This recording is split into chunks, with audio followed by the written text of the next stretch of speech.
Hello and welcome to the iRacing Esports Network and the Acuta AOSC Super Series presented by Apex Racing TV. My name is Sam Fitzpatrick, and alongside me for this 4-hour event, 650-kilometer event, is Daniel Leeds with Alex Simpson on the cameras.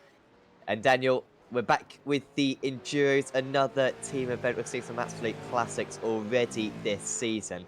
And this Montreal circuit is going to certainly be a very tough challenge over the next 650 kilometers. Yeah, good evening to both you, Sam and Alex. Thanks for coming on and helping out. And to all the viewers tuning in, great to have you on board again. I'm absolutely looking forward to this one. It's a classic circus, as you said. The racing already throughout the course of the season has been absolutely fantastic. And Montreal, I mean, we know there's some fantastic corners around here, especially the one we're seeing now on the live shot with through the Wall of Champions there. It's going to be great seeing these cars get up on those two wheels. Absolutely. It's going to be so tricky for these guys today. Big thanks to all the sponsors, of course, for the series. Acuta Solutions, the title sponsor, providing rigging hardware and safety equipment. Next Level Racing, doing racing and flight cockpits, and will be providing a direct drive base to a driver this season. Bootsy Racewear, doing custom sim racing and real racing gear. Motum Simulation, so you have VR simulators all around Australia. Knight Rider Designs creating personal liveries for drivers and teams. Wolf Graphics providing personalized stickers and signs. Sam Blacklock Media, who will be doing the race highlight photos, including for this round of championship. So certainly check out the AOSC Facebook page for updates on that. And of course, Race Management Service as well, helping us with the sessions and the live stewarding, of course, today, because that's going to be a big part of today, I think, Daniel, because safety cars we've seen over the years in different categories around this place, mainly Formula One, of course, where we've had 3, 4 safety cars in a race. I think that's going to be a big element today. This could be a long one because it's tricky to keep it out of the barriers. And of course, if you do take back to the pits in this series, a safety car is guaranteed. Yeah, definitely. And I mean, we've seen that already early on in the season. We've seen quite a few safety cars come out.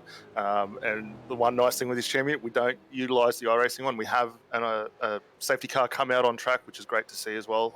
But race controllers, they do always a fantastic job in managing all that. So I think we're going to see a huge amount of that throughout the course of the night. And then, as we see up on the screen now too, the team standings. I mean, it's ever getting tighter at the top. We saw some great racing last week, and James Scott, even though he didn't have the race he wanted last week in the sprint round at Oran Park, still maintaining a pretty strong lead over second place Jamie Mackey. Yes, Scott, of course, winning many rounds already this season. This round 7 of the championship. I believe Scott has won 4 races. And of course, Evolution Racing Team 088 have won every single one of the Enduros. All 3 of them so far this season. So, they're looking pretty strong. Undoubtedly, probably the favourites going into this round. But really, anything could happen. We've still got many more rounds of the championship to go. Not yet halfway. We have a break week after this one as well. I'm sure the drivers will be happy to calm down, because it's going to take some time to calm down after this race. We're currently in qualifying, so 30 minutes of qualifying the drivers are currently completing at the moment. And on pole position is the 088 car, Evolution Racing Team. James Scott's, I believe, setting that time. He's only 1/100th of a second ahead of their teammates, Jordan, apologies, not teammates, Synergy Sim Racing, Jordan Ross in the 143 car. I believe they were running under ERT earlier on in the season. Then Forza and El Navi for United Sim Sports 1 in 3rd position. It's all close. It's all what we expect. But this is a circuit, I'd say, Daniel, where if you can hitch it up, you can all of a sudden gain quarters of a second. I mean, the curves around this place are so treacherous. This final chicane, if you can just nail it, there's a lot of time to be gained.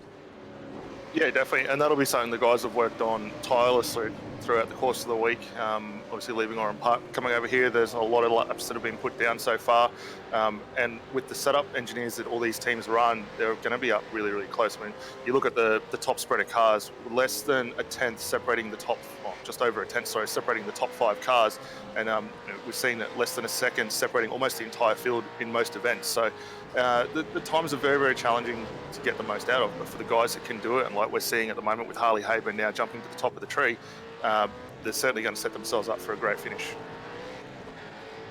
Yeah, that is some lap time there from Harley Haber. The track conditions out there. I'm not quite sure if I can't quite see them, but on the overlay we might be able to see them in just a bit. So not quite sure if the track is perhaps getting a little bit faster out there at the moment, which is helping out these drivers because usually it's pretty tricky. There you go. Thanks to Alex Simpson. 19 degrees track or air temperature at least at the moment. So and 34 degrees track temperature, so maybe rising a little bit, but Haber still finding a lot of pace in that car. And that was pole position at the moment by half a tenth of a second.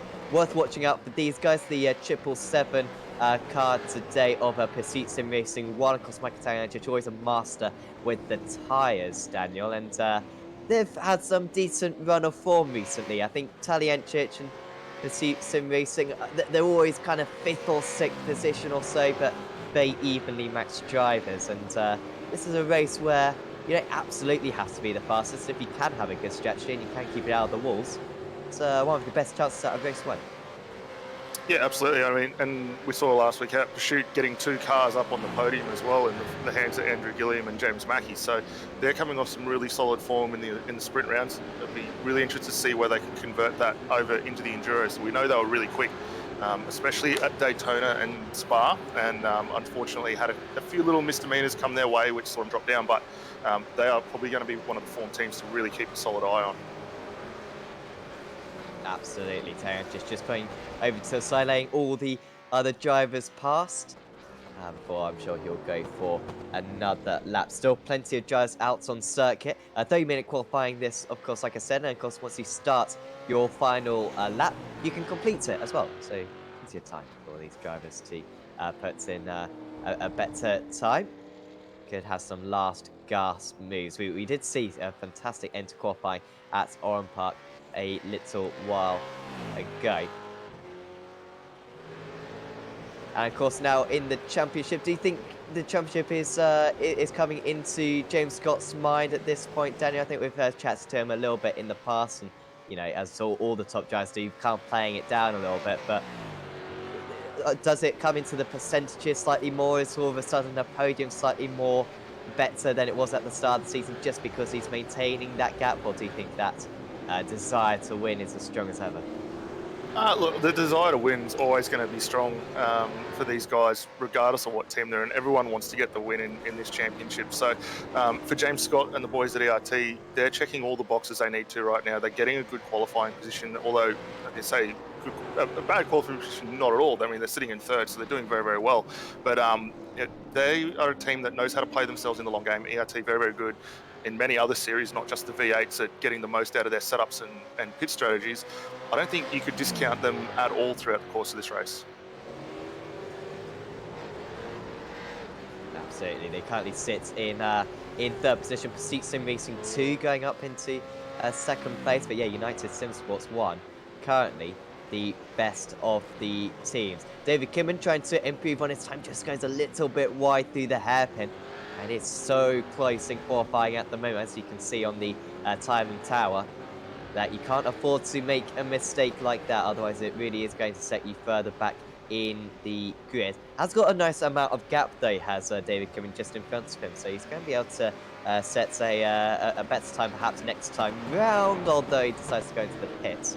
And he'll try to be nice and quick out here and get back out on circuit very soon to put in another couple of laps. Also struggling there, Scott Nolan going wide at the hairpin. I mean, where would you say the most tricky point on this circuit here is, Daniel? Would you say there's a real trouble spot that we're expected to see today?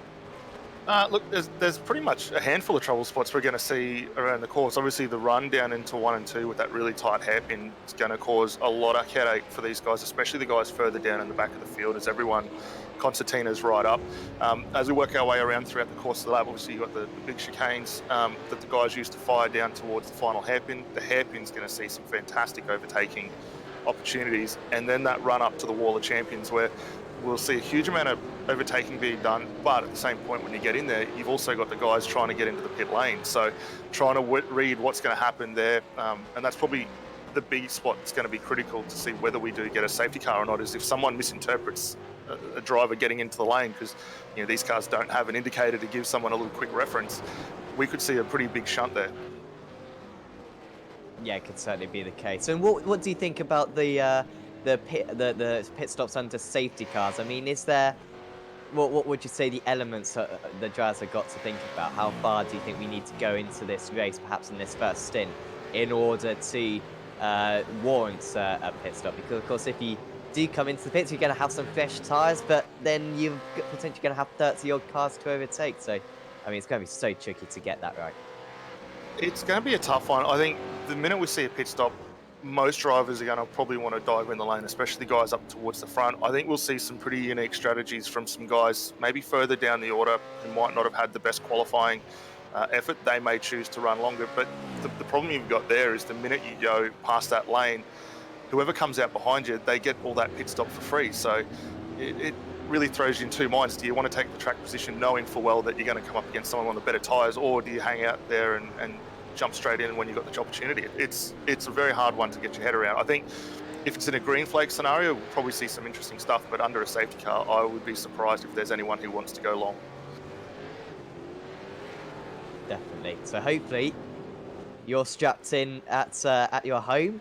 Of course, in a weekend where many motorsports events have unfortunately been cancelled. Of course, no threats of that on sim racing. It's absolutely brilliant. Shall we just host all the real world motorsports on iRacing this year? We'd certainly be up for it. Hopefully you're enjoying on the iRacing Esports Network, and if you are, of course, do leave a like and subscribe as well, because there's plenty more action. And if you wouldn't mind, please do check out Apex Racing TV as well, which is our local channel, and we do a little bit more V8 action as well on that. Mac 1 Esports, yeah, a little bit further down the order at the moment in 17th place, but it's still got United Sim Sports at number 1. Pursuit Sim Racing in 2nd place, Evolution Racing Team in 3rd, and Synergy Sim Racing in 4th. As we enter the final few seconds then of qualifying, Jordan Ross, though, setting up for another lap, and this is a nice pocket of space that he's managed to form for himself. I believe the track temperature is actually decreasing, seeing that it's a little bit overcast at the moment, so it's down to 32 degrees, so there is potential for some improvement right now. Yeah, definitely, and he's really running that car wide up to the barriers there, brakes it in quite nicely to the second part of the chicane here. The ride control out of this car already looking very good, maybe a little skatey as he exits with the power there, but so far so Yeah, looking pretty good for him at the moment, breaking into this next chicane. So easy to pick up a slowdown. Watch out for a couple of guys getting a slowdown at that chicane at the start. It was all very neat and tidy there from Jordan Ross, as the checker flag is out for the drivers. They can complete the lap that they're on. Ross trail breaking into the hairpin. You can see how he's taking such a tight line, but it looks strong again. And this could be a lap hold. Well, a lot of tricky traction under Dotzel there, and then putting it into the barrier. So that's going to be the end of his qualifying. Looked like a really good lap, so it's a shame that perhaps he did make a mistake out there. Still got a few drivers still trying to improve. It seems like there's not going to be a challenge for pole position at least, but Logitech G outsays Esports with Jackson, Solon Harlow. He's trying to get better at the moment. However, he's in a little bit of traffic, and even though it might not be directly in front of him, well, it is quickly becoming directly in front of him. Yeah, he's got no to go. Does a 75 and just continues down into the pit lane. PRA 029, High Torque Racing, and Bow Repairs RRT. I'm saying still out on track, but that is about it. And it seems like, once again, it's Harley Haber on pole position. We saw him on pole position at Summit Point, I believe, earlier on in the season, Daniel. And, well, that race ended pretty well for him. Do you reckon we might see the same today? well, it's a great spot to be starting, and obviously Harley recently switching teams to United Sim Sports from Mark One Esports in a fantastic spot. So I would be, it'd be hard pressed not to put your money against Harley. We know how quick he is early on in this championship, and starting off first going to make that run for him so much easier as well. Yeah, it's certainly the best place to be to avoid all the incidents. First few laps going to be absolutely pivotal in this race. Remember, 2 fast pairs as well, so it's okay. It's okay, fast pairs, but they do still need to be very on edge. So here we are then, the grid for round 7 of the AOSC Super Series, and it's United Sim Sports on pole position. Pursuit Sim Racing number 2 in second place. ERT 88 starts in third. It's Synergy Sim Racing. Zuva Racing, good qualifying for them in fifth. Pursuit Sim Racing 3, Synergy Sim Racing 4, and Pursuit Sim Racing, Logitech G, Altus Esports, and United Sim Sports round out the top 10. Then it's DPR Racing, Tanks SRT, Premier Racing Team, Mac 1 Esports Green, KRF the driver's seat, Injectors Online Racing, Mac 1 Esports Yellow, SSF Penrights Racing 747, Middle Finger Racing, and Synergy Sim Racing. Number 1, rounding up the top 20, and I think we'll let the rest of the teams cycle through for you now. 38 teams hopefully will take the grid, which is once again brilliant turnout, which is what we've got used to in this series. As I was saying, pole position, probably the least troublesome spot to start in. However, it's not the longest run into turn 1. Haber will be absolutely desperate to hold on to the lead. We've still got Kimman to get on the grid, and Stuart Talianchich always takes a while as well for Pursuit Sim Racing 1. Of course, you can check out what's going on out on circuit via the SDK Gaming live timing webpage. That will be a link in the description below. And you can see all the intervals between the drivers, their lap times, and all that very useful stuff that I'm sure you'll want to delve your eyes into. So, about 15 seconds left then of this gridding up process. It seems like all the top guys have got onto the grid. Perhaps a couple of drivers starting from the pits. It might well be the smart option to avoid any of the mess. So here we are then at Montreal. 650 kilometers of racing about to get underway. And it's United Sim Sports who launched from the pole position. It's a very good start for Harley Haber straight away. In fact, very little change amongst the top 4 teams or so as they race through turn 1. Haber still ahead of the rest of the field. Stewart's in up into 5th position. Hines down to 6th. A good start for Pursuit Sim Racing 3. Poor start for Synergy Sim Racing 4, down a couple of places into 9th. Oh, and hard into the wall. It's a 088 car. That is the championship leaders, of course. Cooper Webster has put it into the wall straight away. Yeah, that's not going to help their chances. Hopefully there's no steering damage on that, but that car potentially going to be first down the lane to get that repair done. Now, these guys only have 2 quick repairs, so not going to want to chew up any of those at this early phase.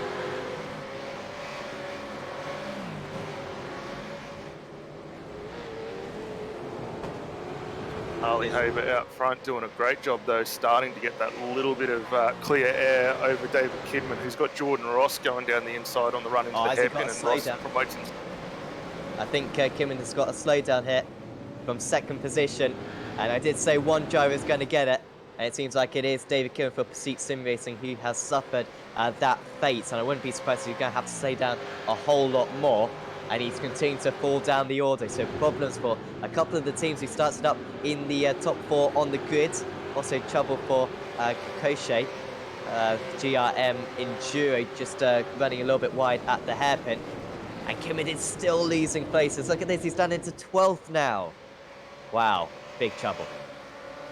Yeah, that's a really hurtful drop there. He's got Andrew Dyson right behind in the DPR racing car trying to look for a move as well, but he's well out of sequence at this point. So some alternating strategies now going to have to look to start coming in to get that car back up towards the point.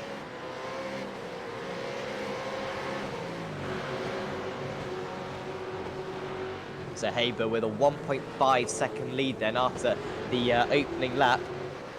Ross and Stewart. Oh, and so I think we've got a car in the wall. There was certainly some noises. Of course, many of these guys based in Australia, so perhaps a little bit of a lag contact there with the wall, which wasn't actually real. It seems as though everyone's got away from that all right, but certainly something that on edge for throughout this race, as it's another slowdown seemingly for Stuart Vaughan for United Sim Racing 027. It was a fantastic start for those guys, up a couple of places. They've lost that and some. Yeah, that's going to hurt them a lot more. So they'll drop right down behind David Kidman, Guy Leach going through, Craig Jones as well, just slotting in behind in the Mark 1 Esports car. So they're well out of sorts at the moment, and we might stay with Guy Leach here as we run down the back straight, down the Casino Straight for the second time here, and we'll see what the car's looking like as it gets through the curbs. Doesn't take too much curb, does he? Oh, slow down for driver ahead. That's Cooper Webster for the 88 Evolution Racing team, who have already hit the wall. I'm surprised that they haven't already had to take a fast repair. And that's the first victim we've seen, at least out of the front runners, through that chicane. Surprised that no one got it on lap 1. And Cooper Webster has dropped down to 14th place now. He's down 11 places from his start. Yeah, that's not where they want to be. So a lot of work for these guys to do. Michael Taliancic trying to put a move on. He's got Jackson Sulanhalo just in front of him for Logitech Altus G. So great to see those guys out having a solid run, but Taliancic already moving up a couple of spots from where he started. Yeah, said that we should keep an eye out for them up into 6th place, which is where Taliancic runs. This is quite impressive from him at the moment. He usually has pretty good tyre wear to these ERT guys. Track at 32 degrees Celsius at the moment. It's about 1:45 in the afternoon, so it could get a little bit warmer for the next hour and a half or so in this race, but then after that should start cooling down for the final couple of stints. No safety cars at the moment, which is something that we were concerned about. And you can see how really the top 7 or so drivers have really spread out at the moment. Not usually this much field spread in this series, but just shows the batsing a little bit further down the orders cost some of these guys a bit of time. Cooper Webster, I think, has come into the pit from 14th place. Yeah, so that'll be the first stop. Potentially going to get some damage repairs. We see that car trundling through the lane there. We're also seeing Neil Coulson getting a slowdown in the 202 car there as well. So he actually got a drive-through penalty as a result of some collision. So that'll drop that car well down the order further than where it's currently sitting. Oh, hard into the wall. And that's Synergy Sim Racing for Scott Nolan. And that could be the first safety car of this race. There he is, stranded at the moment. Can he spin that car back round? Could well be on the radio at the moment, talking to the stewards. See if he can get a tow back. He's going to try to get back underway. Oh, I think there's cars coming. Oh, and brilliant evasive action there from one of the drivers. Yeah, a little unfortunate there for... Yeah, and we do have a safety car now being deployed as a result of that car for Scott. So waiting quite a long time to let those guys get through, and here's a result of that incident. And a little bit of actually a helping contact there from one of the DPR cars in the right rear. Just thinking who that could have been. Could have been the 72, perhaps? Yeah, it was.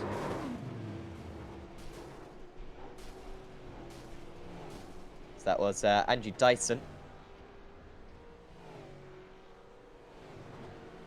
Yeah, that'll definitely catch the eyes of the race control there, and potentially we will see a slowdown or drive-through. Sorry for that that car there at Dyson. Here's another review of it, and you can just see.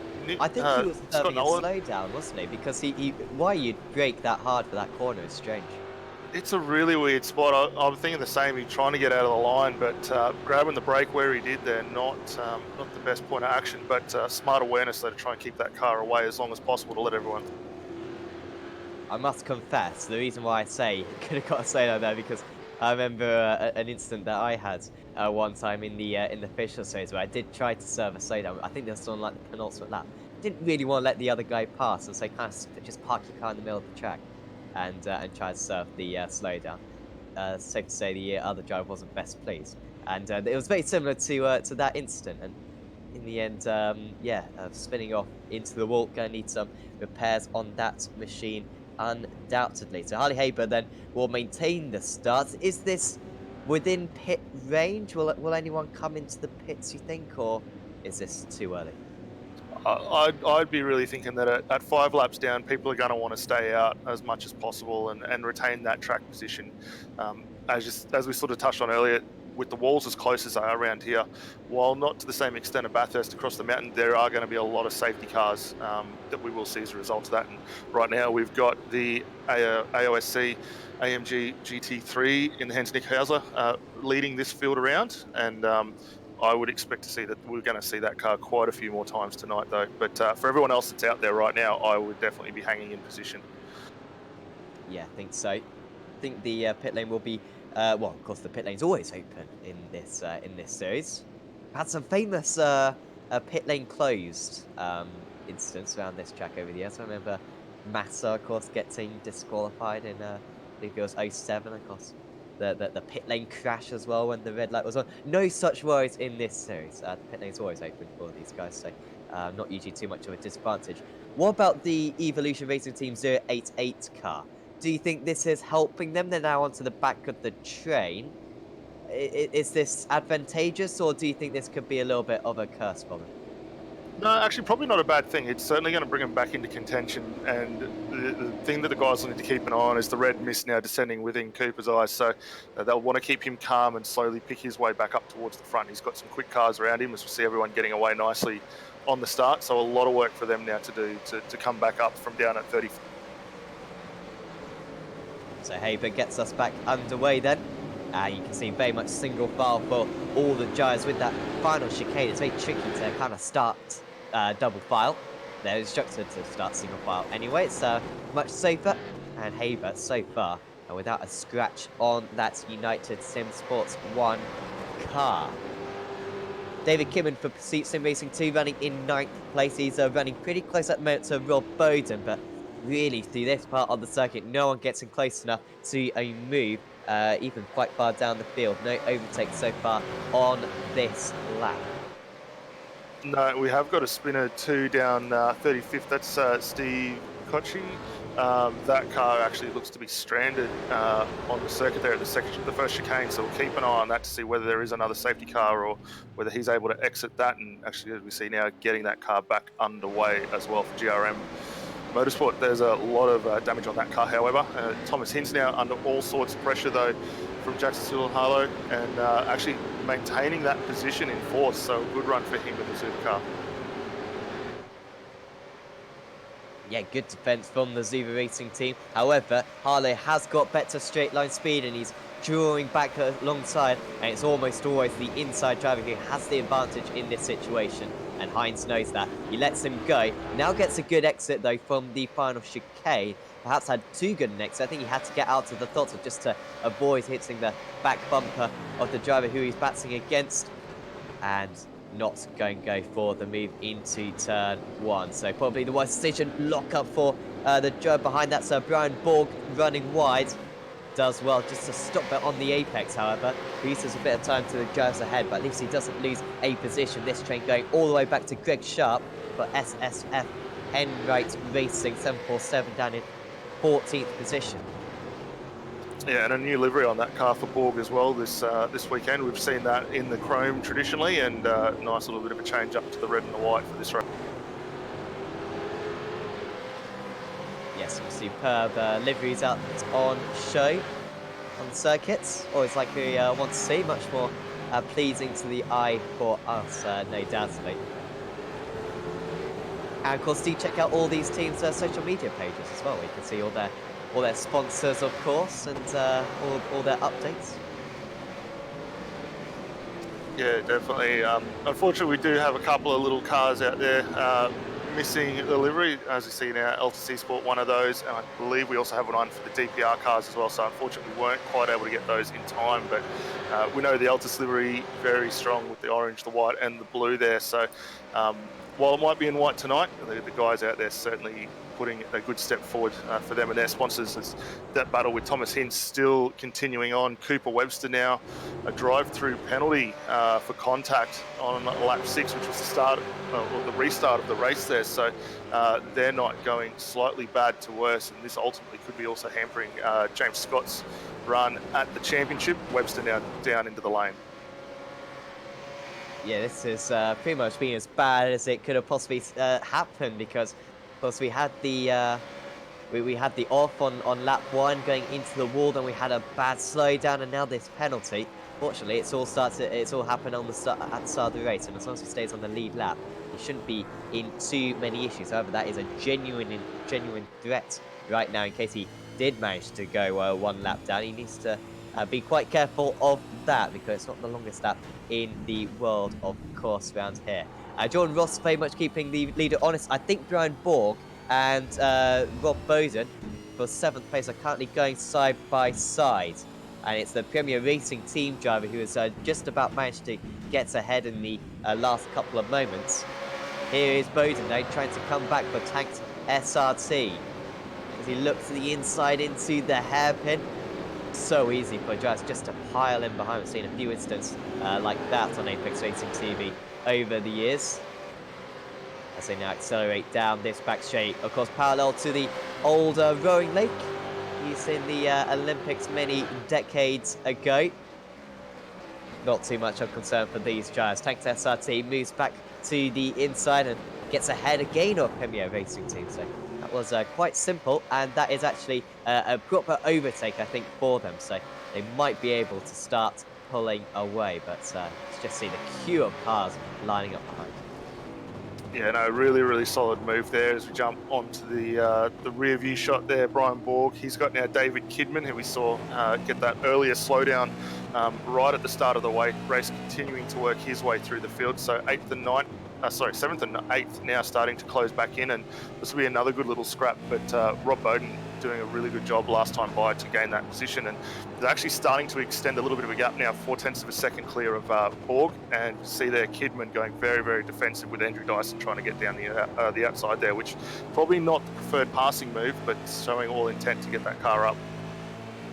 Yeah, of course, if you do just shove your car down the inside there's not a whole lot that the other driver can do. It's quite a narrow circuit there, so and same with this one as well. Of course, if you do get a car on your inside, then you're just going to have to miss the corner, dude. So you can shove other drivers off the circuit. Usually, particularly at this stage of the race, these are experienced drivers. They're not going to go through anything too crazy. As Kimmon's maybe a tiny tap there, tiny tap. They got the car stopped. They actually get a pretty poor launch there. Guy Leach, I think, has just run wide at the hairpin behind these guys. And we've also got Andrew Dyson going side by side with Craig Jones, Mach 1 Esports Green, moving ahead temporarily at least. Can he make this one stick? I think he's on the inside here, and like I said earlier on, got the inside into that chicane. There's very little the other driver can do. The DPR Racing driver does stay in 11th place. But like I said, I think Guy Leach had a little bit of a tricky end to that lap, perhaps losing a couple of positions. He's just lining up behind them in the Mach 1 Esports Green car. And this train now going back to Henry King for ANZ Motorsports 7. Yeah, and Henry actually getting into a good little scrap now with the car there of Greg Sharp.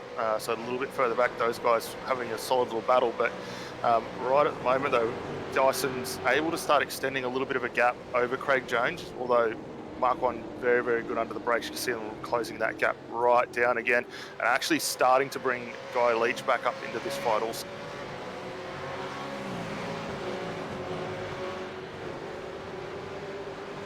No one within 1 second of one another out of the top 7 drivers, by the way, hence why we're paying quite so much attention to this. It looks like Brian Borg might go for me right now on Rob Bowden. Had a look. Apologies, this is Borg defending against Kimmons. Kimmons seems to struggle coming out of that hairpin. That might just be the Constantino effect. Of course, the driver ahead of you is always going to get on the throttle a little bit earlier with such a kind of point and squirt cars as these are. That effect is very evident, and this is certainly a point and squirt circuit. So perhaps just a little bit of an illusion to the eye. but it does seem like Borg has got good traction coming out of that corner. A little bit too much curb perhaps over the final chicane, and it's a bit vulnerable again, Kimman closing the gap, but if anything, it might just be worth these guys staying in line for a little bit, because they're starting to catch up to Michael Taliancic just ahead.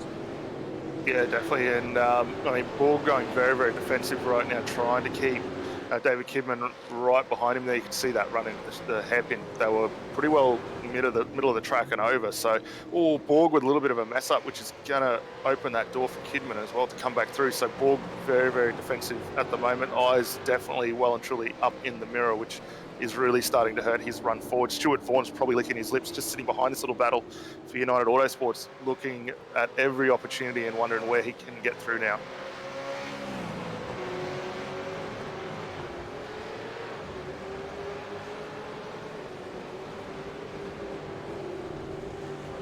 Yeah, they're closing back in now. Like I said, Vaughan fancying his opportunities now, half a second behind in the United Sim Sports 027. We know that they've got a good setup today with their teammates currently leading this race by 1.3 seconds. We've seen from these intro events already this season. We had Spa, of course, and Daytona as well. It's going to certainly come down to the last couple of hours, but still this part in the race is important just to set yourself up, as Kenneth Latta with a lovely switch back there forced his opponent to go wide, and should be a pretty simple move for him. Draws alongside, doesn't seem to have the best straight line speed, does the Mach 1 Esports yellow car. However, he's getting ahead of KRF, the driver's seat, Sean Thompson in that car, and he does move up into 22nd place now, does Latta. Yeah, it's a good, strong move there. And you touched on a good point there with the top speed of these cars. Obviously now with the change to the new generation cars, the VF and the Mustang, the one interesting setup point that's come about of this is the guys now have some adjustability over the rear wing, which they never used to do with the old FG and the old Commodore. So that presents a good problem. Do you want to tailor this car a little bit more to the corners, or do you want to try and get that little bit extra straight line advantage and sacrifice a little bit of mid corner? So that's going to come into a really good battle later on, especially as we see some more strong runs down that Casino straight.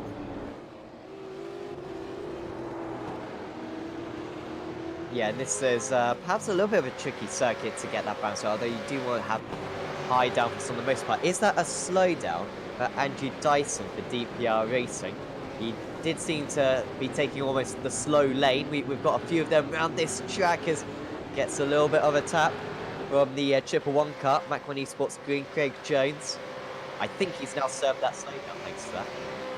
Yeah, Brian Borg's fallen well down off the pace now, down in 11th. We saw him only just sitting in 8th last time by, so I got a feeling he might have been the one to get that slowdown, and that ultimately has released Dyson, Vaughan and Kinman now after Rob Bowden a little bit further ahead. So it's all starting to happen here, and Borg now going to have to go very, very defensive. He's got Craig Jones now right on behind him, and that Mach 1 car looking very, very racing.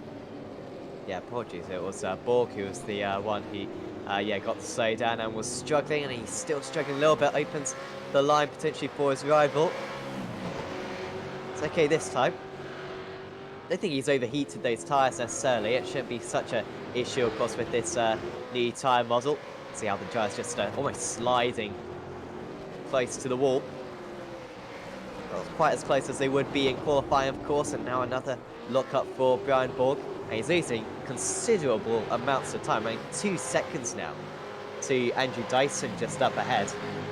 On that last lap, he set a 40.5 there. Of course, that was the slowdown involved, but just struggling to get back that momentum now. And now he's cut the course as well, and that's going to be another slowdown. And that's going to be at least 3 places lost for him, trying to get back up to speed. That's Guy Leach for Injectors Online Racing, just getting past him. And Greg Sharp for Enright Racing not too far behind either. Sharp puts his car down the inside, but, well, Borg should be able to hang on to that as long as he's served all his slowdown.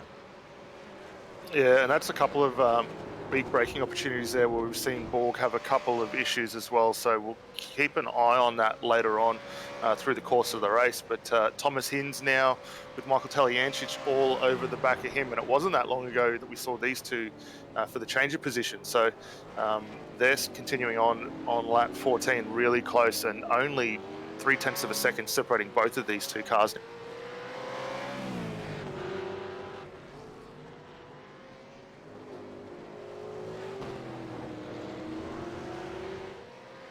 Seven tenths of a second lost on that last time round for Zuva Racing. Is it worth Taliancic? If you were Taliancic in this situation, it seems like you maybe got 3 or 4 tenths on your rival and maybe making a few less errors. Would you go for the move, or would you just save fuel in this situation? I would be applying the blowtorch to the back of that car in front. Admittedly, not as quick as what these guys are out here, but the racer in me would be wanting to get through. And I can see with the way Taliancic is placing that car, he is working ever hard to do that. He's going to make Hinds, not go defensive. I'm quite surprised at that, but it will open the door here. So that's a really strong move down the inside, and Hinds just gifting that one to him. Yep, not much fight puts up. He's actually got better run coming out of the hairpin. It was a very tight exit there for Taliancic, I think incredibly gentlemanly. Just very much saying, you can have half the circuit if you want, mate. So I'm not going to put you into the wall. I think very nice driving from the pair of them there, realising who was faster than the other. And Taliancic up into 5th place now, 3 places from his start for Pursuit Sim Racing 1. Now got 3.5 seconds to catch up to Job Stewart. You doubt he'll be able to close that within the end of this opening stint of the race. Of course, no pit stops so far for these leading drivers. We did have a pit stop earlier on for the 088 ERT machine earlier on. Just looking to see how they're getting on at the moment. They're down in 26th place, 41 seconds off the lead. Of course, having a crash and having a slowdown and then having a drive-through penalty. But crucially, like I said earlier on, they are easily on the lead lap with only a couple of cars in front of them to overtake, and then they should get a little bit more fresh air. Yeah, it's going to be a really tough night for these guys now, battling so far down the order and trying to work their way up. Already 23 spots as a result of all those indiscretions you mentioned earlier. So a lot of work left here to do. Cooper Webster's got Brian Cooper just in front, and Brian obviously under no obligation here to open that door and let them through, but probably thinking a little bit better and clears to let these guys through. Gavin Cox now the next car to come under attack from Cooper Webster in this fight. So Middle Finger Racing getting involved in it. Then we're back up to Sean Thompson and Scott Nolan, who we saw have that little bit of an issue earlier on. So plenty of good cars in the road here that are really going to start slowing up this run forward for Cooper. Back with Jacob Knight for EXG Motorsports Black. He's only just ahead of Guy Leach for Injectors Online Racing. Leach on the outside, on the inside, and that was quite simple for him. There you go, gets past. Oh, a bit of contact, and did well to keep it out to the barrier. Just trying to get the cut back there was Knight, and apologies, that was Leach trying to get the cut back, and now he does move ahead. Gets past. EXG Motorsports Black down into 13th place now. Got Brian Borg for Premier Racing Team just behind. Seems like Borg is back up to speed now. Oh, slow for... that was a back marker, of course. Already a few drivers, of course, 1 lap down. Currently the top 34 teams on the lead lap. GRM Enduro will be hoping for a safety car within the next 10 laps or so. Otherwise, there'll be threats as well. Of course, if you aren't on the lead lap, then when the safety car comes out, then you might not get your lap back, and you might be an entire lap down on the next car as well. So it's really important just to stay within 1 lap. But it is tricky around a circuit like this, which is only about 95 seconds in length for the very quickest guys.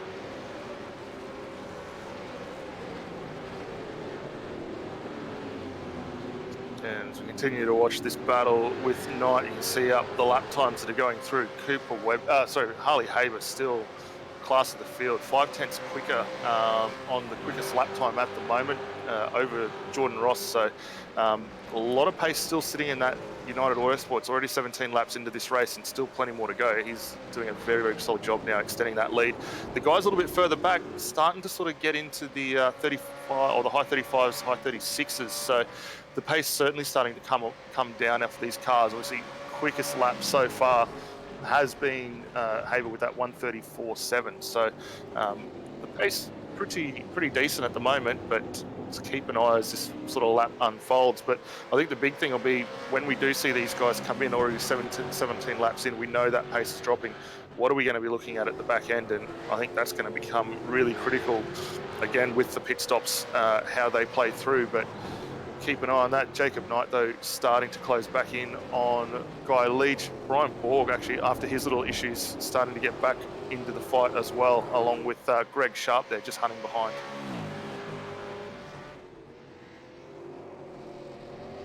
All wide, Cooper. Oh, well, that was a flashback to last season, wasn't it, in F1? Just stopping on the circuit there, and doesn't allow his rival to get past, going defensive again. Cooper just trying to get the cut back on the high torque racing driver.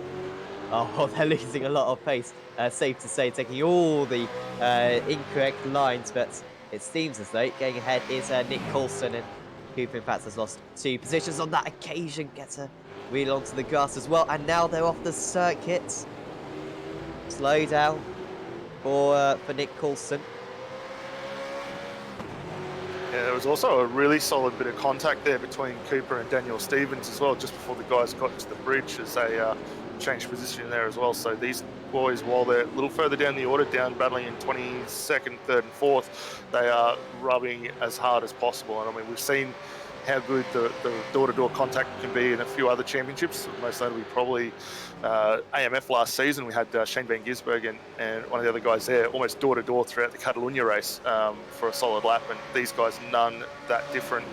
Mike Ford now with Cooper Webster pushing through, and that's a good solid move down the inside, gets that position and sees himself promoted up to 22nd now.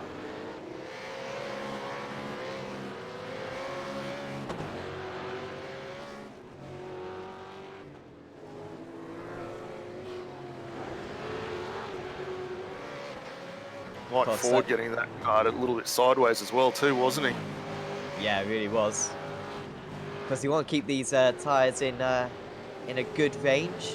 It would be great to hear anyone's feedback on the new tyre model. Of course, they're released on the GT cars in week 13. Been on these cars now for what feels like forever. Probably about 14 weeks or so now. It's fairly new.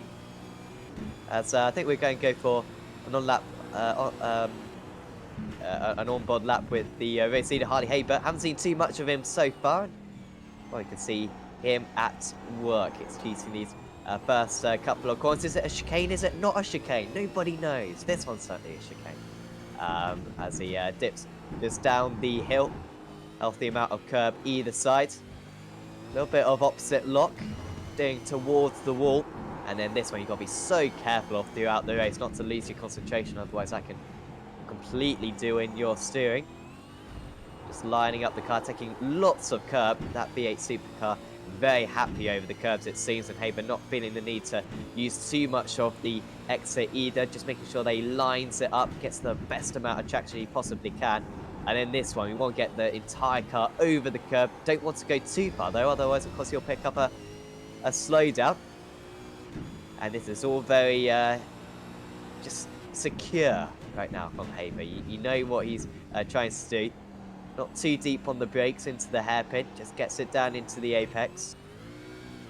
And once again, just very kind of managing, I'd say. It seems a lot calmer than the other cars that we've seen so far today, Daniel, because he's just taking tight exits at the moment. He's taking a healthy amount of curb, and you can tell that this is a 4-hour race. You can tell this is a very long race.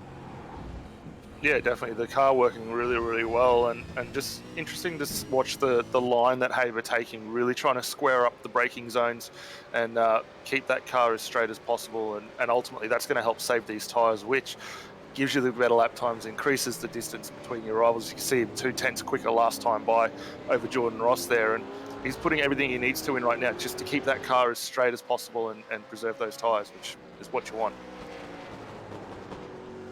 I was saying earlier on about the field spread between these drivers. Currently, the gap between first and 11th is about half a minute, which is quite a big amount of time considering that for this stage of the race. I think last time out at Oran Park, I think we had the top 11 separated by that amount, and that was after 1.5 hours. That was the entire race. Of course, we did have a safety car as well after the first few laps.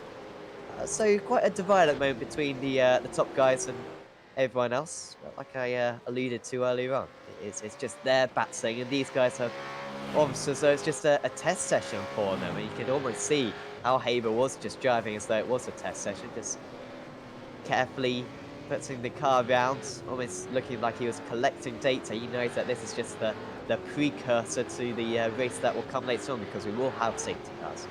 Of course, a couple of random ones potentially. We've got at least one more random one, certainly towards the in the remaining parts of the race. But so far, I'd say the drivers have been pretty well behaved. This place can get a little bit out of hand, but I mean, if we didn't know already, that the driver quality in this series is absolutely superb, one of the best on all of Iris. Yeah, definitely. I mean, all the Australian community, these guys race week in, week out against each other, so very, very familiar with how everyone operates, and they know good passing spots and the ones that don't. So, and that I think is built to what we're seeing here. Jacob Knight now on the back of Craig Jones. So these guys scrapping over the 11th and 12th position. But with these guys running as close as they do, there's never a dull moment between any of them at all for how they race.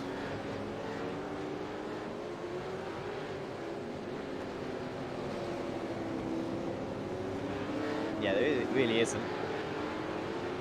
Thanks to our saying also about the new scrape effects on the side of these cars. And you can see Jacob Knight very handily for us, demonstrating that for us. I'm sure he wouldn't have been involved in the incident if it weren't to demonstrate that on the broadcast. But Jacob Knight with certainly that livery a little bit compromised. Not sure if that ever gets replaced during the race. We might see later on, because we'll take a fast pair, I imagine, at his first pit stop, Will Knight.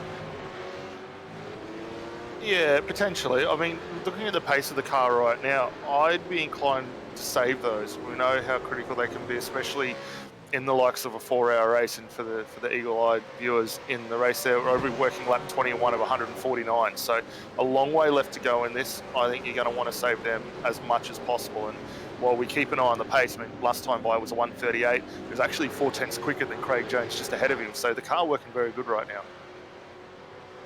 Seems like David Kieran's a little bit under pressure right now from Andrew Dyson. That's the battle for 7th place. The gap just going down to 0.2 of a second a moment ago. May have built up a little bit now, so staying same way are those two drivers. So we'll concentrate on the 111 versus the 444. But Knight just not good enough coming out of that chicane. It's saving a little bit of fuel, if that's any consolation for him. Usually see pit stops at about the 55-minute mark, maybe a little bit beyond that even. No, usually, yeah, it is usually about 55 minutes, I think, these drivers can run in this race. So it's still a decent while away, because we did have the pace car as well, where the drivers would have saved a couple of laps of fuel. Ooh, big slide there for Knight. Might want to get some new boots on that machine, because now he's got to make sure he defends into this next corner. He was under big pressure previously.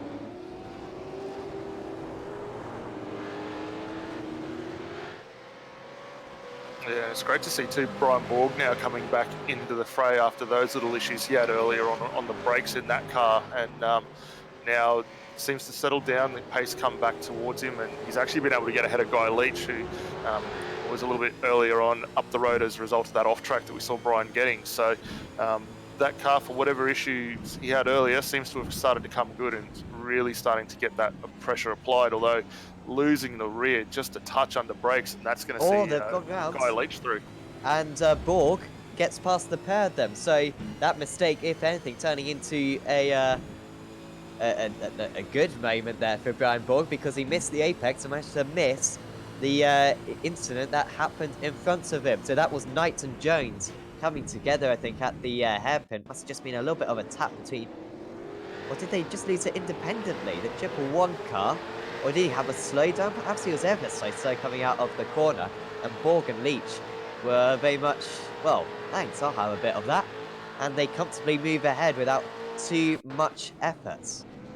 It was again, I Yeah. think it was a tap from the triple four car.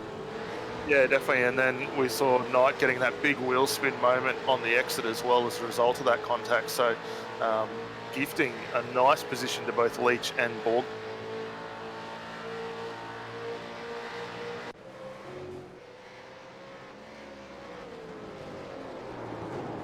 Important now for Borg to pull away, but he's made a mistake.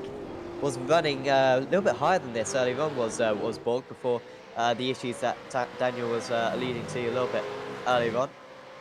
Borg can he defend into this chicane? Doesn't need to in the end.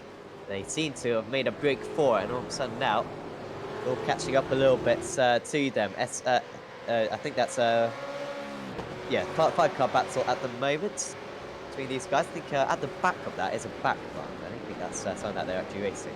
David Miller for Bow Repairs just got past middle finger race. So that is David Miller up into 16th place now. He is about 10 seconds behind this battle. Cooper Webster as well moving past. Yeah, a good recovery drive for Webster now down in that 17th spot. So he's got Dave Miller just ahead, working his way back up. One thing we're probably going to need to keep an eye on the next lap or two as our leaders are closing in on some lap traffic as well. We could potentially see some early round pit stops because there's only about 3 or 4 seconds between the guys up the road and our race leader right now. But here we are with Cooper Webster, and he's working all over the back of that Bow Repairs Redback racing car, and almost gets that move, gets it down the inside. That's a big move. Yeah. I think Webster was perhaps expecting Miller to make that a bit easier for him than he ended up doing. But Webster, really good drive, Miles. That was me saying a while ago that he might go one lap down.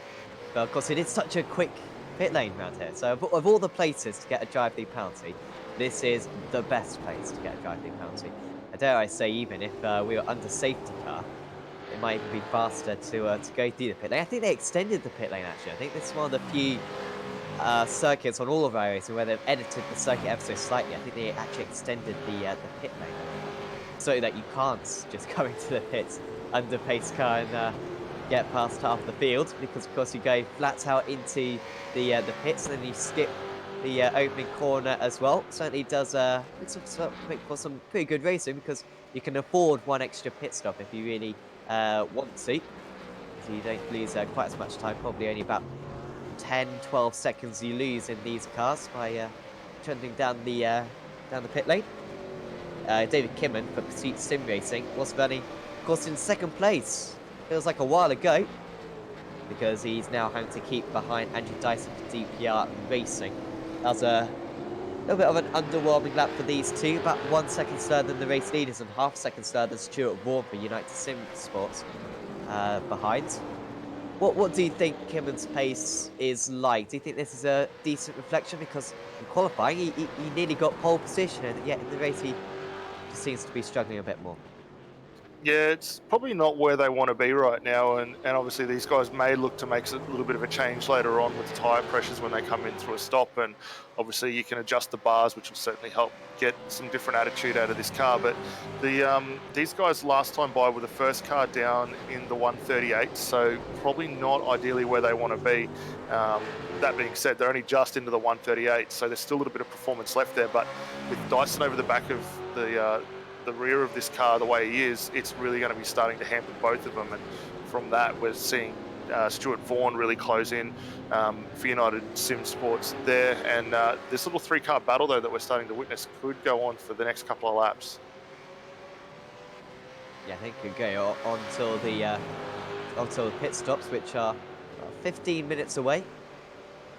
Of course, could have a couple of early pit stops as well. 72 so close to that back bumper. But it's tricky coming out of that chicane, because if you don't nail it, and if the driver ahead does nail it, then you're nowhere near close enough going into turn 1. Really is a classic circuit, this, undoubtedly. I mean, if I think if someone says, all right, we're going to make a circuit where there's barely any straights and it's literally just chicanes all the way through with a couple of hairpins, I think most people wouldn't be a big fan of that. And yet, this one's certainly become a classic within the motorsports world. Yeah, definitely. I mean, it's a track with a huge amount of character, and it really provides some interesting driving opportunities because there's so many corners that want to sucker you in to take an early apex and run it. But then when you get out there and you actually cut some decent laps, you realise just how far off the mark you can be, and it's really inviting the way it challenges you to get the most out of these cars and pick those lines. And from what we're seeing right now with these guys is you can run 3 or 4 different lines through almost the majority of these corners and still end up with the same result. So I think probably one of the best circuits that we go to on the calendar. Obviously, we've got Bathurst, which I still think is the best one, and Phillip Island, but for a non-Australian paced circuit, very, very well up in the standings there. Yeah, I recall when we did a bit of a poll on the Apex Racing TV Facebook page, and Montreal did pretty well. I think got to the semi-finals perhaps, or the in the quarterfinals. Spa winning that overall with Watkins Glen in second, but that's some pretty stiff competition. But certainly Montreal was still very competitive, one of the drivers' favourite circuits undoubtedly. Just looking a little bit further down the order, have a pretty good battle right now between Kenneth Latzer from Mach 1 Esports Yellow and KRF the driver's seat. As David Miller, by the way, for Burpez has just come into the pits. We've had a couple of drivers coming into the pits. Aston Hurley as well for Middle Finger Racing coming into the pits just a moment ago. Also Mike Forward coming into the pits. That is PRA 029. So certainly the pit window is open, but pitting this early is going to leave you with some issues later on in the race. Yeah, definitely. I mean, probably the one advantage is while we've now got this field spread out as much as we do, you're going to get yourself into a nice little window and potential pocket of air where you can make a little bit of time back up as a result of that. And everyone will love getting onto those fresh tyres for that first time. So look for that to happen. But keep an eye on while they're running through, the teammates coming through, Talyancic and Job Stewart. Just a quick change of position there. So these guys aren't going to want to damage either of those 2 cars, and still looking very, very good in the 4th and 5th position right now. So is that Talyancic moving past Stewart then? I think. Yep, correct. So Talyancic up into that 4th spot, so up 4 spots from where he started. Probably while we've got this little bit of a lull, a good time to go through some of the big movers throughout the course of the field, and maybe a few of the guys that haven't had the best luck. But Josh Morgan having a really solid run, up 11 spots now. It's currently sitting in that 12th position. Daniel Stevens from Middle Finger Racing up 13. Cameron Stuber, in the EXG Motorsports white car up 16 spots. So a few guys having some really, really solid runs. Probably the biggest ones not to have had the best run, and we've touched on it many a times already. Cooper Webster with those unfortunate issues with the wall and then the ultimate slowdowns in the drive-through, down 20 spots from where he started. Scott Nolan, who we saw have that big spin earlier on and bring out the first safety car, down 23 spots as a result of that as well. So a few stories unfolding up and down throughout the course of these fields for everyone. So I'm going to warn, this is, a bit of an adult warning now to all the viewers, because I'm about to do some maths, which honestly is painful to watch. It's absolutely awful. So, of course, do turn off your screens now if you might get offended. But 149 laps in this race. We're currently on lap 28, and if my maths goes right, 30 goes into 150. And those 2 numbers are close to the 2 numbers relevant right now. So that would mean that we would do a 4-stop, I believe. So as long as they can, well, they're now on lap 29, and we did have a pace car lap, of course. So this is a 4-stop race, I assume, for these guys. I doubt they're going to be able to do it on 3-stop. That would involve them going for probably about lap 37 or so. That would be very ambitious to do a 3-stop. So I imagine everyone's on a 4-stop. Seems to be quite a lot of leniency as well. So pretty much everyone's going to do the same amount of stops. What we're seeing at the moment is just undercuts. So they won't get track position on their arrival. But seems like it's quite a basic strategy at the moment for everyone. Just a simple 4-stop, fill up the fuel, and get back on your way. Probably change tyres at every stop as well, because they're done at the same time, of course, the fuel and the tyres in these supercars, of course.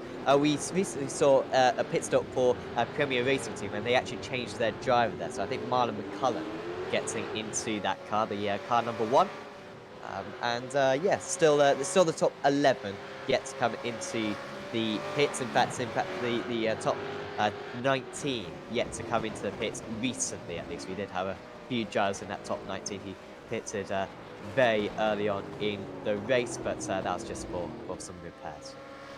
Yeah, Harley Haber now in the lane as well. So one of the first cars to blink, race leader. So we'll keep an eye on that stop, because that's going to be really interesting to give us an idea of how everyone goes.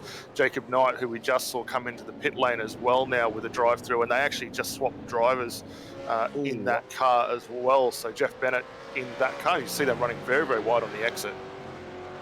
That was Jarno Trulli-esque, I think, just coming straight out of the pits and seeing the corner, saying, "No, I don't like that," and almost going straight into the wall. So a little bit troublesome there for Jet Bennett. He is now 1 lap down, but will get back onto the lead lap once everyone else has come into the pits. So Forza and El Nabi then coming into the car. Oh, hang on. That's a very long. Is that a long pit stop? No, it's all right. Sorry. I was turning on the alarms there. It's not too bad. Well, you know what? That is quite a long pit stop. I guess that might just be the driver change. I'm just looking at the pit stop right now, Daniel, for United Sim Sports 1, 44.5 seconds. That's a bit longer than what we've seen, but they did change driver. Is that just a result of that, or what? Yeah, well, it's probably our first real true indication of a stop of what we're going to see from these guys tonight. I mean, he's been out front now for 30 laps since the start of the race, and a 15-second stationary time, probably not too bad, really, in the grand scheme of things, as everyone else now starts to funnel in. Jordan Ross coming in, Jackson Susan Harlow, Job Stewart dropping in as well. So this will actually put Talyancic out in front for a couple of laps of clear air. So that'll be great for him. But be interested to see now. We've got a few more guys in, and these guys very, very quick with the way they come into their stops. Are they going to continue to be around that 15-second stationary time?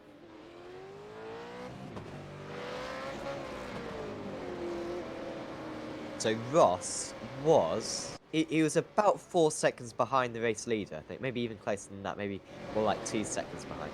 So he could have a change for the lead here. Here's Cooper Webster as well. He might temporarily take the lead in a pit. Slide through the final chicane. It's going to be depressing for ERT88 if they're still behind these guys after they've all pitted, but I think they will get ahead of all those guys who are currently in the pits. Has anyone come out of the pits yet? They're all still stationary. Carl Stokes going up to 43 seconds, 44, so he hasn't gained much time on Forza and El Nabi, and so he'll stay behind. There they are, just coming out of the pits. So not too much progress there made by CNG Sim Racing 143. They are still, well, they're still 5 seconds behind. So yeah, everyone actually doing similar pit stops there. So 43 to 45 seconds seems to be the range that they're operating in at the moment. Yeah, and quite a lot of these teams also taking that opportunity to get a driver swap done. So we touched on Forza El Nabi jumping in place of Harley Haber there. We've got Kyle Stokes now on board, Brodie Myers in the Logitech car, Ruben Goodall jumping into pursuit, Brett Loxton taking over from Thomas Hinds in the Zuva car. So a lot of these guys getting a good run out now, and we'll keep an eye to see how they go. Forza El Nabi is going to be a great one to keep an eye on. We knew how quick he was through the Daytona race. Unfortunately, had a couple of things that didn't quite go his way, and ultimately that car fell down the order. But with the change in teams for him moving to United, this is going to be a really good opportunity for those guys to get back up towards the sharp end as well. Taliancic, no surprise that he's coming to the pits. Evolution Racing Team 088 do take the lead of the race. However, of course, they do have an extra pit stop to make. Expect them to make that in probably the next couple of laps. Might see Taliancic gain some places here. Yes, a short pit stop for Michael Taliancic, the 777 car, and Pursuit Sim Racing might be up into second place here. This could be a master stroke in strategy, and that is very smart there from Pursuit Sim Racing. They could have put in a little bit more fuel in hindsight because they got a comfortable gap still, and they are back out in the race in what will turn out to be second place. So Taliancic started in 8th, got to 4th in the opening stint, taking a little bit less fuel at that first pit stop, saved 8 seconds. They'll have to come into the pits earlier than his rivals for the second stint, but that's been pretty good. Yeah, it was a really good run there for them, and keep an eye on that to see how they unfold. But the pit stop overall, 1 minute 11, so it's actually 7 seconds quicker than what we saw from the United Autosports car. So that's a really good stationary stop there. The Mark 1 guys with Kenneth Ladder on board getting a solid jump. I don't think there was a driver change in that for them, but 46 seconds, which has really catapulted them up throughout the order as well. So for all the viewers tuning in, the stack of times just to the right of those intervals is all our pit stop limits. Cooper Webster now in the lane for his second stop tonight, and I would say this will be a driver change, but critically we will see United Autosports jump back to the front of the tree as a result now.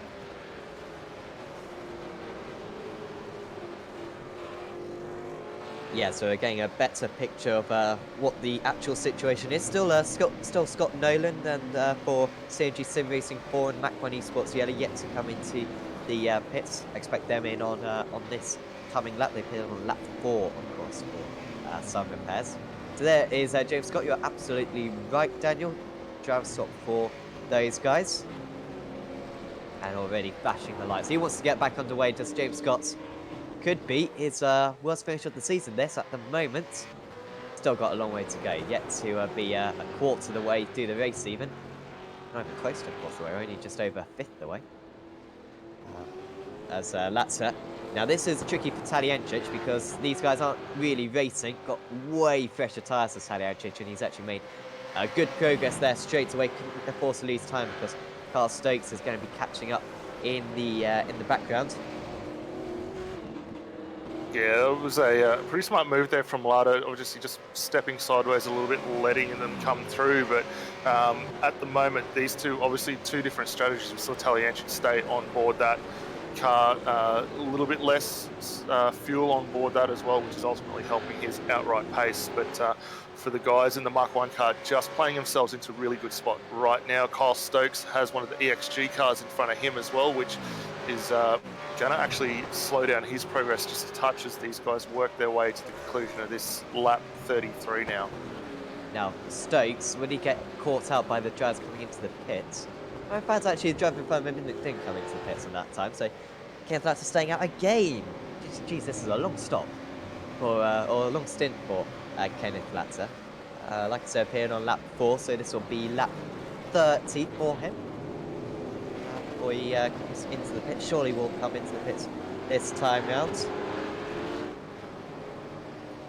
Also, Henry King a little bit further down the order. So, King for ANZ Motorsport 7.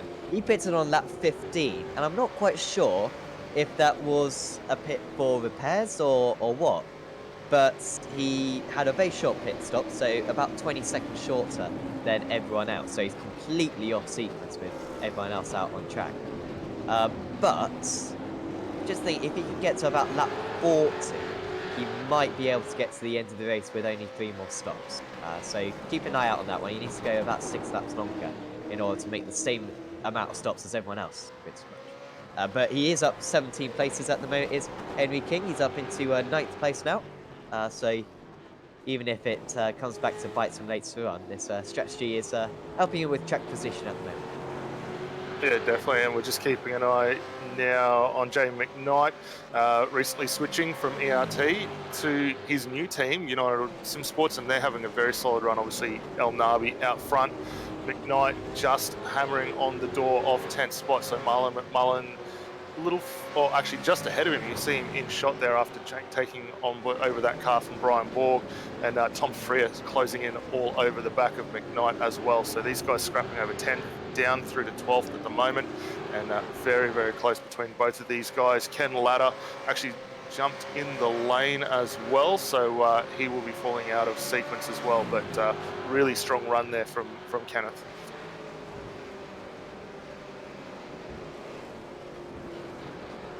Could go for a short stop. Could Latta potentially help him with track position, but I imagine he'll just fill it up with fuel to the brim. Nearly at the hour mark now in this race. This is a tight battle. This is Tony Gaffer leading this battle. Yes, it is. President Hobson just behind. Then it's Jack Widders. Hobson might even be able to go for a move here. This would be bowled into the chicane. It's not going to get any Christmas cards for moves like that, but he is going to get 17th place, and I think that's what he cares about most. That was a little bit rude there from the Synergy Sim Racing 4 car. Of course, with fresher tyres, I believe, on that car. Yeah, a few lap fresher tyres. Yeah, and that little contact, though, did open the door there for Rob Harris, who becomes screaming into frame there through the wall of champions, and Rob actually going to get a move almost put on here.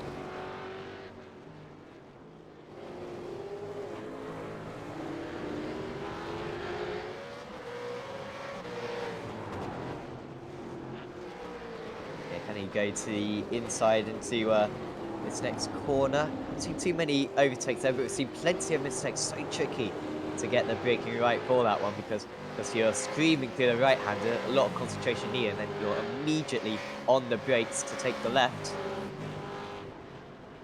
Just not waiting to dive it down the inside. He wants to be a little bit more polite, like I said earlier on, and as we saw at the last chicane, if you dive down the inside of another car, then there's not really a whole lot that they can do, and you're probably not going to get a penalty for it. But you don't really want to lose time, and of course it can cause a bit of contact to you, and it's just not a particularly great thing to do. The Harris taking his time instead to get past Widders.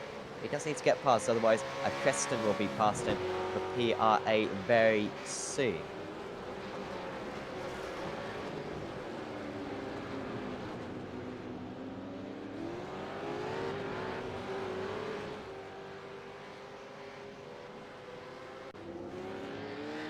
Close battle right now between Ian Bird and Michael Cracknell. It's nice to see Michael Cracknell back because I recall him, of course, in the Euro V8 Supercar Series on Saturday evening. Of course, if you do want to race in some V8 action, there's not a whole lot in the official series. So if you're from Europe and you want to do that, or if you're from anywhere, do sign up on v8esc.com. And that'll be broadcast on Apex Racing TV. Anyway, I recall Cracknell from that championship, and he was very competitive. I think that was season 5, dare I say. Yes, season 5. Lost out to Johnny Granton for the title, but was fighting for the championship for a while. Was Cracknell. Wasn't necessarily the fastest guy, but very consistent, and recently getting into that 46 car Injectors Online Racing, who are running pretty high up earlier on, running in the top 10, I think, even at one point, were the 46. Currently in 14th place is Cracknell, right behind James Scott. Yeah, and Mick Cracknell, very tough competitor to try and get past as well, so he will certainly bring that car further forward. Kyle Stokes now all over the back of Brodie Myers, so that's the Altus car there just in front, and these guys now scrapping over 3rd and 4th position. So Kyle jumping on board the Synergy car during that round of stops, getting it hooked up nicely through the curbs there. As you can see, the Altus car taking a lot of curb on the run through that chicane, but these guys setting themselves up for a good little scrap here. Down a couple of laps into this stint, and not much between 3rd and 4th right now. So did Myers get past Stokes on that last lap? I think he did. Yeah, because he was 2 seconds faster that last time around was the 75. I was wondering why he was ahead. And he gained 2 seconds on that last lap. So yeah, must have been a mistake of some kind from Carl Stokes, Synergy Racing, and this might be a replay of it. Yeah, let's see what unfolded there. Potential bit of a slowdown because there's no way you would tend to lose that much time for anything else. Keep an eye.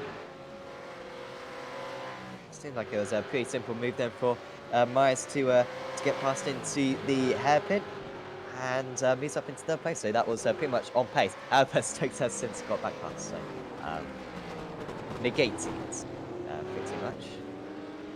Synergy Sim Racing back ahead.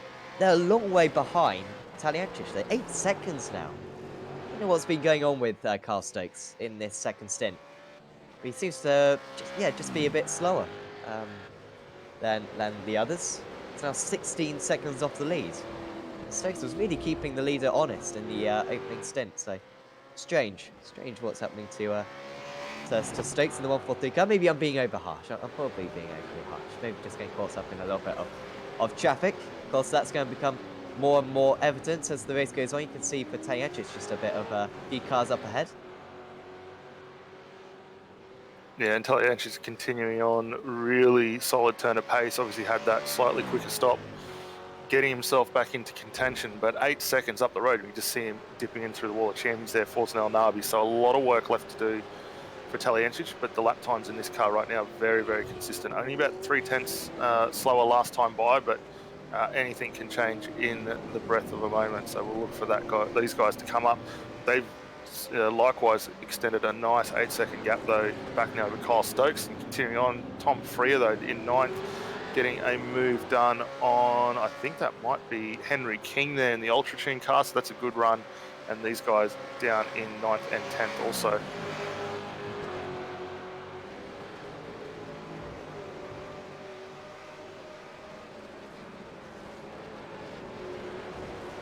Aston Hurley has just gone off the circuit somewhere.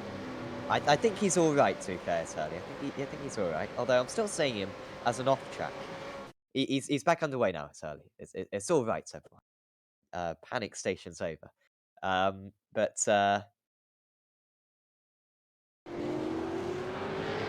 9/10 of a second behind McCullum. There's McKnight, King, Keen. King now, this is now lap 39 for King. And once again, viewer discretion is advised. I'm trying to do maths. And I think King can get to the end of the race with 3 stops from here, so should be alright. This was what happened to Hurley then. Just spinning around, but not too much damage on that car. No need for a safety car. No, just waiting for the cars around to get through. So pretty uneventful. Unfortunate losing that front end the way he did, but good that he was able to get that recovered. Brady Mayers, the gap extending a little bit now to the Synergy car, and that now out to just over a second as these guys continue to work their way around. I was half expecting to see the new damage model in effect there, but of course still not released on the V8 Supercars, which is a bit of a shame. I must say, first time I was able to drive yesterday on iRacing since the new damage model was released for a few of the GT cars, and tried a bit of AI racing, and you forget how much fun it is just pounding into drivers and destroying your own car. And when you do that online, usually people, for some sort of reason, get a bit cross. But of course, AI, no one can complain. And it is fantastic work that iRacing have done. But come on, we need it for the V8 Supercars. It'd be absolutely awesome. But if you do want to see it in progress, of course, do check out the Aussie Mixed and Fixed GT series on Sunday. That'll be on the Esports Network. Similar time to this, 10:45 GMT, or maybe even 9:45 GMT. I'm not quite sure. But do check that one out because that will have the new damage. Well, of course, then we'll have the opening round, the Apex Racing League Touring Car Championship. That'll be next Thursday, so that'll be 20 GMT for that one. And once again, the new damage model will be in progress, and you do not want to miss that because it is hilarious to see body parts absolutely flying about the track. So, yeah, certainly tune in for those couple of broadcasts. Issue for Reese Keane for DPR Racing 1. He's just lost a place to James Scott for ERT 88. And this is what has happened, and I am a bit concerned he's going to get a little bit of a tap there.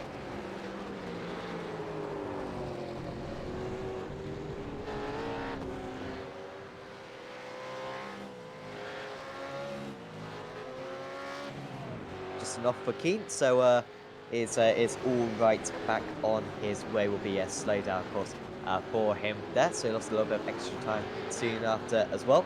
But it does now mean James Scott for Evolution Racing Team 88, the team who crashed on lap 1, had a slowdown on lap 2, had a drive the penalty on, or had to pit then on lap 4, and then had a drive the penalty on like lap 8. It was an absolute disastrous first 15 minutes for them, but they've recovered well, and certainly a top, well, even a top 5, maybe even a podium still very possible for that very competitive team. James Scott, of course, the championship leader at the moment.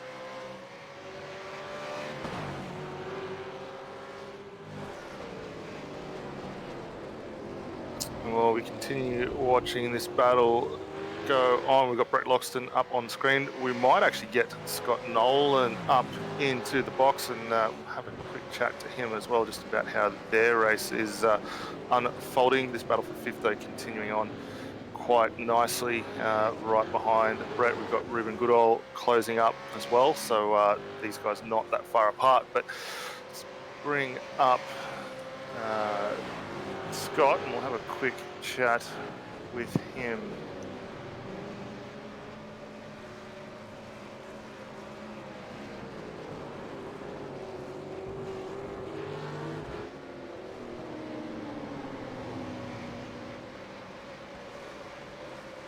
G'day Scott, welcome to the commentary box, mate.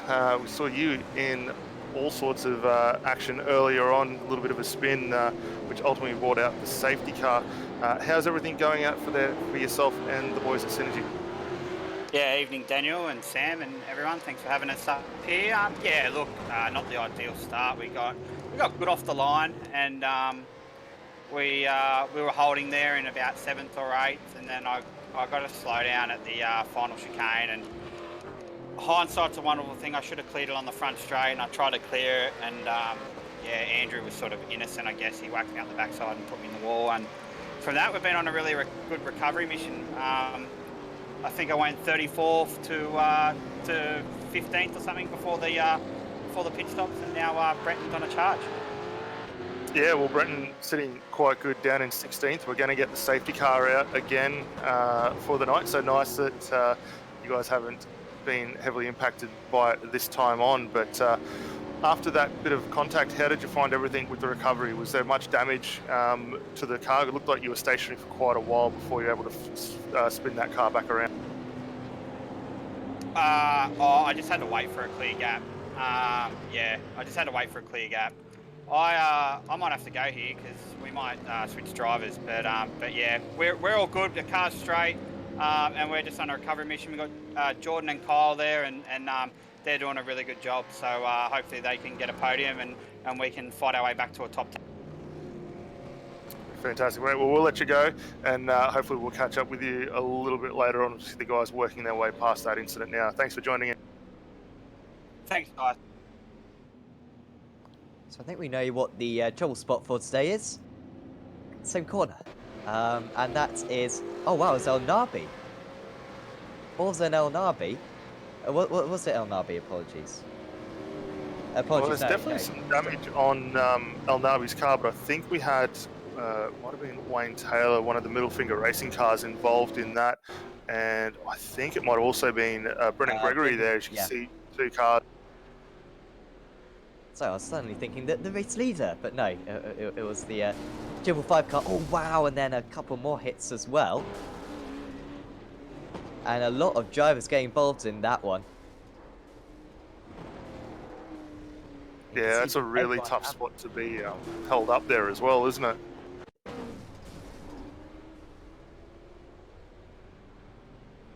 Well, it's good Yeah, that looks like the safety car was deployed when it was, otherwise I think we could have had a few more of them. Here we go. Wayne Taylor, middle finger racing, triple 5. And he comes around this corner. Now, was there already a spin in front of him? There was. And then diving through the middle of them, and that's one of the ERT cars, I think, getting involved. There are a lot of teams which have been caught out by this. They will get fast repairs, of course, so as long as they get back to the pits. And then Taylor just stuck in the track there, trying to request a tow, but he wasn't able to for a while. Yeah, it looks like we got one of the other middle finger cars, another Mustang involved in that. I think I saw one of the EXG cars, one of the Pursuit cars involved in it. One of the GRM cars having a big impact with both sides of the wall there, the tanked car involved in it. So plenty of cars getting damaged as a result of that. And for poor old Wayne Taylor there, that is not the spot you want to be stuck with a car sideways. And then this was the point at which the safety car was deployed. Even then, it's tricky for the guys. And you can see there, another driver almost making contact with the wall. Oh, wow, and then there was a huge impact. So that was the one that we saw a few moments ago then, which blew the engine. And he's even more in the middle of the circuit at this point. Yeah, I think that might have been one of the Mark 1 cars that was involved in that. I didn't get a number read on it, so we'll keep an eye. But as a result of the stops, we've got quite a few cars now in the lane. Everyone formed back up under single file there, and we'll be rolling around behind that pace car driven by Nick Hauser. So great to see Nick back on the circuit again. Used to seeing him in the V8s for those that have followed this series for quite a few seasons, but taking control of the field in that safety car. So the top of the drivers who pitted then was Carl Stokes for CNG Sim Racing. Remember, these guys pitted about 12 laps ago. So you don't have to pit. I'm just thinking, could you get to the end of the race on 3 stops? And again, we're trying to do some maths. So how many more laps have we got to do? So we've got to do... Oh, that's actually quite simple maths, isn't it? It's like 107 laps that we've still got to complete. Jeez, we've got a long way to go, haven't we? 107 laps. And about 32 laps per stint. So probably can't get to the end of the race on 3 stops unless we have a lot of safety cars, which judging by how many we've had so far today, probably not going to be too many, probably going to be 3 or 4 after this. So should be the same amount of stops for everyone here, but of course you will have fresh tyres and we'll be able to go further in this next stint. Scott Gamble, by the way, disqualified. I think they are out of the race for that was Mac 1 Esports Yellow.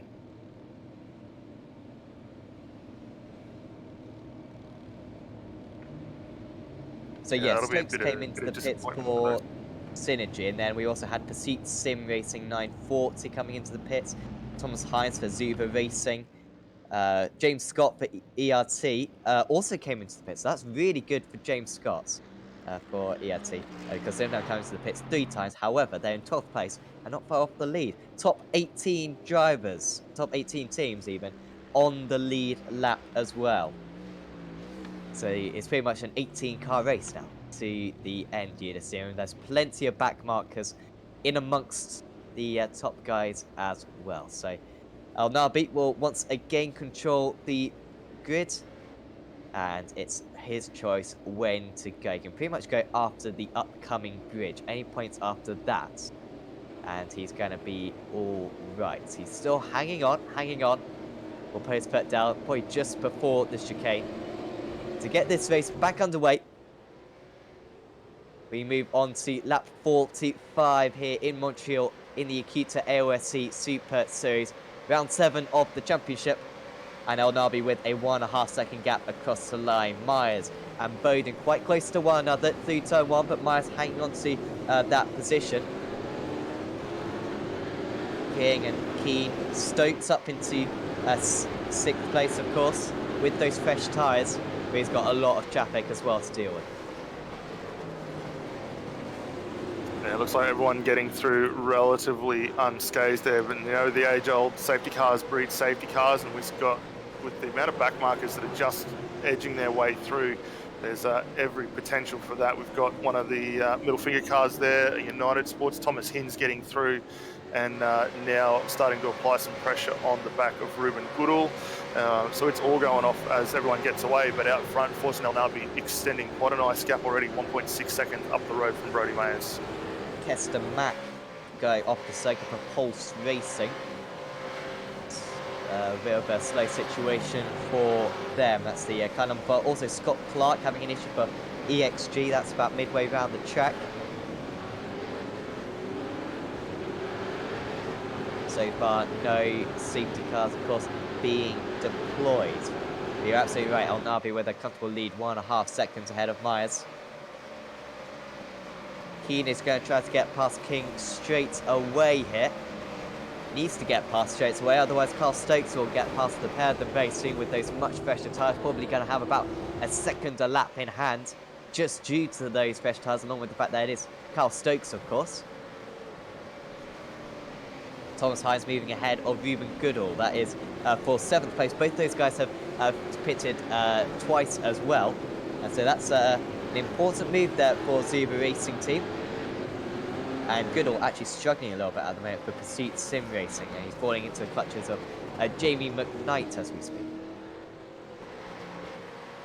Yeah, so we're keeping on the progress of McKnight moving forward.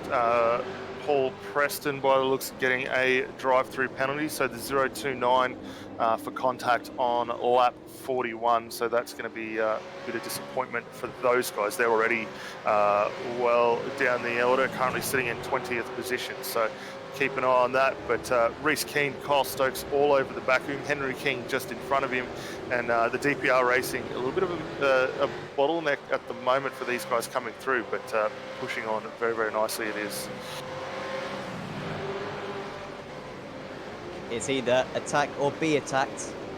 Keane has to get past straight away, and he has got past. Now, he doesn't want to lose his rival too much time, but you can see the extra traction that Stokes coming out of the hairpin. That is easy, like taking candy from a baby. And Synergy Sim Racing back up into 5th place. ANZ Motorsport, remember, ANZ Motorsport, apologies, I'm coming right over all of them. ANZ's Motorsports. Coming into the pits, in fact. Oh, as Stokes now is going to move up into 4th place even. King is into the pits now. Why is he coming to the pits? Unless, I'm not sure, basically, but I'm not sure when the last time he came into the pits was. Maybe last time he came to the pits was maybe lap 15, I guess. So trying to push it as far as he can. He might be able to go to the end of the race with 2 more stops, but we're not 100% sure. So Stokes, yeah, up into 4th place. And how would you assess this decision from Synergy Sim Racing right now, Daniel? He's got the fresh tyres. He's now 9 seconds off the lead. Do you think this was a correct call to come into the pits under the safety car? Yeah, I think probably not a bad timing point. Obviously, those tyres are going to help out as the race unfolds. He's now cleared that bit of traffic ahead of him, which is ultimately going to help unleash that bit of pace that we know that these Synergy cars have, and the strategy that they run so well in these endurance races. And while we got a little bit of lap traffic in the form of one of the Fisher Motorsports cars there in shot, I don't think they're going to impact these guys too much. Further back though, Henry King, Thomas Hines and Reece Keane still scrapping over that 6th and 7th. Right behind them, you've got James McKnight coming in, James Scott, after the woes we've seen for the 88 car, moving back up towards the front of the field. Mullen coming along as well. So our top 10 all starting to form back up together. It's just those top 2 now that have got a nice little gap over the rest of the field.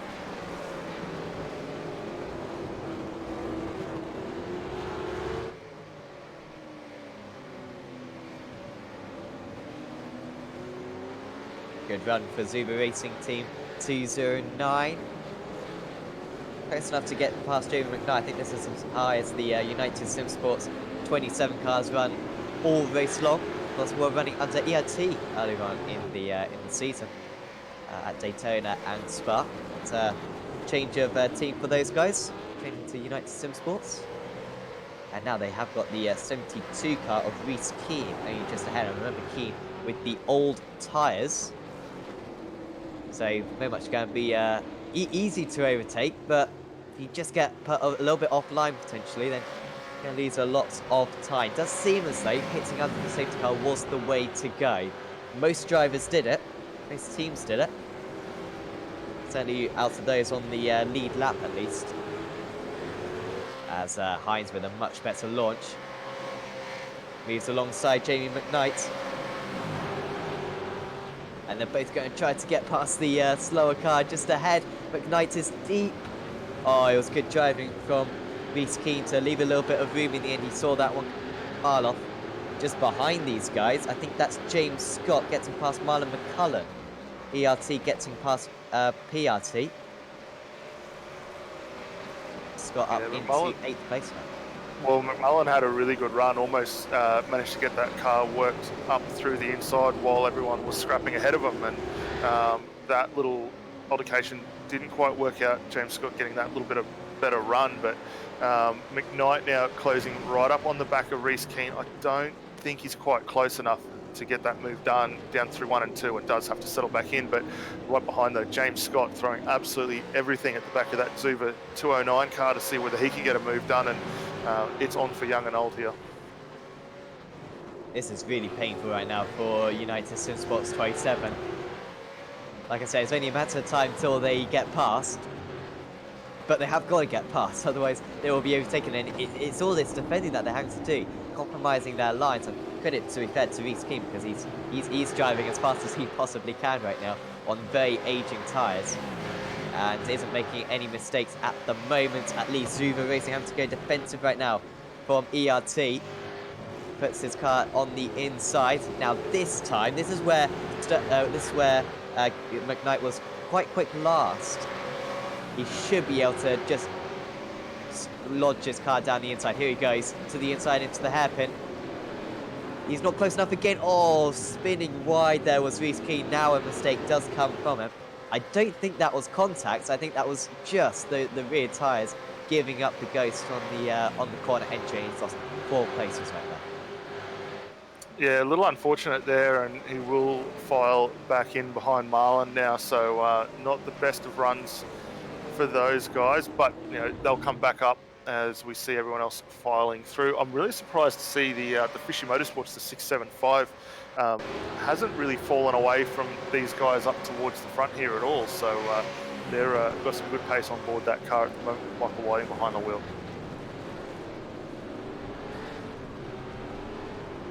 Shame for Fishy Motorsports that they're a lap down, because they were only just a lap down earlier on. This is the replay of what happened with Paul Preston, and that's taking a couple of drivers with big damage. PRA 29 involved in that.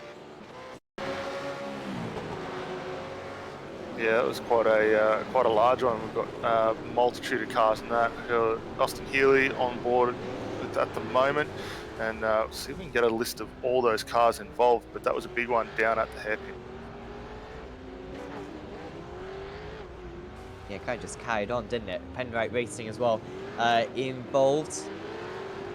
And these guys will have to go back to the pits. So yeah, Jonathan Bain, perhaps from Middle Finger Racing, could have been involved in that one because he's back into the pits.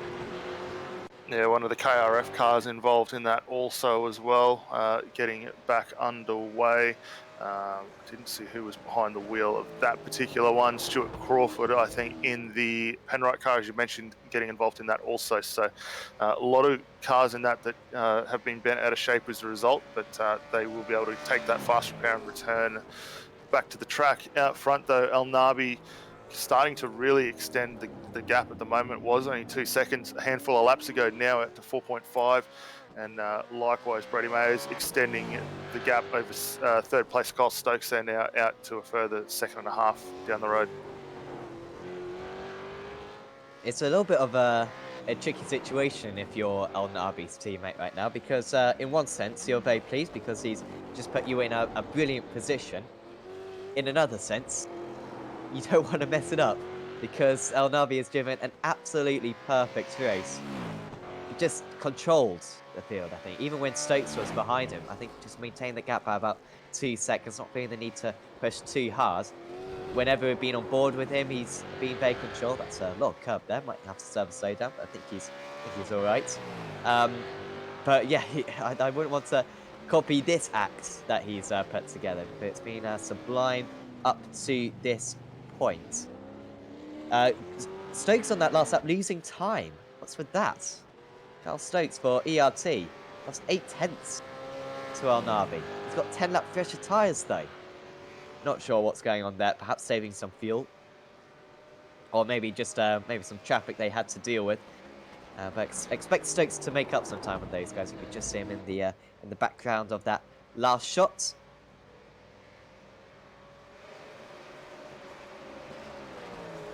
That little bit of loss of time, though, that's really going to start bringing Rob Bowden back into it, who we saw get a great jump at the start as one of those middle finger cars, getting very sideways on the exit of all the champions there. But Rob Bowden in the tanked SRT car had a great start, was right off the back of Brodie Myers when the guys got underway there. Settled down now in the 4th position, but with the trouble that Cole's starting to have, where those tyres almost look like they're struggling for the grip there, could close in. So keep an eye on that, because this could really start unfolding for 3rd and 4th here. Jamie McKnight actually moving a little bit further up the order now got past Thomas Hinds as well, and this scrap down in 5th, 6th and 7th really starting to heat up. So McKnight's cleared Hinds, James Scott moving in as well, Marlon McMullen just in the back of frame, with these 4 cars continuing on their great fight. Yeah, I think McKnight was already ahead of Hinds, but Hinds was momentarily behind Scott going into turn 1 on this lap, but managed to repel it somehow, so perhaps was just on the inside, lost it under braking, but then got it back through the corner. Probably it's only a matter of time till the 8-8 car gets past. Here he goes, down the inside into the hairpin. Not a great exit for him. As long as he keeps parts of his car alongside here, Scott, he should be alright, and he's actually got better straight line speed. I wonder if there's a bit of damage on that Thomas Hines car, because the launch from the corner seemed alright, but according to the relative, just losing a few hundredths of a second back again. And Scott has that move complete, so he can now set his targets on former teammates Jamie McKnight in the 027 car. Hines might try to come back into turn 1, but probably thinks better of it. Now it's McMullen who's going to try to get past, and also James McKee, who we haven't talked about too much. The 777 car. Okay, I'm just looking at the pit stops. We haven't really talked about this too much, but of course, a lot of drivers did come into the pits, but they had very varying amounts of fuel put in at the stop. So, for example, James Scott, the 088 car, only put in 17 seconds of fuel, so won't go very far in this stint. Meanwhile, put a lot more fuel in the car. It was James McKee, apologies, for the 777 car. So they might be able to go further in this stint, hence why the 777 car is a little bit further down, because they were up in 2nd place earlier. Yeah, that's probably one of the great beauties of these long endurance races we see. There's so many alternating strategies. Obviously, James Scott and Cooper Webster now on that massive recovery drive after those earlier issues. But it's interesting to see the way these guys are playing it out, and ERT probably one of the best in the business, alongside the likes of LTC Sports and a few others there, on getting those pit stop times as best as possible. And you see the lights there for James Scott working hard and feverishly as he brings that car down the lane. But don't also rule out Brenton Hobson just behind this little battle for Synergy Sim Racing. That car on the rebound after the earlier issues where we saw Scott Nolan rotated and brought out that first safety car. They're now sitting down in that 10th spot and closing back into what could be a fantastic finish for them also. Yeah, good recovery from those guys. Seems as though just running that little bit closer to the walls right now. Seemed like going through the final corner that they were just almost skimming the wall, a few sparks flying.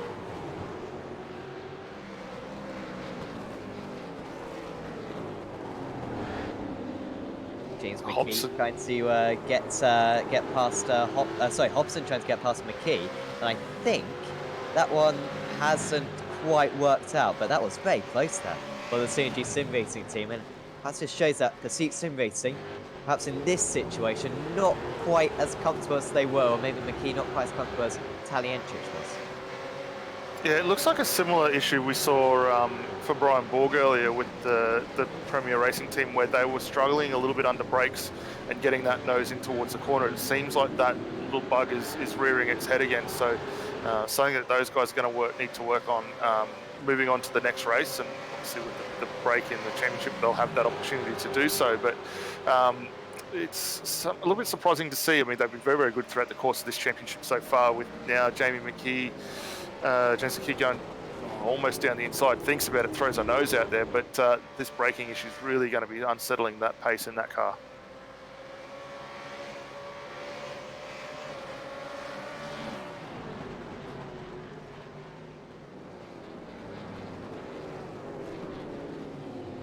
I think, did James Scott get past Jamie McKnight on that last lap? ERT against United Sim Sports.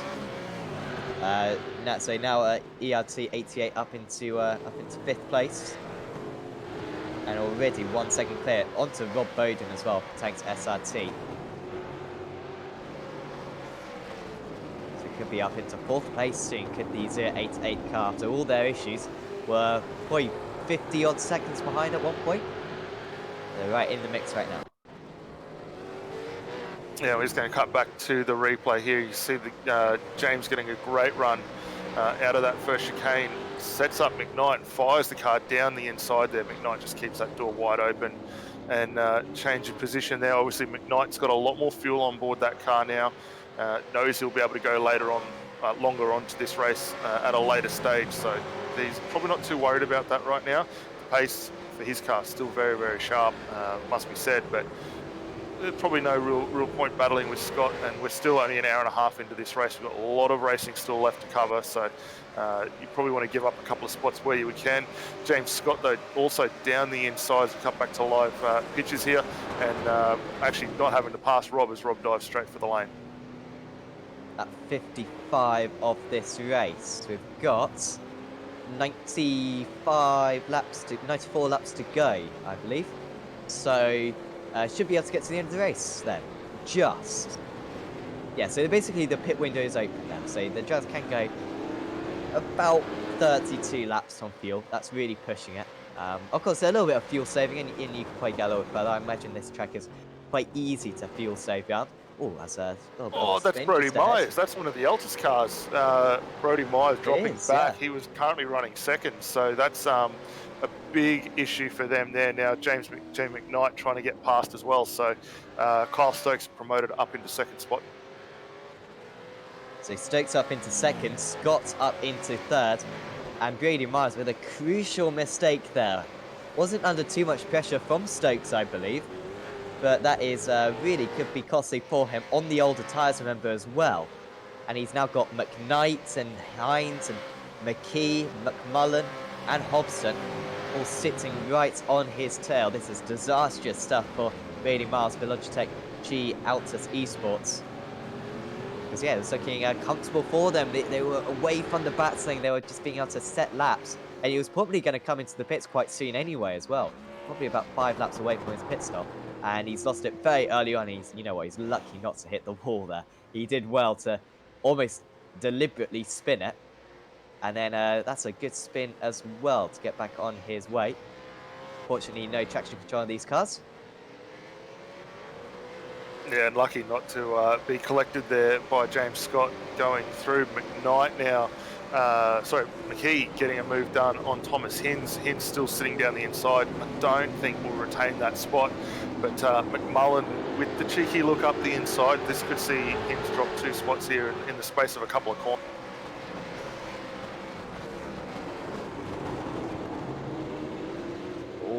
It's almost contact. Premier Racing Team almost into the wall. Now have the inside for the quick right-hander. We've seen so many issues today. 2 safety cars caused at that corner, and he can't get past Thomas Hines, causing issues right now for McCullen. And now you can see how the 777 car has just sprinted away for James McKee, who all of a sudden seems to have a bit more confidence after nearly dropping down into 10th place a moment ago, up into 6th position now. And of course, you'd expect him to overtake Grady Myers in the Logitech G Altus Esports car quite soon. McMullen with a chance into the hairpin maybe, but not on this lap 57. Certainly over a third the way into the race, so about 40% through the race. So it just shows, well, one, how long these races are, and two, how much is still to play for. This is still very much the setting up part of the race. We're inevitably going to have more safety cars where the race is going to be neutralised, as now McMullen loses the place. Brilliant move from Brenton Hobson, and up into 8th place now, our Synergy Sim Racing. Yeah, great run there from Marlon. Great run from Hobson getting that move done, and Marlon just not able to get that car pulled up in time. But this might actually be a little bit of a blessing in disguise. Just sitting in behind, apply the pressure, and maybe just start bringing those tyres back in to the fold and have another crack. But keep an eye on this. That car still sitting in the top 10. Reece Keane a long way behind, another 5 seconds off the pace at the moment. So it's not all bad news for McMullen, but certainly not what they're going to want to keep an eye on. But for all the viewers out there who want to get a quick look at what 10 seconds is, thank you to Alex, just popped up the track map. You can see as our race leader goes down through turn 1, the second spot there at Kyle Stokes only just getting into the braking zone now, so quite a long gap between first and second. And that gap maintaining at the moment, not really too much movement there. Just getting past Jamie McKnight was James McKee. So it'd be fantastic if we could get a replay of what just happened there, because I think it was a really nice move actually from the Evolution, from the Pursuit Sim Racing car, get past the United Sim Sports car. It was after the quick right hand into the left hand. I should learn the corner names, it would help. But here it was. I think, what was this around the outside move, or did he just stick it down the inside? No, it was just down the inside. Had to go pretty deep to get his opponent offline. In fact, actually, it was pretty well managed from the pair of them. And just that extra confidence, seemingly, for McKee. And we were doubting him. We were really doubting him before, but he's made good progress through this pack of cars. He's up into the top 5 and will now set his sights on the Grady Myers, only just ahead. 18 seconds off the lead is McKee at the moment. Like I said, safety cars, inevitable, which will come later on in the event. And one thing I sort of... Well, yeah, 2 safety cars already, but one thing I was going to say, very interesting there of note was that move that we saw Mackie putting on McKnight was almost a carbon copy of what we saw James Scott do to McKnight as well, only a handful of laps before. So whether or not McKnight or Jamie's struggling a little bit for the brakes in that area, not too sure, but 2 moves in relatively quick succession there to be put on him. So it might be something to keep an eye on later on in the course of the race. Mick Cracknell, though, now starting to get involved on the back of, I think that might be Ian Bird there. The brakes all locked up on the run down into turn 10, down into the hairpin, and gets that move done and dusted our race leader, though, Forzen Al Nabi for United Sim Sports in the pit lane as well. Yeah, this was going to come. We're seeing a lot of drivers who didn't come into the pits at the last pace car. So just a reminder, had a pace car on lap 40, so about 20 laps ago. Geez, the last 20 laps have absolutely flown by. A lot of drivers came into the pits. About half drivers came into the pits, half drivers didn't come into the pits. Haber was one of the drivers who didn't come into the pits, hence why he's now in. This is, lap 60, so of course 2 more stops to go for Haber. We'll put lots of fuel in that car. The question is, where will he come back out onto circuit? And he seems like he's going to stay in that car again. So Haber's done all the laps so far. I must say I'm a little bit surprised by that, because Haber seems to be... I mean, I doubt his teammate is any faster than him. And so you think you want your faster driver right at the end of the race, potentially for like a 30-lap sprint in case we get a safety car. But it seems as though they're just going to half the race for each driver. Yeah, well, pretty steady run between both drivers so far in that car. Obviously, we saw how good Haley was early on. We've just seen how good Forzan's been, and he's had a fantastic run, able to extend quite a good lap advantage after that pace car. Now Haber gets that car back in his possession, and we'll see him go further forward. Reece Keane, though, having a fairly good scrap with David Kidman as well. These guys now running down the Casino Straight for another lap. But it's all starting to happen. I think we're going to see a lot more pit stops come in. Brody Myers in the lane as well for the Logitech G Altus car. Greg Sharp in for the 774 Penrite Racing car. So it's all going to start happening here very soon. Reece Keane, likewise, we see dropping in the lane now. So quite a lot of pit stops coming through. Brenton Hobson, though, with a massive off track there as he was battling against Thomas Hinds on the run down into turn 1. Battle for 5th place there. Hinds has kind of been a little bit of a trouble for many drivers. He's still running in 5th place for repairs, Hinds, after a couple of pit stops for the drivers ahead. Now, everyone who didn't pit at the pace car, apart from Michael Whiting for Fishing Motorsport, everyone else has now come into the pits, at least out of the top 20 drivers. So what you're seeing now out of the top 10 drivers is everyone's pretty much on the same tyres. Everyone's in the same race. Not too much strategy there for the drivers, as we see a replay of what happened to Wright Sim Racing.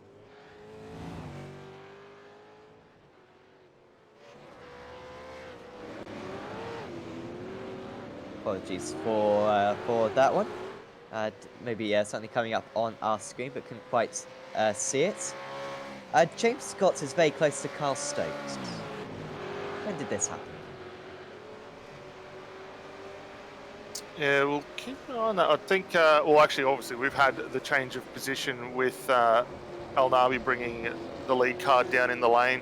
James Scott, though, with a great turn of pace in the ERT car, now finding himself up on the back of Kyle Stokes for City Sim Racing. So while we've had a couple of changes, and we saw that issue we had earlier on for the Altus car as well, these guys are now on a great charge back up towards the sharp end. And might actually be a good time. We might bring maybe Brent O'Brien up, who looking after the ERT team, and get his thoughts on how the boys are coming back after their earlier issues.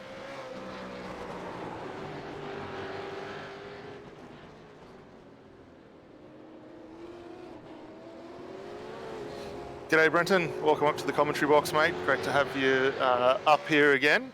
Your boys coming back nice and strong now, with James Scott sitting in second position. Yeah, thanks, Dan, and thanks for having us.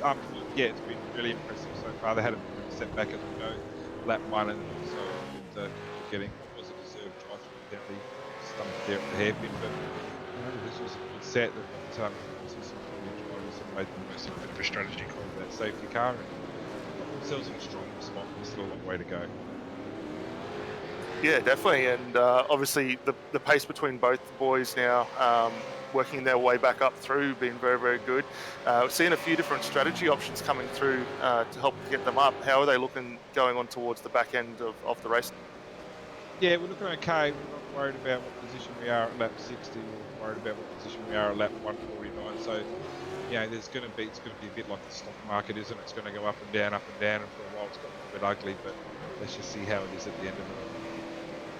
Yeah, definitely, and obviously so far throughout the course of the season, you guys have had a fantastic run. James Scott doing a great job out front through the opening 4 races, taking 4 on the trot.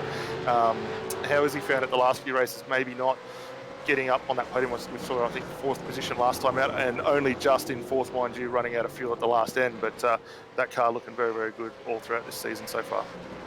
Yeah, been some interruptions with Scotty privately type thing in his work life, and he hasn't been able to, well, for that period there, wasn't able to put in the laps that he would usually be able to put in. But I think now that he's in a position where he can get back into it more often, and we're working hard with sets, like I said, with disruption. So as a team, we're really unified now. We're working strong again. So looking forward to see what we can do for the rest of this race. And like you said, he won 4 in the trot, and people are worried that he came 4th in a race. And perspective, he's going very, very well. Yeah, definitely, mate. We'll let you go and keep a good run on in the race. We'll definitely keep a weather eye on these boys and see how they go. Is almost getting a move done for the top spot. Yeah, and before I go, if it's all right, just make sure I mention our sponsors, Panther Race Fuels, MIR Raceline. They've come on board with us a couple of weeks ago now. The skins look absolutely fantastic, and Carey and Jack and all the people there at Panther have just been absolutely awesome to us, and yeah, we couldn't be prouder to have their logo and their brand on the side of our car. And also just look out for more things to come from the Evolution Racing team. It's been a really exciting period for us. Definitely, mate. Again, thanks a lot for jumping up, and we'll definitely keep an eye on the boys going throughout the course of this championship. Cheers. Cheers, Dan.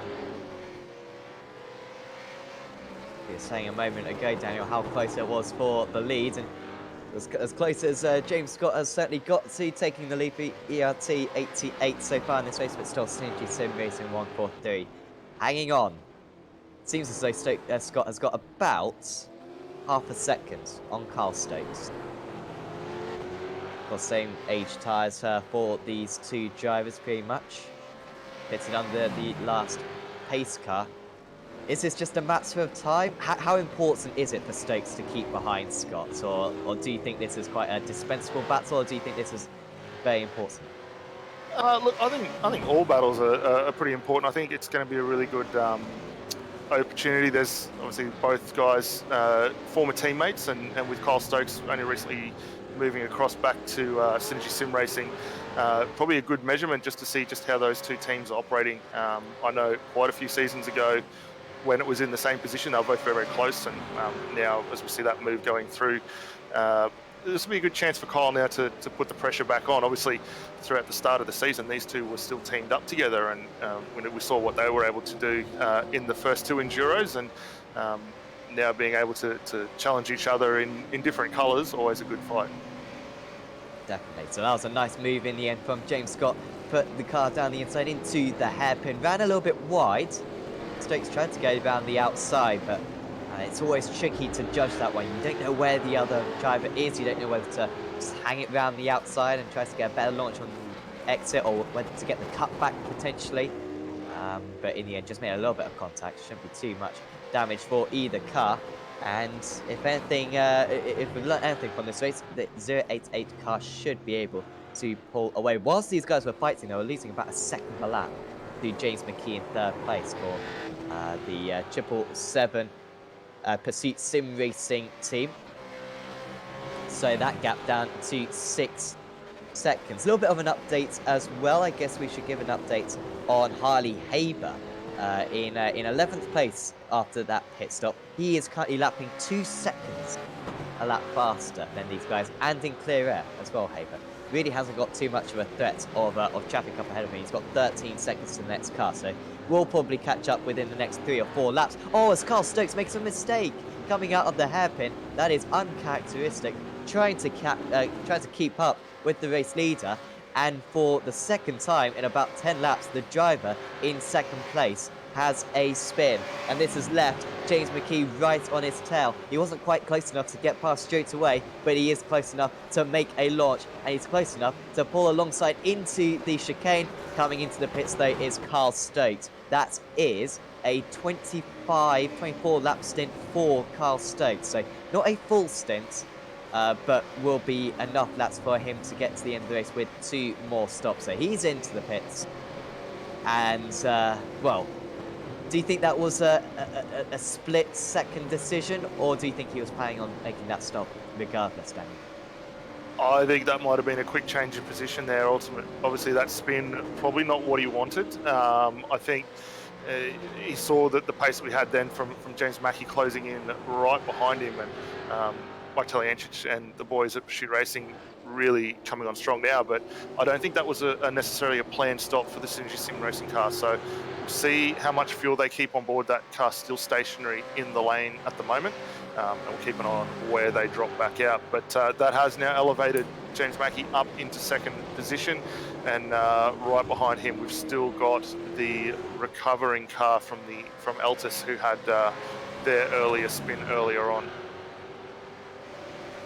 It's remarkable now the gap that Harley Haber's got on Jordan Ross, who's got back into that car now. So the gap between those two teams, I guess it's not that much. It's about 20 seconds now.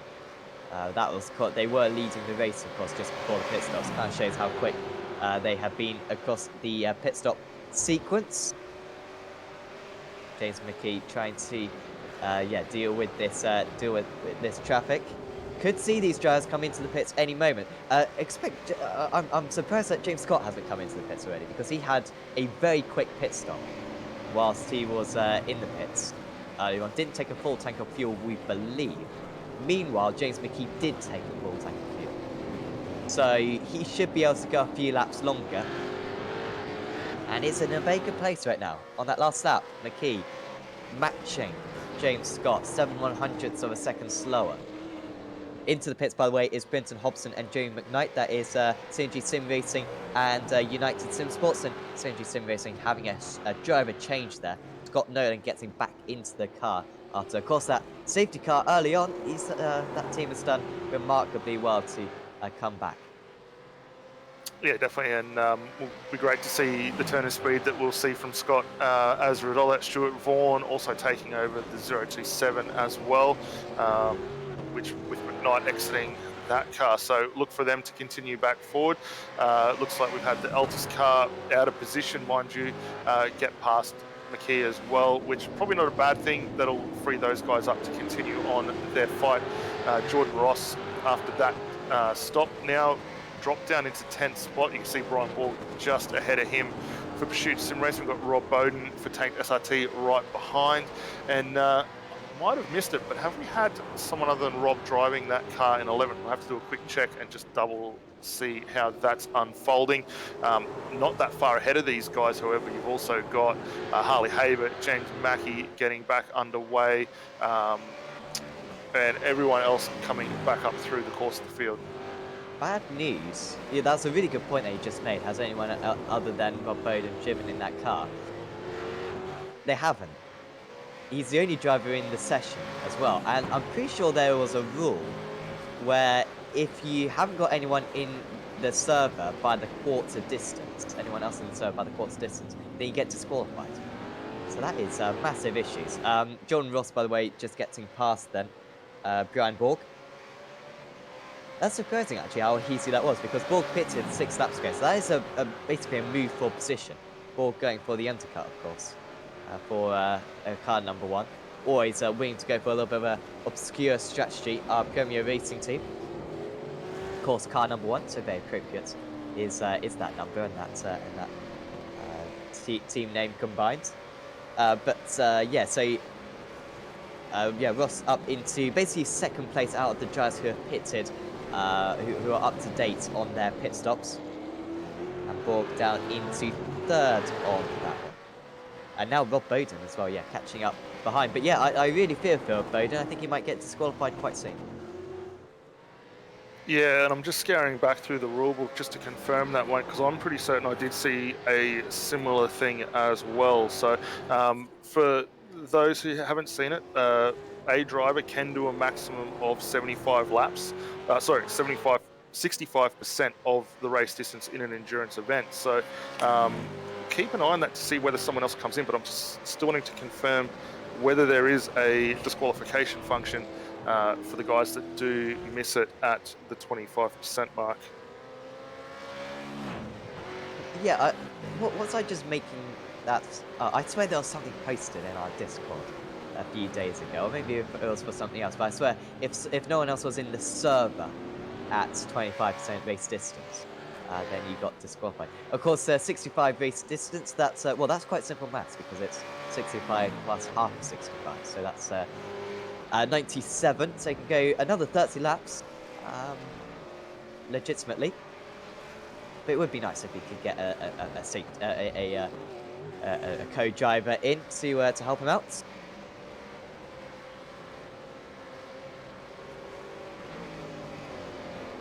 James Scott, by the way, in the last couple of laps, just pulling away a little bit from James McKee. ERT versus Pursuit Sim Racing. Up to 8.5 seconds now, that gap, 7/10 faster was James Scott. Just looking at Scott's traffic at the moment.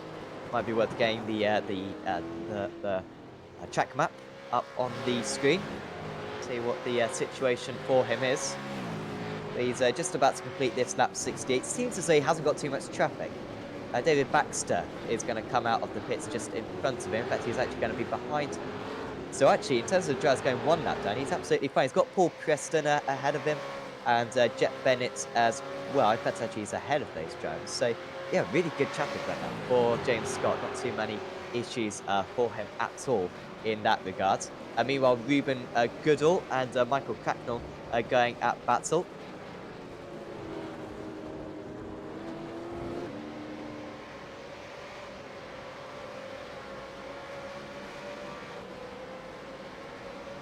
So I think we are just going to go for a little bit of an advert just before the pit stops really kick off. So just a little bit of intermission here. We'll be back in a few minutes' time in this Acuta AOSC Super Series.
Welcome back to the Acuta AOSC Super Series. Apologies for that little bit of an interruption, but we should be able to go to the end of the race. And what a race it has been already over the halfway mark, or certainly coming up to the halfway mark of this round 7 of the championship. And once again, I am Sam Fitzpatrick. Once again, alongside me is Daniel Leitz, and once again on the cameras is Alex Simpson. And we have just had a couple of pit stops. So, crucially, a pit stop for our former race leaders. ERT88 have come into the pits and come back out on track in 7th place. Crucially, behind Harley Haber by about 23 seconds. So, Haber will become the race leader soon when everyone else comes into the pits. And also behind Jordan Ross is the 88 car. Also, Cooper Webster going back into that machine as well. That was the main difference since the last time we tuned in.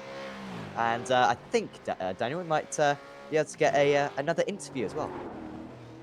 Yeah, well, we might bring up Brenton Hobson there, the 018. We'll have a quick chat to him. Obviously, these guys on the recovery. So, Brenton, welcome to the commentary box, mate. You guys are on a fantastic roll back up towards the point end. Currently sitting in 9th with Scott Nolan behind the wheels, but following on from that earlier spin. How's everything going out there for you guys? Oh yeah, man, it's good fun. We're just having a bit of a crack and have a bit of fun out there. And yeah, we had a bit of a rough start there, ending up at the back of the pack. But it's been good fun driving back through. Been enjoying it. Yeah, well, we heard from Scott earlier on trying to clear the slowdown and ultimately getting that contact, which rotated the car around, and then we saw the first safety car result. But following on from that, how have you found coming back through the field? Obviously, you guys fell well down the order as a result of that, but obviously now with the pace in that car up to the 11th, are you enjoying it out there, and how are you finding the traffic as well, I guess? Oh, traffic's traffic. It's been a bit of a mixed bag. We've had a lot of lap cars and stuff out there as well, mixing it up. So it's been good. The car's really quick, and it feels really nice. I burnt the tyres off in my run then towards the end and struggled, but I mean, it's always good fun to get out there and mix it with the others, you know, bash some door handles, knock some mirrors around and things like that. It's just, yeah, I love it. It's good. I don't mind being at the back and having to drive through. It's good racing around these guys. Yeah, definitely. And obviously now we've just ticked over the 2-hour mark, halfway down. What are your guys' plans and thoughts going forward? Obviously, without giving too much of the strategy game away, where are we likely to see you guys go moving forward for the next couple of hours?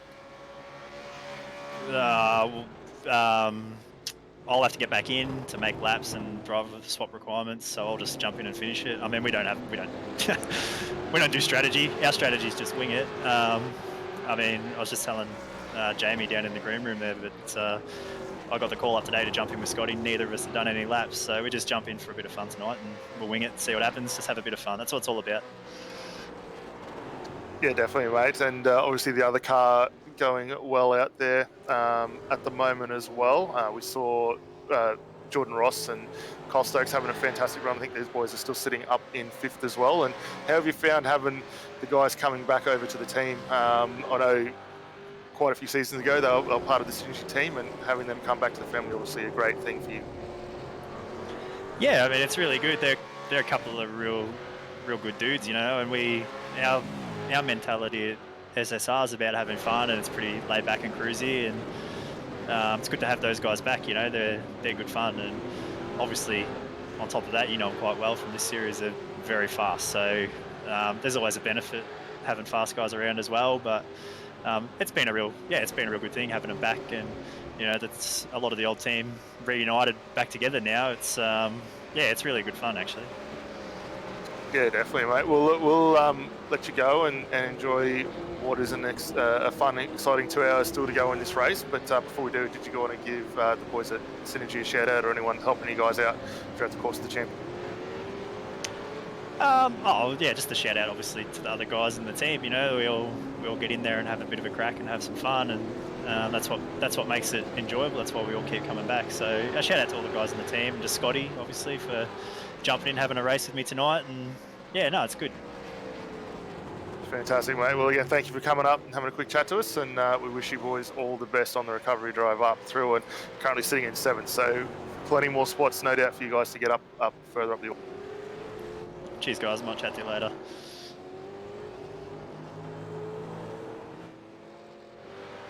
That was Brenton Hobson for Synergy Sim Racing, and that car looking very, very sharp moving forward. A little further down, we've still got Cooper Webster getting into a good fight with Jordan Ross. Those guys now scrapping over 2nd and 3rd position, and we just see one of the lap cars just getting out of the way. So good fight to continue on.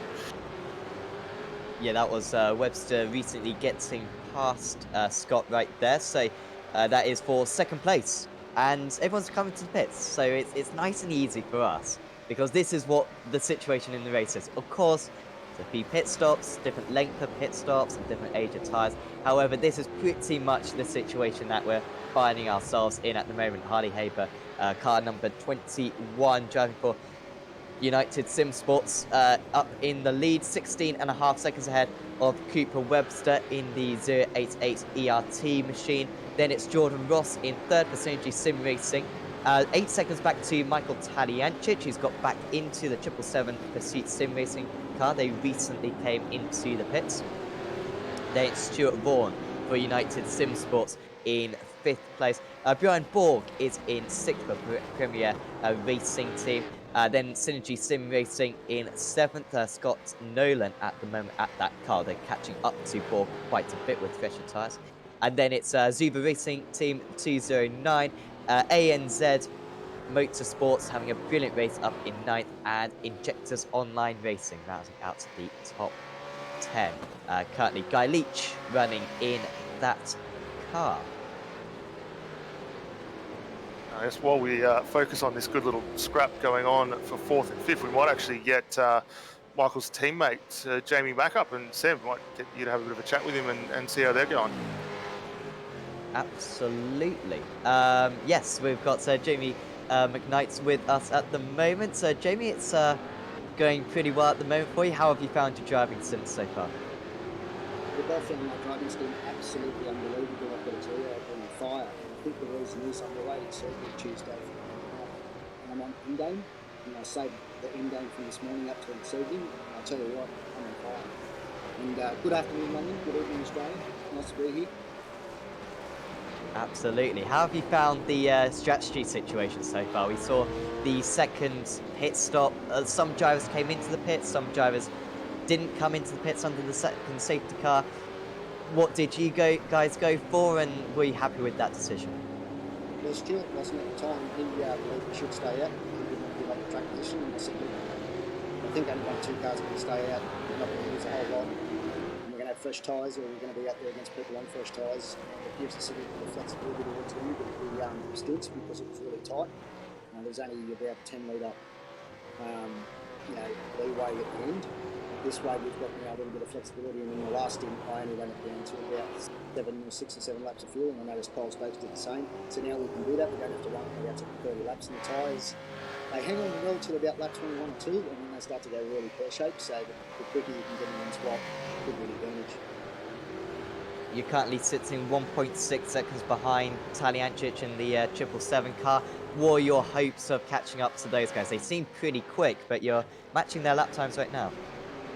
Look, I've got absolutely no hope of catching Taliancic and his teammate tonight. I mean, if we're somewhere amongst it, we're going to be absolutely wrapped. And Stuart didn't get home from work, so he works for him, Stuart. He didn't get home from work at 7 o'clock, so he's had no laps. So I've got an America's race today, which will be quite early, so I've got a bit of practice. But our goal was to be in the top 10. We're in the top 10.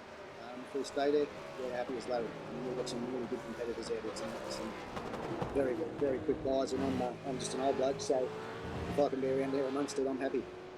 Well, you're doing a superb job at the moment, Jamie. Before we let you go, is there any shout-outs you'd like to give to anyone? Well, of course, I'd like to thank my brand new team and my teammates, United Sim Sports. Even though there's only 4 of us driving tonight, the whole team's been on the set, and we've got an awesome set tonight. Really good, looks after the tyres. And of course, we've brought on a big sponsor, Garveline, who've supported me greatly. We'd like to thank them, and also West End Lodge for Tours and Finance, and Parramatta Isuzu Youth, of course Apex Racing, and Apex TV for all the great broadcasts. Thanks, guys. Awesome. Thanks for having a chat with us, Jamie, and best of luck for the rest of the race. Thank you, boys. See you later. That was Jamie McKnight, of course, currently running in 5th place with Stuart Vaughan in the United Sim Sports 27 car. Calm down a bit now within the top 6 places. I think we've recently had Scott Nolan pass Brian Borg, have we? Synergy Sim Racing ahead of Premier Racing Team. Seems to be the case. Yeah, I think so. So up into 6th place now are that team. But yeah, on the most part, yeah, very calm now in the top 6 positions or so. This is a bit more exciting though. So for 16th place, 15th place even. Sean Thompson versus Greg Sharp. KRF versus SSF. Really not easy to say SSF quickly. Going down the inside though. Almost contact between the two of them. Good gentlemanly driving from the pair to not put each other in the wall. They were both very close in consecutive corners on that occasion. It is Greg Sharp who gets ahead though. Oh, and into the wall. Goes Henry Sean King. and Sean Thompson rotating that KRF car as well. So that's a little uncharacteristic there for Sean. They got through the first portion of that lap very, very well. And I think we also saw an off-track there for Henry King as well in the ANZ car. So not a great run there for him, also dropping a little bit further down. yeah, a little bit gingerly coming out of that corner as well. So doesn't seem like he has any visible damage on that car. But yeah, it certainly was an off check for him as well. Just a little bit of a reminder for the drivers that this track can bite. But as we were saying, that's the drag zones so far today have been absolutely superb. Only 2 safety cars, both caused by collisions. Of course, we can have random safety cars as well in these endurance races. But so far, none of them. Just a couple of necessary ones through the first sector of the lap. But been a good driving apart from that. And of course, started off with 39 teams, 38 teams, apologies, in this race, I believe. And we are currently still got running 35 of them. So very good attrition. Yeah, really, really good. I'm just watching Harley here as he works his way past a little bit of the lap traffic there, and he is not going easy on that car at the moment, sliding it in through quite a few corners as that's going to unsettle his tyres a little bit. As you can see him drift that car out towards the wall, and really getting on with the pace. Maybe just dropped off a little bit last time, only, actually nearly a second slower than what we saw from Cooper Webster as well. So he could be starting to hurt those tyres just a fraction, but really backing it in MotoGP style. Yeah, that's Casey Stoner-esque right now. Absolutely all over it. Still, of course, got about 11 more laps on this stint, has Harley Haber. Bit to 11 laps earlier than Cooper Webster in second place, hence why Webster is catching up at this point in the race. Just wondering, Webster might be able to catch by the end of this stint. 11 seconds behind, he's lapping 1 second lap faster, and we've got about 10 more laps in this stint. So watch out for the top 2 to get very close. Of course, then Haber will probably get some fresh tyres, pull away. But these are important laps right now. Of course, this might become a bit irrelevant because we might get a safety car. We probably will get a safety car from now to the end of the event. We're only just halfway through, obviously. So probably going to get another one, and that will really potentially mess up the strategy when that comes out. But at the moment, Haber probably with the upper hand. United Sim Sports pretty much leading the race proper. For the entire event so far. Given it up a few times during the pit stops, but in terms of who's been the true leader, they have absolutely dominated so far. Here is Middle Finger Racing, 54, Matthew Clowett. Currently moving past Grant Madaford, who tries to come back at him straight away again, but Madaford with a slightly poor straight line speed. Maybe you're taking an alternative line there. He's on the outside into the chicane. I think that's pretty much an impossible position from here.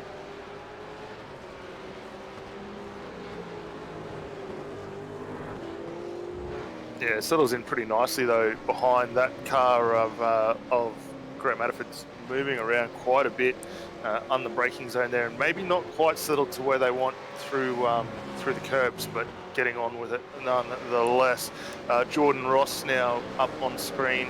He's just working his way through a little bit of lap traffic there. Brett Veritas on screen. Dave Miller right behind him in that Bow Repairs Reback racing car, and those guys are scrapping down over the 19th and 20th positions, or sorry, 21st positions respectively, and both drivers actually having a pretty good run up. 9 spots there for Brett Veritas so far. Paulson and Morgan going side by side for 18th place. In fact, actually just High Torque Racing getting past on that occasion. They were side by side for a little bit. Here is Brian Borg catching up to Scott Nolan. So I think Nolan for CNG Sim Racing got past a little while ago with the fresher tyres. And now Brian Borg's, nah mate, you're not getting away. I want to have a bit more of this battle. And now he's really looking like the faster driver. Gap down to 0.2 of a second. It was a better launch for him. Going to turn 1, he's going to have an opportunity. It's not the biggest braking zone on this circuit though, is turn 1. These cars, not the most amount of grip, very little downforce of course. And so they have to slow down a lot for that 90 degree first corner, and cost them the change of direction ever so tricky. Also Brett Logston, he's absolutely charging up to these guys. For Zuba Racing Team. Only pitted a few laps ago, did Logston. Where was Zuba Racing running prior to the pit stops? Because they pitted about 10 laps ago. I'm struggling to recall where they were running before then. Yeah, look, to be honest, I'm not too sure. They've certainly been thereabouts inside that top 10, and we'll continue to see some good runs out of them. Obviously, we had Thomas Hinz in the car just before. He was battling it pretty heavily. I believe it might have been with Talyancic earlier on. So, yeah, that team's still coming along very well. You can see a huge amount of pressure and actually contact between both Borg and Loxton there. Well, not sure if that's a curse or not, but we were certainly complimenting Loxton a lot, and he's just giving his rival a bit of a tap. He's 2 seconds a lap faster at the moment, so he can easily get past these guys quick. And you don't want to complicate matters by making contact. It's cost them quite a bit of time. Doubt he'll get a penalty for that. Didn't really gain too much from it. Didn't lose too much time. Did Borg?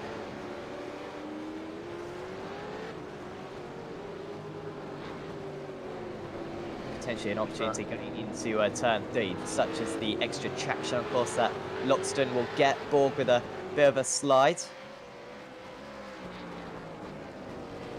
No, but one thing that that little bit of contact did do, it did release Scott Nolan in front, who we saw coming under a lot of pressure there from Borg down the inside. Borg very, very defensive, but Loxton able to squeak that car down the inside and actually gets that move done. So Brett Loxton now up to the 7th position, Borg dropping down to 8th. So these guys are going to continue that solid fight.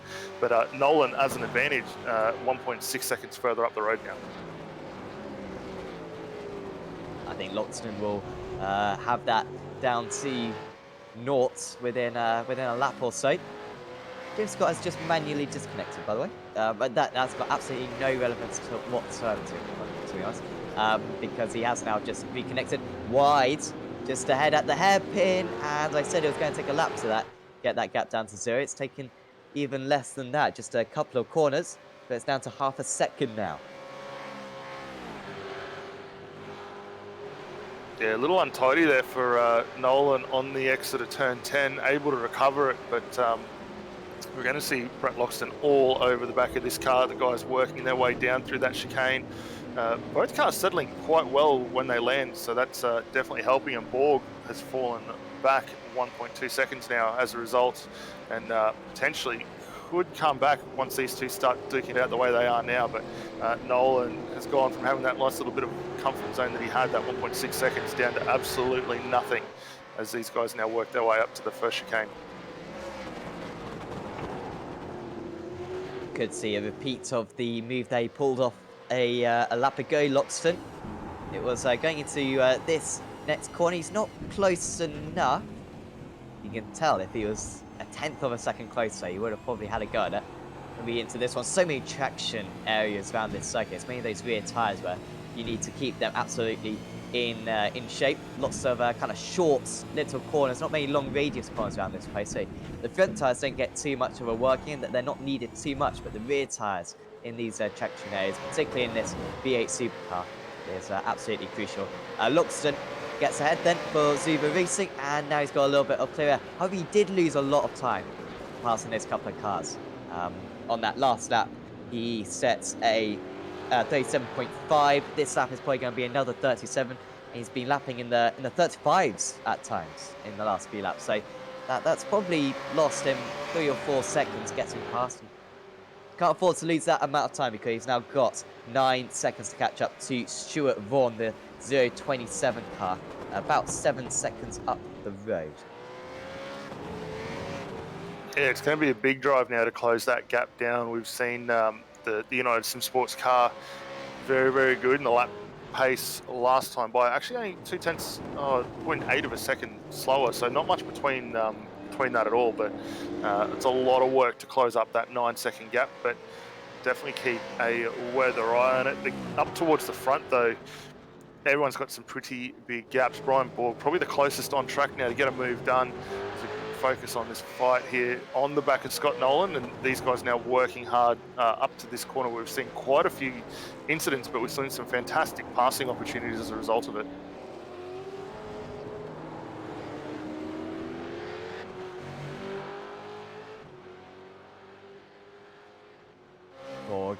glances to the inside. This is one of his best opportunities yet. Oh, they're both sideways on the corner entry, and Borg does well to not completely spin the car. Yeah, it's a big ask to try and get the nose down on the inside of turn 8 there, especially with the way that it runs out towards the hairpin. Borg thinking better of it. Does lose a little bit of time though as a result, but we should see him close that right up under the draft down Casino Straight. Brett Loxton extending 2 seconds now further up the road and slowly starting to close in on Stuart Fawn ahead.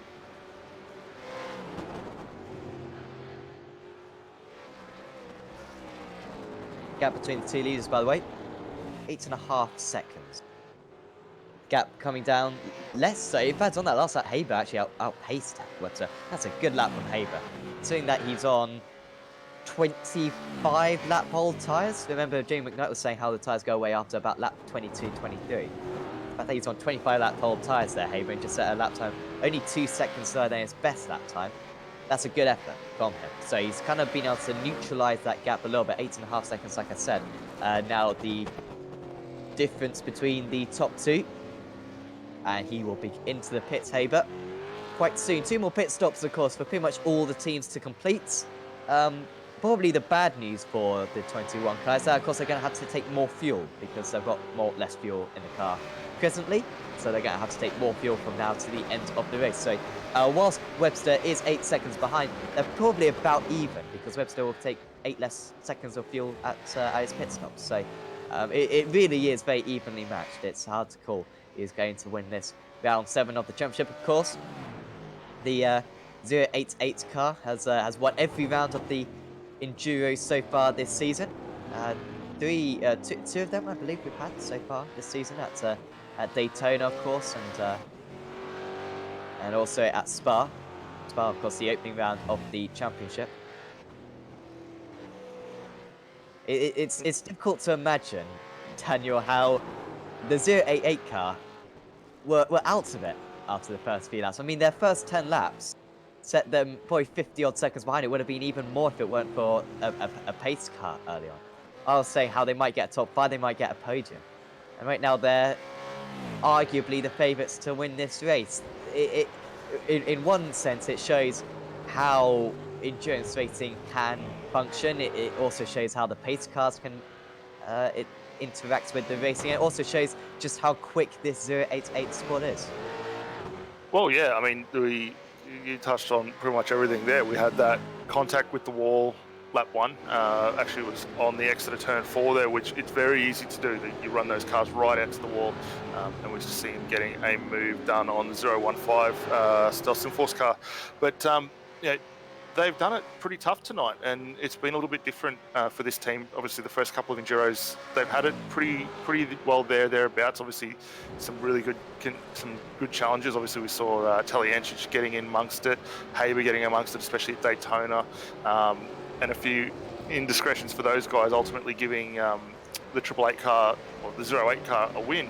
But over the course of this one, I mean, they fought back from a long way down the field. I mean, I think it was right at the start of this race, we saw them down outside the top 30, and to have now clawed their way back up through good strategy. Obviously, the help of those safety cars really come at a good time for them. Here we are, hour 25 or 2 hours 25 into this race, 87 laps, and these guys are back up in second position and starting to close down the gap to our first place runners. A little bit of a clip with the wall, I think, on the inside there. I'm surprised we haven't seen more drivers doing that, because I've done that a couple of times, and you really do feel like absolute imbecile when you do it. To be fair, in this car, it's slightly better, because that is a tricky corner. When you're in like a Formula 3 car, it's slightly more embarrassing, because of course it's easy flats in those machines. Grant Manafort has just gone off the circuit, but he's all right. He's all right. Pulse Racing Team Blue with a trouble there. Might see an overtake for Injectors Online Racing versus Logitech G Altus Esports, and that has just been a move. So Jackson's Solan Harlow gets him past. He's up into 11th place now.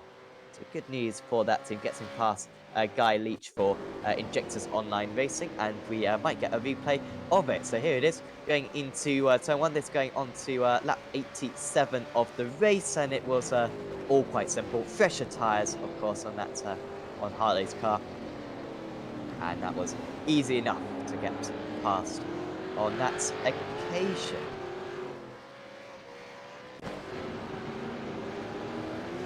Yeah, and don't forget too, that car is working its way back up the field. We saw them have a spin, would have been at least another 20 laps earlier. Able to rotate the car around, no major damage done, and keeping it off the wall. Scott Nolan now slowly closing that gap down. Actually, no, losing the time to Brett Loxton. That gap to Loxton now 5 seconds. And Brian Borg not really getting in a position at the moment to make a move 0.8 of a second further behind. Keep an eye on that. But Brett Loxton, having been released, closing down on Stuart Vaughan, that gap out to 6 seconds. Only a handful of laps goes out at 9. So a lot of good pace currently on board that Zuva racing car. But this is the closest battle we've currently got on field at the moment. Yeah, the battle's coming down for a bit, actually. It's strange not to have 5 or 6 going on at the same time, but does make our job in the commentary booth a little bit easier, which we do appreciate a bit.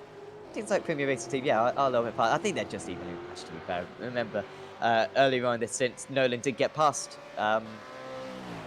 did get past for 7th place, moving past Borg, but yeah, since then it's been quite even. Haber into the pits. This is kind of what we expected. He has got, oh dear, maths again, 61 laps to go. Here we go. I'm getting good. I can add and subtract. I'll be able to multiply and divide soon, hopefully. But yeah, he's got 31 more laps, 61 more laps to go in this race. So this is just on strategy. Are going to be a couple of long stints though, so he's got to put absolutely all the fuel he can put into that car. And they're going to change drivers again, so Forza and El Nabi back into the car. So just thinking about it then, El Nabi will probably finish the race. No, wait. Haber will finish the race, yeah. El Nabi will do this one. Haber will get back in the car for the final stint. And that will be how it figures out for them in this event. So yeah, just a bit of a reminder, the pit window definitely open. Everyone who pits now will have to pit one more time in this race. Well, will El Nabi come back out on the track? I'm just looking, there's a little bit of traffic he might come out into. He's got Solan Harlow, who's going to get past him. Guy Leach might be able to get past him. No, he's still ahead of Guy Leach, and he's alongside, actually, Jackson Solan currently. Although El Nabi has just got past. So he's in 10th place as El Nabi, and with 11-second gap to the Pursuit Sim Racing driver of Job Stewart. So that's worked out pretty well for the 21 car, and expect some strong laps from them now on those new tyres. Yeah, definitely, and just catching up with the battle towards the front. Michael Taliancic getting up on the back of Jordan Ross. So Synergy Sim Racing versus Pursuit Sim Racing, lap 89. Not much between either of these two cars last time by. Taliancic about half a second quicker, so a 1:36.8 plays a 1:37.4 for Jordan Ross there, and the Pursuit Sim Racing car coming on very, very strong. We had his teammate, actually we had Jamie Mackey in the car just before, having a very, very good run, and Taliancic continuing that on. These guys won't be too far from their next round of stops. So we'll keep an eye on that. Just also in the chat, we queried it earlier, we were a little unsure, but Rob Bowden, unfortunately, his teammate accidentally joined a different team, not able to complete the race. So a little unfortunate there for Rob, and I believe that car now retired. So hopefully we'll see the Tanked SRT boys back again for the next round, and wish them all the best for the next Enduro also. That's such a shame, because Rob Bowden actually drove a really good race. I don't think he really was involved in any collisions, was Bowden. But yeah, they're back into the pits, and well, we're on the esports network, but it is unbelievably frustrating when something like that happens. Fortunately, I've never committed that sin. I've never signed up to the wrong team, but it is so easy to do. And safe to say it would be nice if the iRacing process was a little bit easier. Just if it like came up with like 5 warning messages. Are you sure? Are you sure you want to join this team? Just in case it is the incorrect one.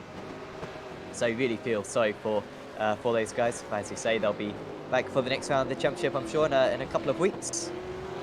Indianapolis is going to be next. We'll talk about that in quite later on in the events, because we've currently got still some more pit stops going on, and of course we have got that Ross Taliancic battle as we're currently viewing.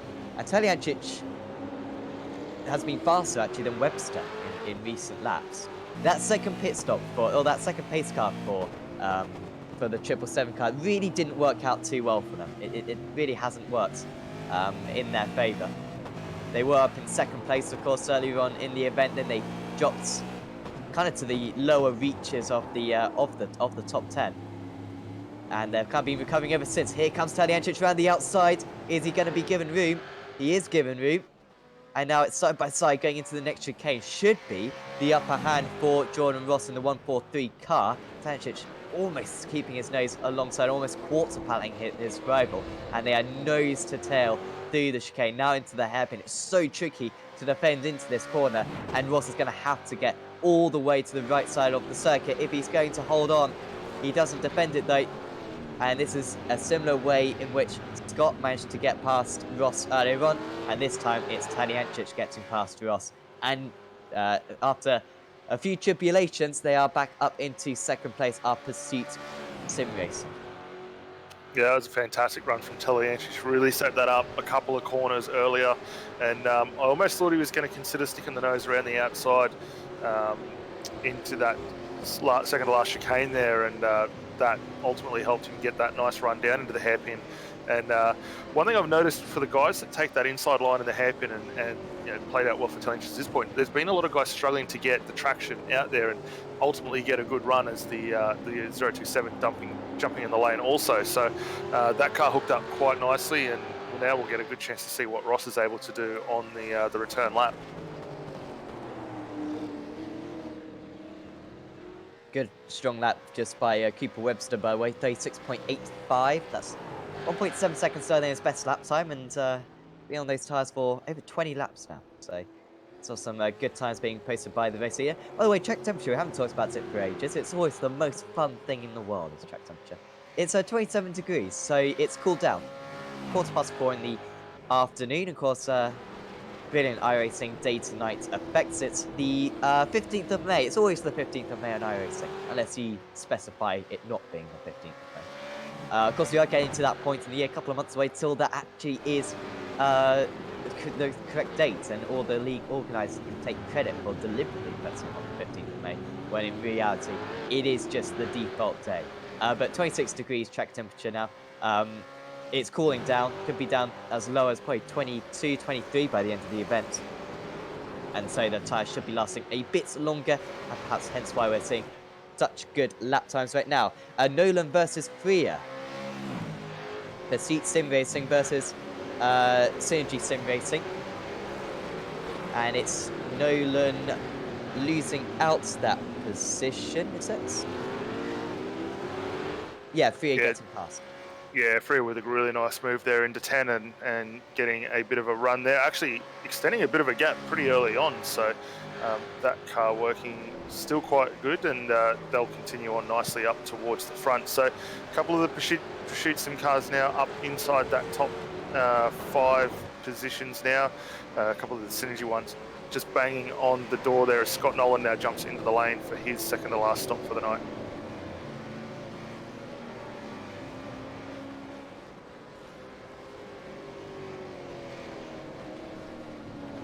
So Nolan was fighting with Premier Racing Team, weren't they? So they'll be hoping they stay ahead of Marlon McMullen. I don't think they will though, because of course McMullen would have had those fresher tyres. Was a long pit stop though for the car number 1, 45 seconds for them. So they take a little bit less fuel potentially. The 018 car, they could perhaps end up still ahead.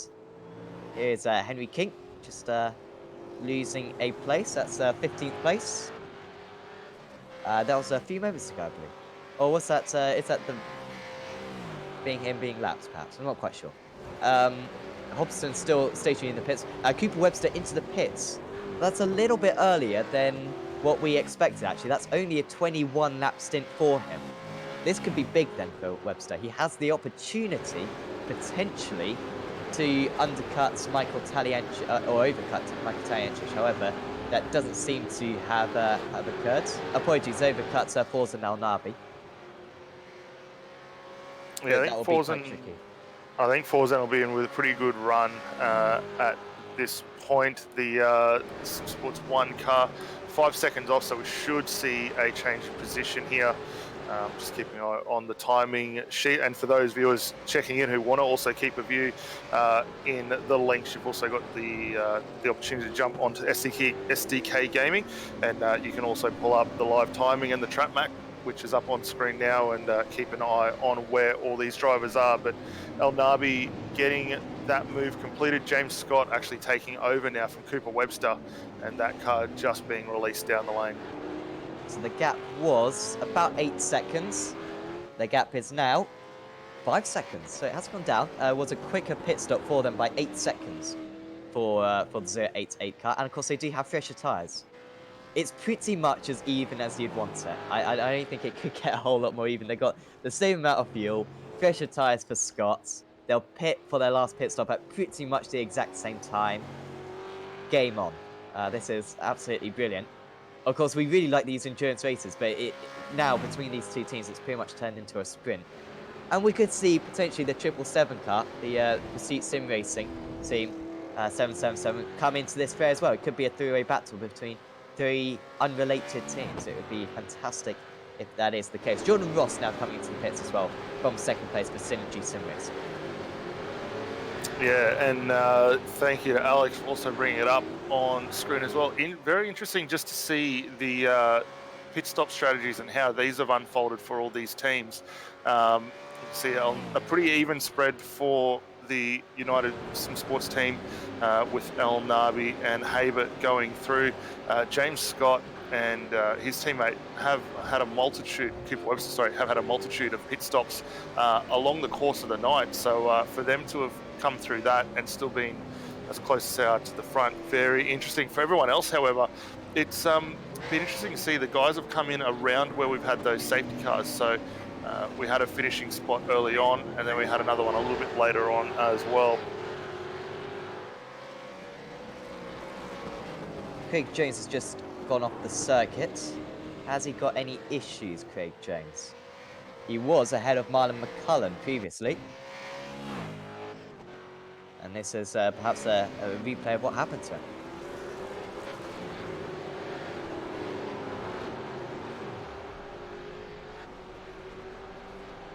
Just another mistake at the hairpin then for Craig Jones. And loses that position, like I said, to McMullen. Michael Cracknell for Injectors Online Racing into the pits at the moment. By the way, we were talking earlier on about the battle between Premier Racing Team and Synergy Sim Racing 018, and it was Premier Racing Team who got ahead on that occasion. But I expect those two teams to be quite close. It's around 5 seconds between them at the moment.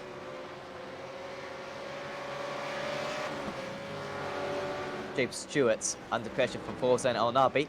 This is a bit inevitable. But El Nabi not actually going for the move into the chicane. That's very polite there from El Nabi, but he can't afford to lose too much time. That's probably half a second he's lost right there. So close to the outside wall on that occasion. And now we'll go to the outside. Stewart not making this one easy. And El Nabi's starting to think probably, I do need to get past eventually. Stewart, of course, with one extra pit stop to make. Well, yeah, El Nabi's definitely going to want to get on with that because he's hemorrhaging on quite a bit of time waiting behind James Stewart now. So any position he can get is good for him. James Scott, though, really starting to bring that gap down to 3.5 seconds at the moment.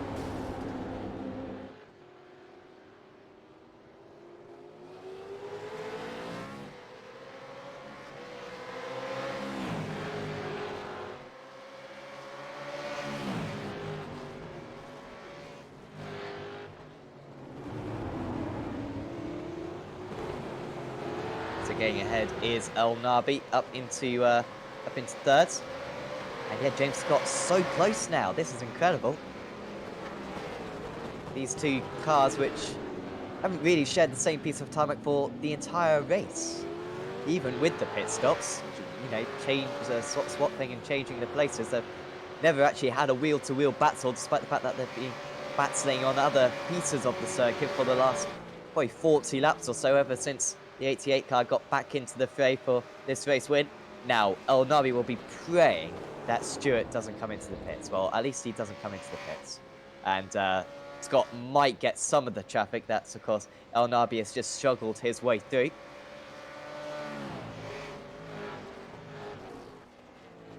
Taliancic staying out then, out in the lead for Pursuit Sim Racing.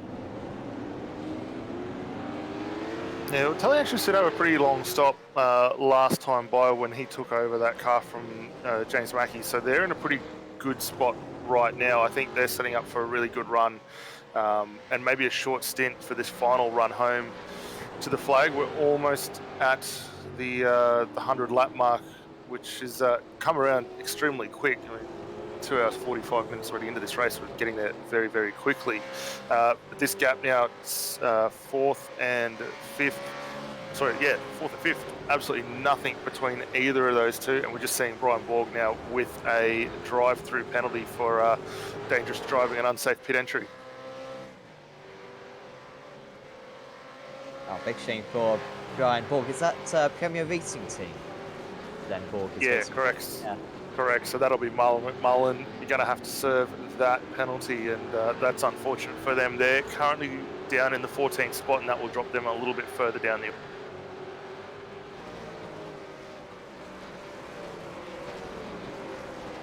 Yeah, just as it was looking better for those guys as well, they managed to drop Brinton Hobson a little bit for St. G Racing, 4 seconds between them, and perhaps the top 6 or top 7 coming their way, but doesn't look that case anymore. Anyway, we are going to have to pay a lot of attention to this battle between Scott and El Nabi, because this will probably be the battle for the race win. They are the 2 favourites right now, and it's remarkable how quick Scott is. We know how quick Scott is, obviously, Daniel.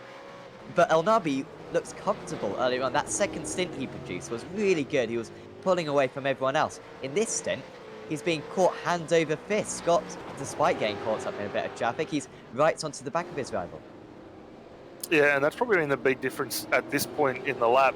We've got a lot more traffic around these guys now than what we had in that first exchange, where we'd only recently had the safety car and they had quite a lot of clear track ahead. So keep an eye on this Scott trying to get down the inside.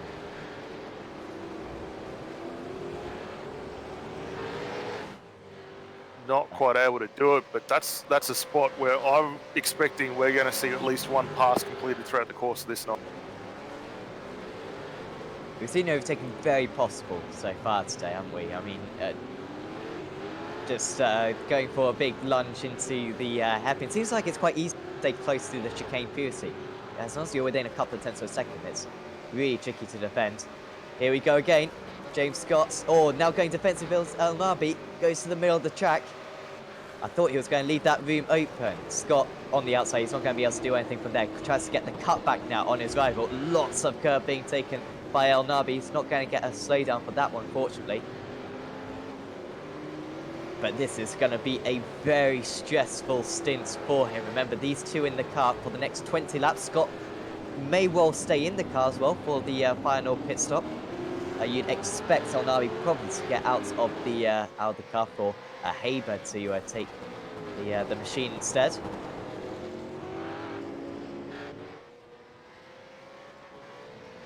And this is just helping Michael Taliancic as well out in the lead. These guys should be outlapping Taliancic considerably right now. Instead, they're only matching him because they're losing each other quite a bit of time. Yeah, and Scott again looking for this run down in towards turn number 8. I don't think he's going to have the legs to get that up, but say that he sticks the nose out well and truly there, and absolutely nothing. But yeah, you're spot on with the time difference between both these drivers. Last time, a tenth of a second between them, and they still gained a little bit of time. Taliancic now in the lane for his stop. We'll keep an eye as to see whether there is a change of driver behind that cone, whether James Mackey gets into that one. But that will see them fall behind. Tom Freer still circulating in the other pursuit racing car. But this battle for third and fourth right now is the hot ticket item. Yeah, it really is.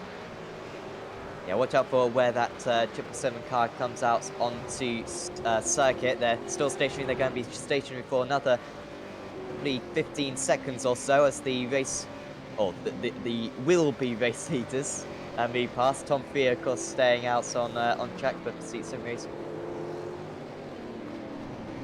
Maybe just a little bit of light at the end of the tunnel for El Navi, because I guess the more time that Scott spends behind, he learns where Scott is fast, he learns how to defend, because they haven't done a whole lot of defending so far, so they might not be experts necessarily on that front, at least not experts on how to overtake today on this circuit. Taniacic, by the way, back out on track. They took another full tank of fuel, which is interesting. So they'll be able to go really long in this next stint. I mean, they're going to be able to go. Their last pit stop's probably going to be about 15 laps later than everyone else. They'll probably be hoping for a pace car as well. That would really benefit them. They are now 27 seconds behind. We'll probably be able to take about 15 seconds less fuel at the pit stop. So they're certainly still in this race. Still a 3-horse race, it seems, for this race win.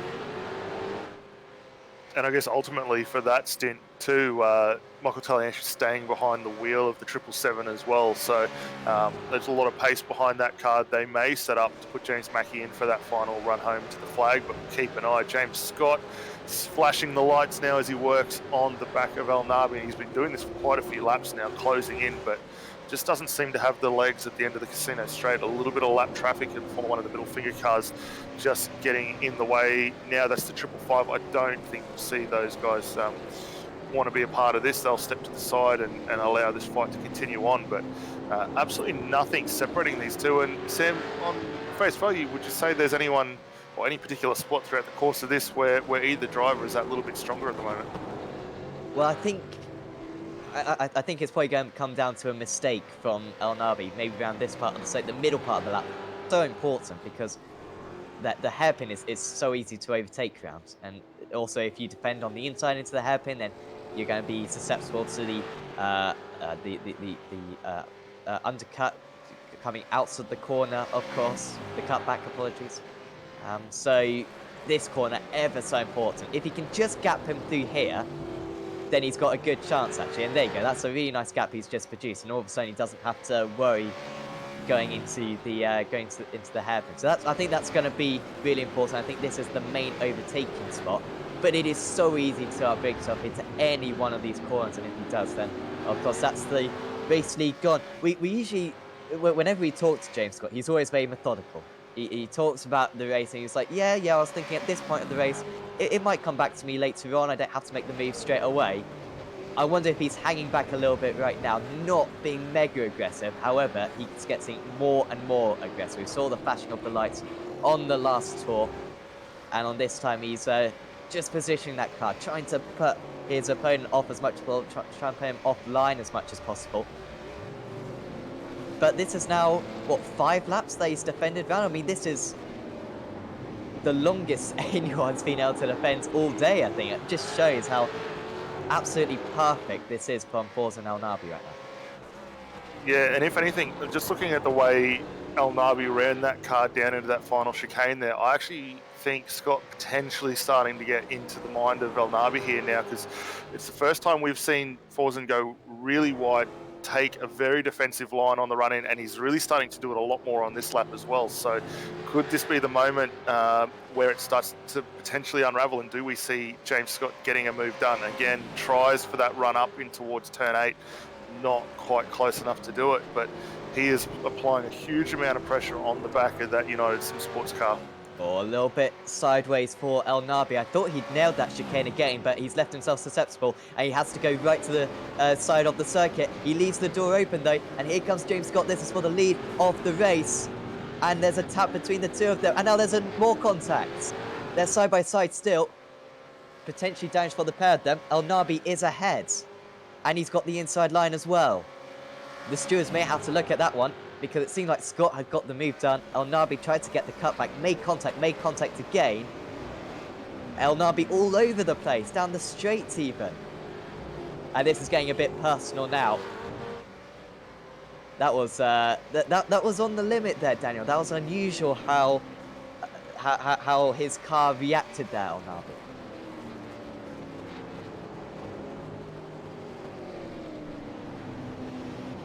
Tom Fear, by the way, is coming to the pits from the race lead of Pursuit Sim Racing, and his teammate as well in the 940 car, James Stewart, is coming to the pits as well on fourth.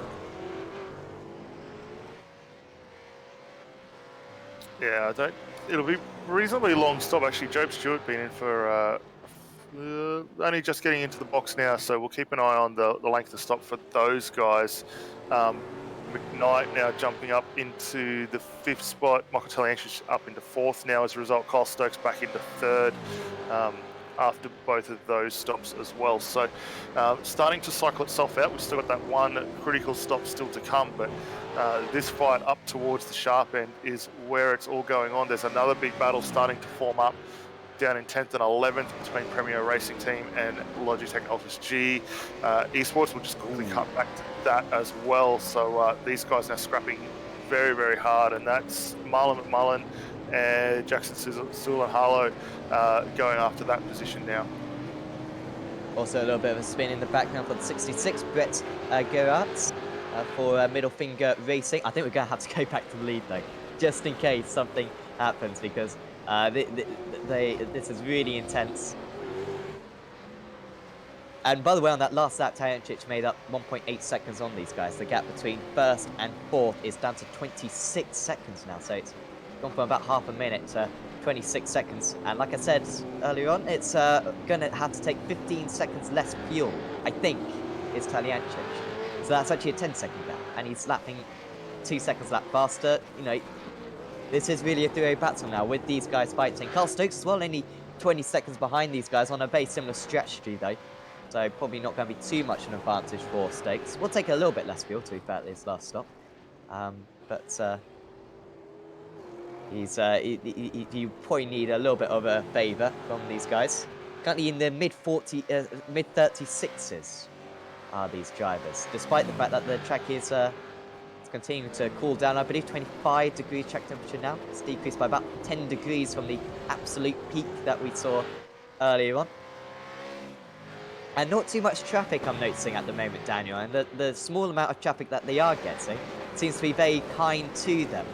So who do you think the traffic would favour in this situation? Do you think El Nabi would like it just because he might be able to gap Scott potentially, or do you think Scott would like it because it might put off El Nabi, potentially put him offline, and that could be a better opportunity? Look, at this point, it's probably actually favouring Scott, if anything, because you can never tell where you're going to run up on this traffic. Obviously, El Nabi's going to want to get it just as he goes into the braking zone, get a move up the inside of Scott very, very wide. He's going to want to try and put a car between himself and Scott now, just to give him that fraction of breathing room, and that's not going to work out. That middle finger car just stepping to the side will end that fight. So you can see what they're thinking of doing, but if anything, it's probably helping Scott just that fraction, knowing that El Nabi is going to have to think about where he wants to place that car first.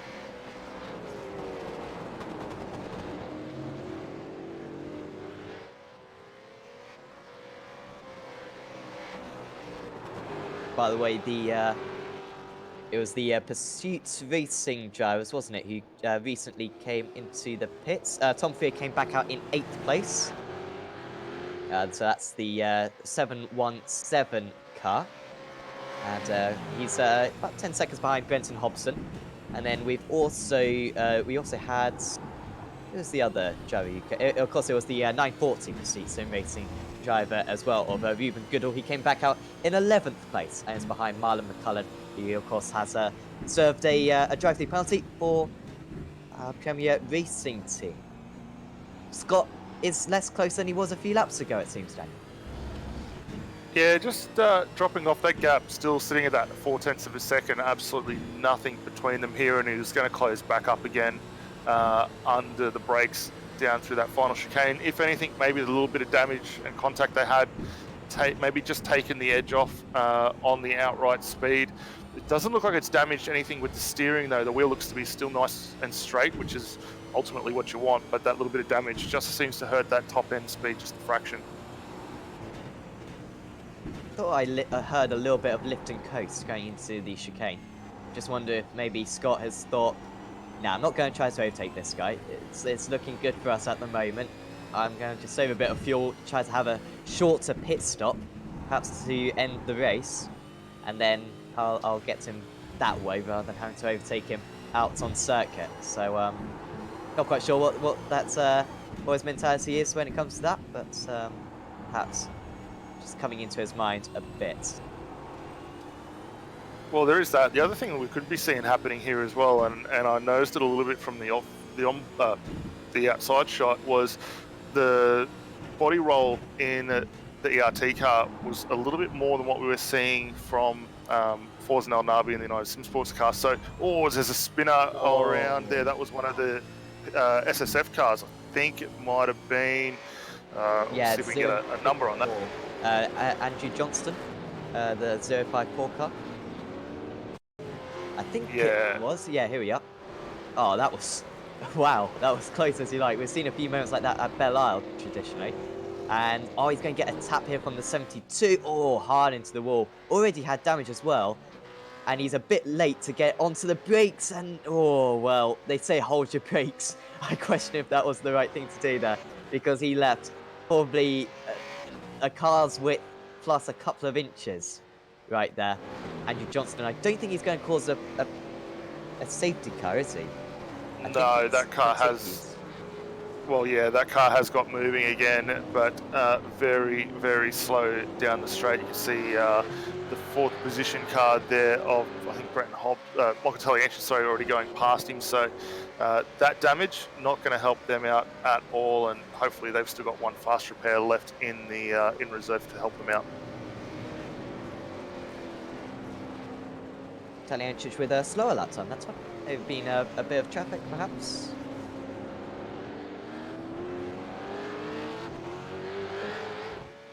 Perhaps, yeah, avoiding that crash was Taliancic, although I think it had cleared by the time that he came across it. So he lost, well, I say he lost time. He didn't lose much time. He lost about a tenth of a second to the race leader. Now the gap between the top, between first and fourth, 26 seconds. And like I said, I'm sorry to bang on this, but of course, you know, this is a proper three-way battle. And he'll take 15 seconds less of fuel, so he's actually 10 seconds behind Taliancic with fresher tyres, of course. Although, of course, he'll pit later, and his opponents, of course, will get fresher tyres for a little bit, but you'll have fresher tyres at the end, so it should even itself out. So 10 seconds, probably, that gap is at the moment. He's only 5 seconds behind Carl Stokes. So, I was about to say, because I forgot that Stokes, of course, isn't racing for ERT anymore. He's racing for... I was about to say, is Stokes going to help out, maybe, James Scott and the 8-8 car to help out his teammate. But, of course, there's absolutely no allegiances whatsoever. And it's great to see, I guess, so many different teams occupying these top spots. I think we've got... what, 4 different teams? 5 different teams. 4 different teams in the top 4 places, which is great to see. Yeah, definitely. I mean, it's great variety all the way up and down through the field, and you know, wherever you look, there's plenty of cars up there, plenty of different teams being well represented. Even into the top 10, we've got about 7 different teams already. So a lot of these guys coming on very strong, and hats off to them. They're really getting on top of the racecraft and bringing this forward. So keep an eye on that. Looks like that gap, though, first to second, starting to close up again. Just on a second, a little bit of lap traffic in front. You can just see the Shoot Sim Racing car just getting out of the way and allowing those guys to continue on. Actually, I think I got that wrong. That was Pulse Racing Team, sorry. Just stepping aside. The 72 will keep an eye to see whether there's any form of penalty to come from that contact with the SSF car. That's a couple of cars they've been involved with over the course of the night. So keep an eye on that. But this battle now, first and second, starting to recommence again. yeah, Scott dropping to about 1.5 seconds behind at one point. Gap back down to 7/10 of a second now. At last lap, El Nabi does a 36.71. Scott with a 36.29. These are better lap times than they've done for the entire stint because they were fighting so much before. Now that they've created a bit of a gap between one another, they're actually like taking the racing line. I know, shocking. And so they're not going too slowly anymore, but I feel as though it's going to be back to the old for these drivers very soon. As they start battling once again. And coming up to a bit more traffic as well. Clear that Scott is faster. Just cannot get past. Do you think it's inevitable that Scott will stay in the car for the final stint? He seems the faster driver out of the two 88 drivers. Would you keep him in the car? Look, it's a tough one to say. I mean, Cooper on raw pace can be very, very fast. We've seen it earlier on in the championship, and you know, if he can get the focus in check, he's a very tough competitor to get past. Scott, maybe a little bit more on the consistency, but keep an eye on that. As for who stays in the lead car between El Nabi and Harley Haber, it's almost anyone's guess. Both are very, very similar on pace. If anything, Haber maybe a fraction better on the tyres, but I mean, if we saw a battle between Haber and Webster, there's no love lost between those guys. I am sure we would see some sparks fly if those two got together, though. Yeah, sure would be fantastic to see. Matching one another on that last lap. Apologies that we're paying quite so much attention to this league battle. I mean, hopefully you're being entertained at home, whether you're watching on Apex Racing TV or the iRacing Esports Network.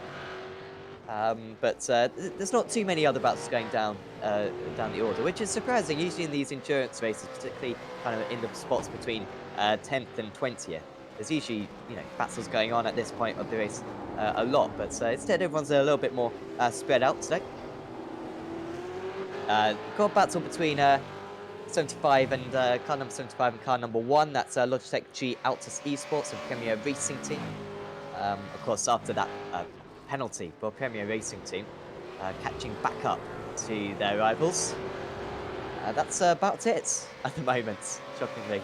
Also, maybe have a little bit of a battle soon between Middle Finger Racing and PRA 37, but I think we'll keep our cameras on this lead battle for a little bit longer. Yeah, the nice thing for both of these two now, as they work their way out of the hairpin for lap 110, a little bit of clear track ahead of them, which will be great. So we'll see a fair bit of outright pace for both of these cars.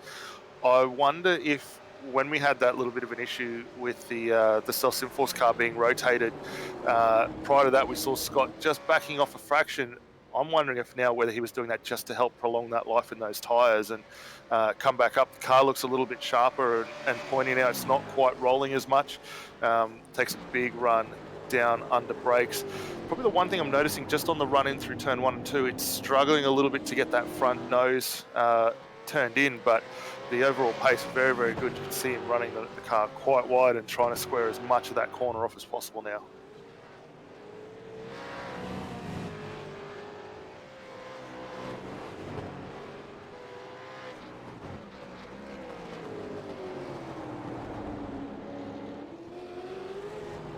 Let's see if El Nabi really squares off this corner. It seems to, yeah, it was a bit of a middle zone there between squaring it off and kind of taking his normal racing line. Seems like El Nabi really likes to stop the car on the apex in order to defend, which of course is a brilliant strategy to take, particularly in these cars. The concertina effect takes place where the driver behind you, of course, can't get on the power because you're in the way, and you just get on the power a couple of tenths of a second sooner, and you start pulling away for the first half of the straight. And that seems to be his main strategy. So you see another really tight line there. It doesn't matter how fast you are mid-corner, because the driver can't get past you mid-corner. It's all about your exit. And that is what Forza and El Nabi is absolutely nailing at the moment. They've been in the mid-36s recently, so watch out for what their time is this time. El Nabi not needing to defend into the chicane. Happy to take lots of curve. That it does seem to be a chicane where El Nabi is quite strong. That final chicane, he hasn't been under too much pressure going into turn 1 in this stint. This only does a 36.8, so that's still decent. It's a bit slower, but it's decent for him. Probably going to be about half a second slower than Taliencic. Gap to Taliencic, by the way, still 25 seconds. It's not changing a whole lot. Gap to Stokes, 22.5 seconds, so extending is that gap a little bit. Also got, Yeah, sorry, I was just going to say how United Sim Sports 27 and Zuba Racing are suddenly getting quite close. Well, yeah, that'll be the next little battle to pop up over 5th and 6th, but Taliencic still slowly bringing that gap down, so he's still playing himself into contention later on. We'll keep an eye also on the United Sim Sports battle and Zuba Racing battle, 5th and 6th. Here it is on screen now, and that is continuing on. If anything, Thomas Hinz, starting to close in on the back of McKnight. A little bit quicker last time by 0.2 of a second to that extent, but that gap's starting to close up quite nicely.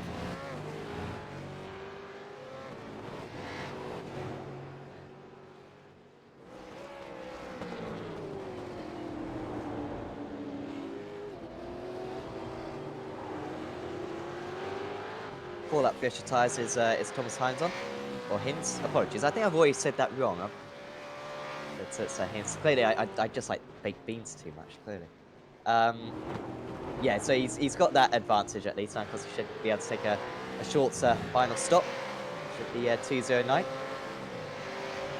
Also, Tom Freer is catching up to these guys by about a second and a half.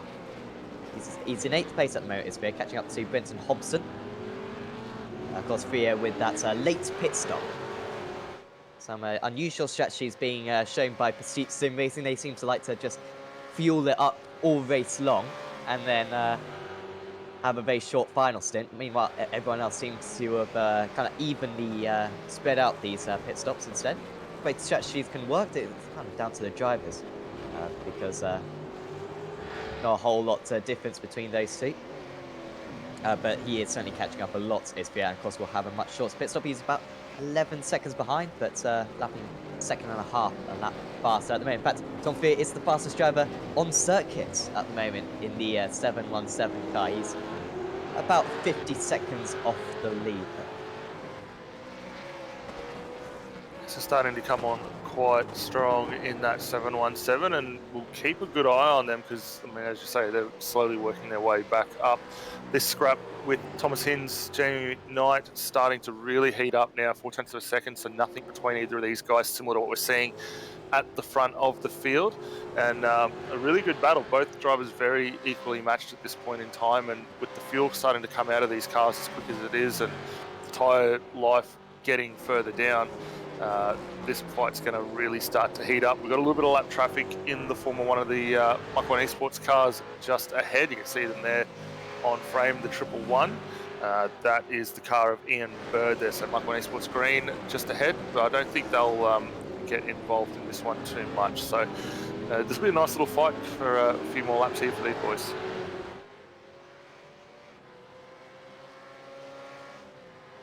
And now Freer is onto the back of Hobson. I think that's going to be quite a formality for the 717 car. And also McMullen back onto the back of Harley. It's all starting to kick off now as we just thinking when the drivers will be able to come in for their last pit stops. Should be about 5 laps away. So drivers need to go about 5 more laps, and then we'll see the pit window open and expect a lot of drivers to come in on about lap 118, because then that will get the fresh tyres on and they'll be able to potentially pull away from their rivals, get the undercuts.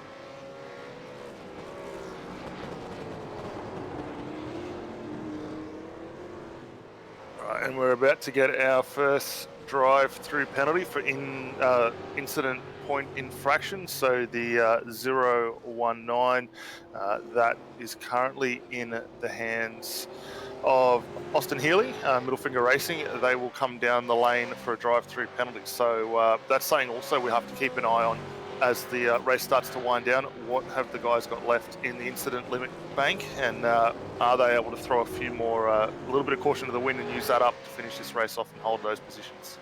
35, isn't it, when you get a penalty? I think. Yeah, correct. So for the viewers new to this, drive-through penalties are issued by race control for drivers that exceed 35 incidents, and again at 60 incidents. Obviously, normal drive-through rules apply, no servicing of the car, and you serve that penalty and drive back through and get going again. Tom Freer, though, really involved here with Brenton Hobson. These guys 7th and 8th on track at the moment. And Freer is finally ahead. So Tom Freer up into 7th place. Anyone who's just watched the who's got the live timing app provided by SDK Gaming, of course you can open that on the webpage. Link is in the description. They'll know that all of a sudden the time screen's got a little bit orange and a little bit red, which is what we want to see. Because, of course, El Nabi and Scott still close to one another. Stokes and Taliancic now close. McKnight and Hinz close. Freer now gets past Hobson. And also McMullen has just got past Harlow, who's made a mistake. Not too bad, though, for Harlow, I believe. I think he's hasn't got too much damage on that car, at least. But that is Premier Racing Team back up into 9th place. Here is Taliancic, who's got to get past really quick. Can't afford to lose much time against Stokes. Gap to the lead is down to 24 seconds, so he's just tapping away ever so slightly. Is Taliancic. It's been a little bit of an underwhelming stint, this, to be honest, but he does usually come strong in the later stage of a stint. He usually have very good tyre wear to Synergy Sim Racing. As into the pits comes Carl Stokes, so he's the first to blink. Ooh, this is a long stint, isn't it? That is ambitious from Carl Stokes. So I wonder if he's misjudged that one a little bit, because we've been seeing kind of 31 lap stints on the most part. We've got 34 laps to go, so he can get to the end, but he's just going to have to do a bit of fuel saving as Carl Stokes. That's an odd strategy for Synergy Sim Racing, because they're usually pretty good on fuel. But yeah. Well, it'll be interesting to see, though. I mean, they're a very good team. They know how to get the cars home in these long events. I mean, the other thing we've got to consider as well, and we'll keep a sure eye on that, is the race time limit. Obviously 4 hours, and we're already 3 hours 13 minutes into this one. Not long to go, and as you say, 34 laps still on the books. It's almost anyone's game. This battle, though, up the front, still continuing on, half a second between both Forza Nabi, James Scott. So both remaining status quo. It's been a fantastic defence, though, from Forza, albeit that one little blemish down into turn 10. We saw both those cars having some solid contact, but this scrap's been absolutely fantastic. Plus that point being made about the 4-hour limits, thinking about it, yeah, I don't think we are going to make the 449 laps, because we've now got 33 laps remaining, and it's about just over 90 seconds per lap. So you can imagine it's probably going to be about 55 minutes to go, and we've only got 47 to go or so. So we're actually going to miss the last 7 or 8 minutes, and the last probably about 4 or 5 laps of this event. So you should be able to get to the end of the race. Should the driver that we just saw coming to the pits, Jay McKnight, with issues.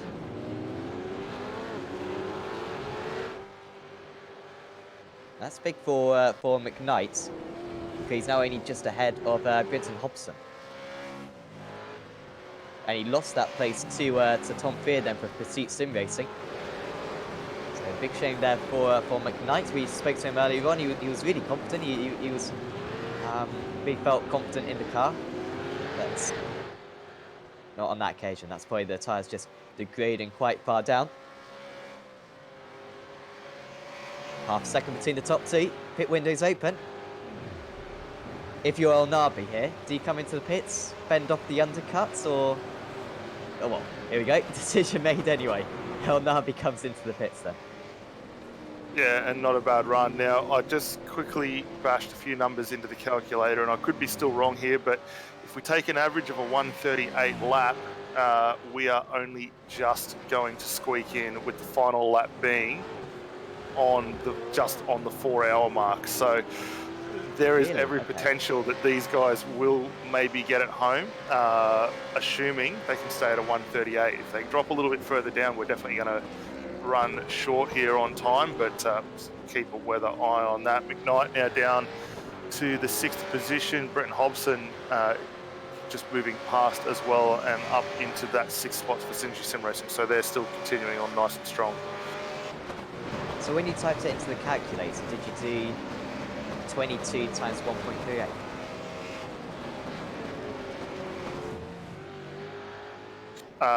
Let me have a look. So it was 147 minus our current 118 laps gives us a total of 31. If we do it by the 1.38 seconds, 42 point. Of course, what well, near enough, 1.38? 42 seconds. 0.38 isn't 38 seconds, is it? So it's going to be a No, little it's bit longer. not. So it might be, Actually, it is going to be longer. yeah, so it's going to be more like probably 1.6 or something. So I think we are going to miss out on 5 or 6 laps right at the Yeah. end of the race. Just all the safety cars, of course, that we had earlier on. I say all the safety cars. We had 2 of them. It wasn't exactly a whole lot. We expected a few more. 2, of course, is the absolute minimum as well. If we don't get 2, then we just have a couple of random ones instead. James Scott is into the pits for ERT 088. The pit stop time for Forzan El Nabi, who stayed in the car actually. Marty Haber has not got back in that car. So United Sim Sports had a 44.45 pit stop.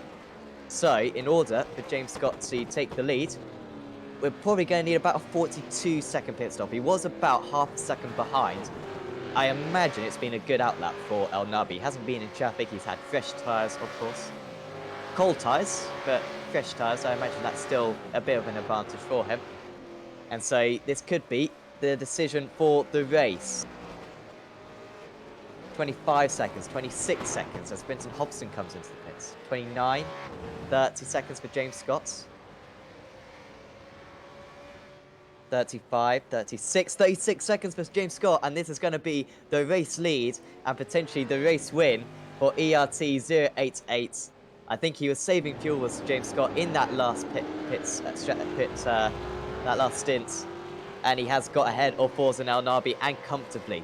6 seconds the gap between the former 2 race leaders, and it does look like Evolution Racing Team 088 are heading to their 3rd endurance race win of the season.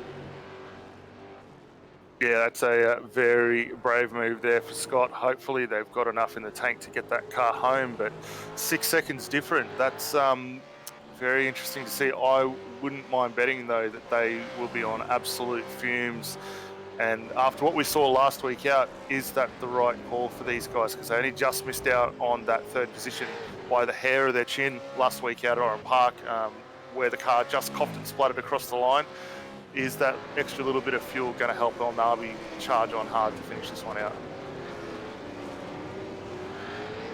I'm just thinking, there was a strange amount of fuel for the 21 to put in. They put in a full tank of fuel there. Like 44 seconds is like the maximum you can put into the car. Why would you put 44 seconds of fuel in when we've only got 25 laps to go? Something like that? Because we think that it's basically, it would normally be 30 laps, but we think we're going to miss out on about 5 laps. So I think they've just overfueled the car, have United Sim Sports. It'd be great to get an interview with them later on. But it seems like they put 30 laps of fuel in for a 25 lap stint, and that maybe has cost them quite badly. Of course, they are the top, they're looking like they're going to get a podium, so we should get a chat with them later on. But it would be absolutely fascinating to see what's happening there. Michael Taliancic, of course, now is the race leader for Pursuit Sim Racing 777. And he should be able to carry on for 10 more laps? Maybe even longer than that. Lap 99, he came into the pit. So, yeah, 10 more laps potentially for Taliancic. Won't get to the end of the race, unfortunately, but it will be a splash and dash to get to the end. Yeah, it's going to be very, very tight, and I'm wondering too whether they leave Taliancic in when they do that small stop also. So keep an eye on that. I'm going to be really interested to see, though, next time by when we get a proper representative lap from both Scott and El Nabi, is there any difference in outright pace? Because that's going to give us a good idea as to whether or not we're going to see the boys at ERT potentially saving that little bit of fuel to get that car home. As we keep the focus on Taliacic really sliding that car around and trying to get the most out of it. There is Alnabi in the back of shot. For those viewing it at the moment, you can just see that Valvoline on the hood starting to close in, and there is not a lot between these guys now. James Scott comfortably moving past Tom Freer. I was about to bring up the question of, will Freer for Pursuit Sim Racing help out his teammate Taliancic and hold up Scott, crash into Scott? Instead, he kind of just waved him on by. Not too much of an element there. I do sometimes wonder, I mean, could you just do a PK, just spin, cause a safety car? That would really help Taliancic in this situation. Or would it? I think it would. I think it would. But none of that, I think, is going to happen. Michael Cracknell coming into the pits for Injectors Online Racing. They were battling for the top 10 places, I believe. Yeah, and I think we'll continue to see those guys up there as well. Marlon on the back of Job Stewart, the 904. So these guys still scrapping down over 11th and 12th position. And good little fight for these guys just ahead. Brody Mayers in the Altus Esports car. However, Logitech unfortunately didn't get the livery for those boys tonight. We did see Simon Fogel in the chat earlier stating it could have been a little bit of coronavirus, and they self-quarantined that livery, making a little bit of a joke at all of that. But up towards the point end again, I just checking the lap times for Scott and Alnabi last time by, and we saw a 1:35.5 for Scott, a 1:34.7 for Alnabi. So is that extra fuel that they put in that car starting to pay dividends already? Yeah, could be. It was a poor lap for Scott because weirdly, Freer managed to get alongside him for a moment. Oh, actually, it was that's a purple lap from Scott, to be fair. So I think it was a good start to the lap, and then he had a mistake in like the mid part of the lap. But in the end, was a purple time. Closed in on Taliancic out in the lead by 2 seconds right there. Got pounding round.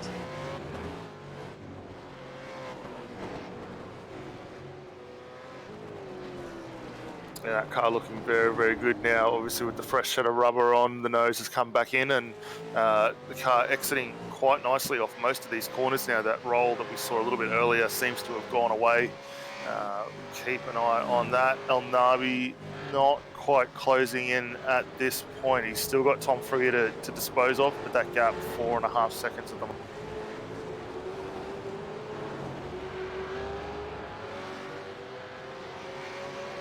.20 seconds, of course, ahead of Jordan Ross. Tom Freer might actually have a chance at 4th place here. You'd expect the 777 car, Pursuit Sim Racing 777 to finish in 4th place, and then you'd expect, but it could be a tight battle between the 717 Pursuit car and Jordan Ross in the Synergy Sim Racing 143 car. So watch out for that one when all the pit stops are complete. Of course, just a little bit of an update. The drivers are in the top 12, who are the only drivers on the lead lap at the moment, I believe. In fact, actually, there's a few more laps. Anyway, in the top 12, everyone has pitted for their last stop, apart from the 777 Pursuit Sim Racing car in 1st place and the Pursuit Sim Racing car in 4th place. That's the 717. So. Alnabi, by the way, moving ahead of Freer there. So up into 3rd place now is pausing Alnabi. 4 seconds to catch up to James Scott. And he was faster on that last lap. Well, yeah, I was going to say 2/10 quicker last time by, even with the change of position there. So that car coming on quite nice. Still a little bit of traffic ahead. We've got the Bow Repairs Redback Racing car just ahead. That car, I don't think is going to, again, cause too much problem for either of these two, but a lot of good pressure between both of these drivers coming through. Forza Alnabi just set a purple sector last time by. Again, 2/10 or 1/10 of a second quicker than what we saw from Scott, and this is going to be another great lap to finish off.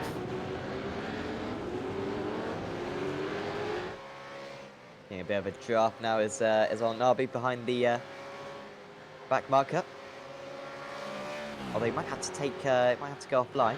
Will he even get past going into the chicane? Don't want to spend any time behind going into this corner. You lose lots of time following a driver.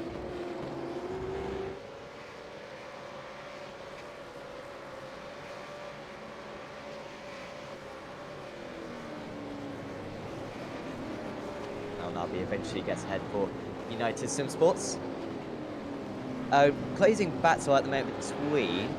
We could have a good one between Logitech G Altus Esports running in 9th place. Then they're ahead of Pursuit Sim Racing, 940 in 10th. There's Marlon McCullen in 11th in the car number 1. Those three drivers separated by about 3 seconds at the moment. Here is Brady Mars. Once again, feels like a while ago, he was running up in 2nd place at one point, but that spin, I don't think it was the sole reason for maybe their downturn. I think they were probably going to be in a similar position to this anyway, but it's a shame that they had that spin because they were running really well and then running their own race as well, and then all of a sudden they were kind of caught up in battles, and I think it's hindered them quite a bit. Yeah, definitely, and I mean, obviously we saw that spin as well for those guys, which didn't help their run through either. But it's been a good recovery drive for the team though, and they're currently down that 9th spot. So look for them going forward. We haven't seen much of the Altus boys throughout the course of this championship either, so this might be a start of things to come for that team.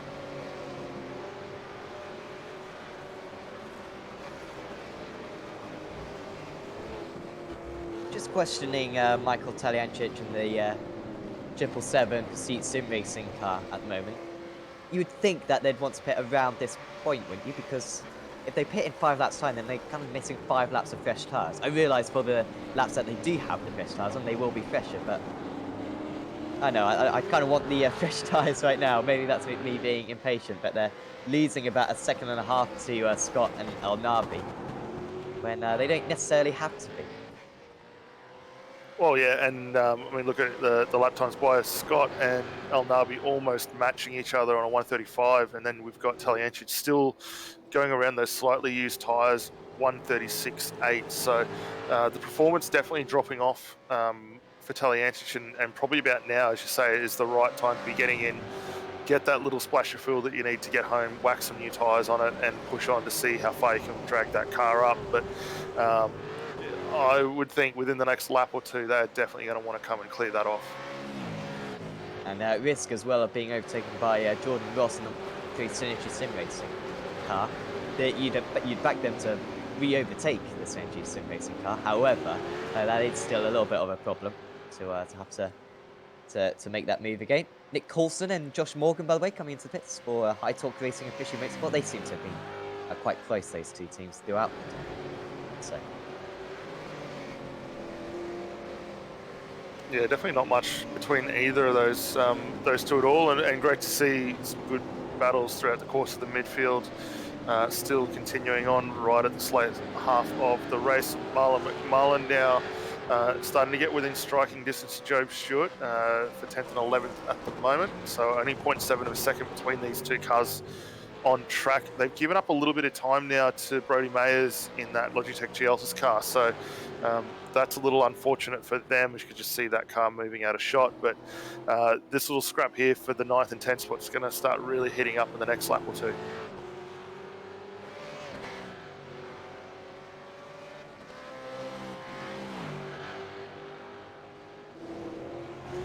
So leading the way then with, well, time or laps. I guess times have got to go for now. So half an hour to go in this round 7 of the Acuta AOSC Super Series. Leading the way still is Pursuit Sim Racing number 1, who are yet to pit. They'll be pitting any lap now. 2nd place and effective leader is Evolution Racing Team 088. James Scott currently taking that car. They're 4 seconds ahead of Forza and El Nabi for United Sim Sports. This will probably be the battle for the win. Maintaining that gap at the moment are those two drivers. In 4th place is Synergy Sim Racing 143. Brett Loxton is in 5th for Zuba Racing 209. Then it's Tom Fear, who recently came into the pits, got some fresh boots on that car. Watch out for him to chase after the next car. He's currently running in 6th place. In 7th place, it's Brenton Hobson for Synergy Sim Racing. In 8th, it's Stuart Vaughan for United Sim Sports. And in 9th place, Logitech G Altus Esports, about 4.5 seconds ahead of Pursuit Sim Racing, with Joe Stewart at the car, at the wheel. Marlon McCullen is right on that tail for Premier Racing Team. Then it's Guy Leach for Injectors Online Racing in 12th place. Andrew Dyson for DPR Racing in 13th. Then it's ANZ Motorsports in 14th. Mach 1 Esports Green in 15th. Then it's KRF, the driver's seat. SSF, Penrite Racing. High Torque Racing. Bow Repairs RRT. And Fishy Motorsports, rounding up the top 20 at the moment. So you can check out all the other teams as well. Further down the order and all the live timing as well on the live timing link. Link is in the description, provided by SDK Gaming. Oh no. Oh no. What's happened to Pursuit Sim Racing 1? They were leading. They've come into the pits for a pit stop, a normal pit stop, and instead they're stationary and there's no one in the car.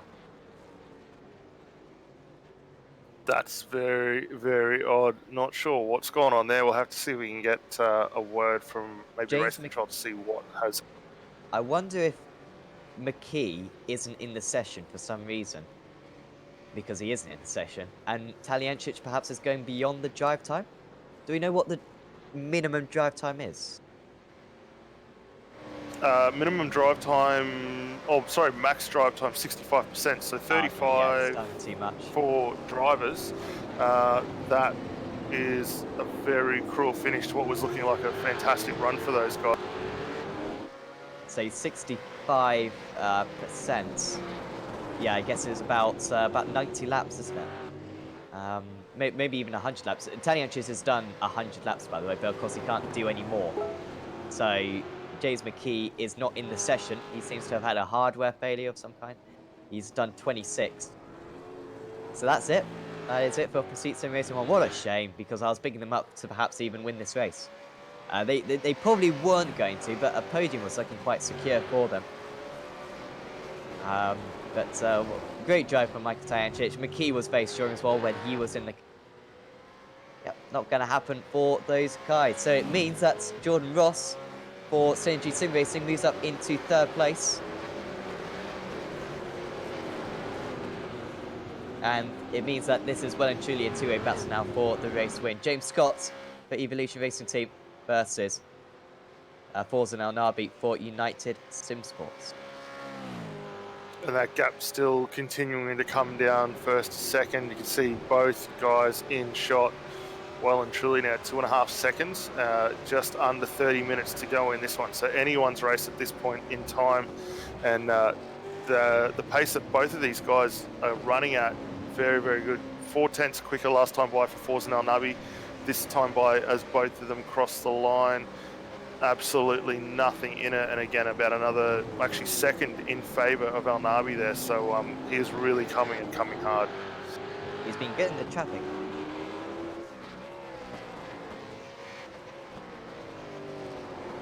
Thanks to Dave Kimmon, by the way, for letting us know how there was a power cut for James McKee. So that was why he hasn't been able to get in the car since that first stint. So he is, out of the race. Then is that team? That's the equivalent of a mechanical failure in real life motorsport. That'd be a gearbox issue or a hydraulics issue or an engine blow up. In sim racing, power cuts, obviously. Marlon McCullum versus James Stewart, by the way, they are really close for 9th place. Premier Racing Team versus Pursuit Sim Racing. I believe McCullum recently got past, but Stewart is trying to come back.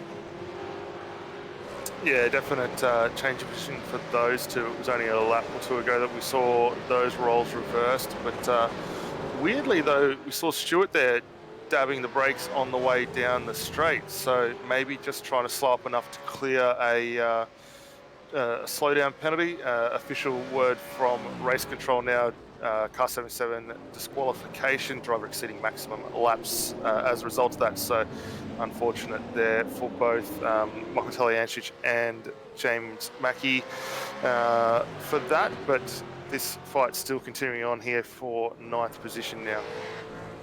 Then we just missed an overtake from Tom Fear to move up into 4th place for Pursuit Sim Racing. It's just, yeah, moved up that place.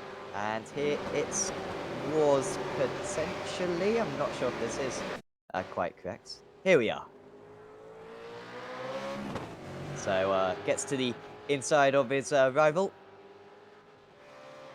And that was very simple. Not too much of a fight put up by Loxton. He knows how he's got older tyres. And Tom Fear has been really impressive in this second half of the race. Of course, Dave Kimmons, his teammate. Seems like Kimmons did a few of the earlier stints, but Fear's been in that car for a while now. Certainly the last hour and a half or so, and he's done very well.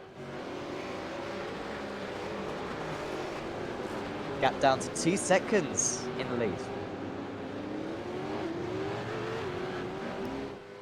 Yeah, really starting to close up now for this fight for the lead. A little bit of lap traffic still. Another one of the middle finger motorsports cars just getting out of the way as the guys work their way down. El Nabi trying to utilise that little bit extra draft if possible, but the gap staying quite steady now at 2 seconds.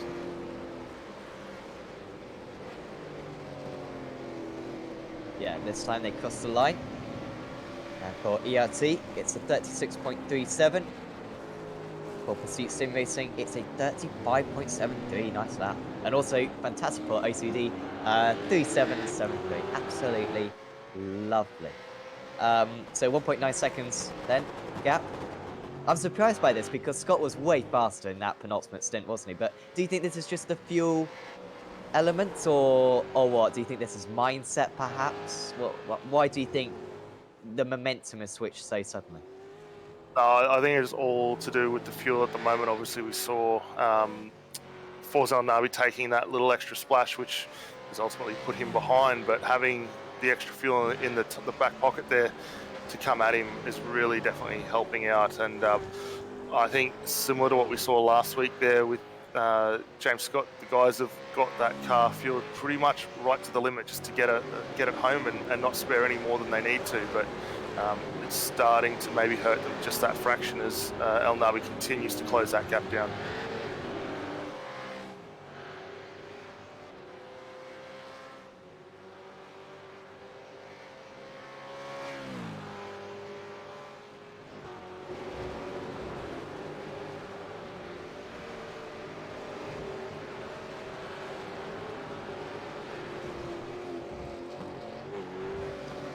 .7 seconds at the moment, so once again we'll compare lap times.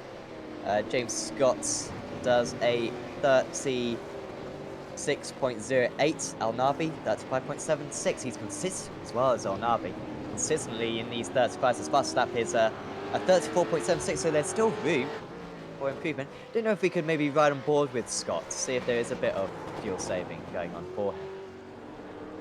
Of course, plenty of places to fuel save around this place, lots of big braking zones.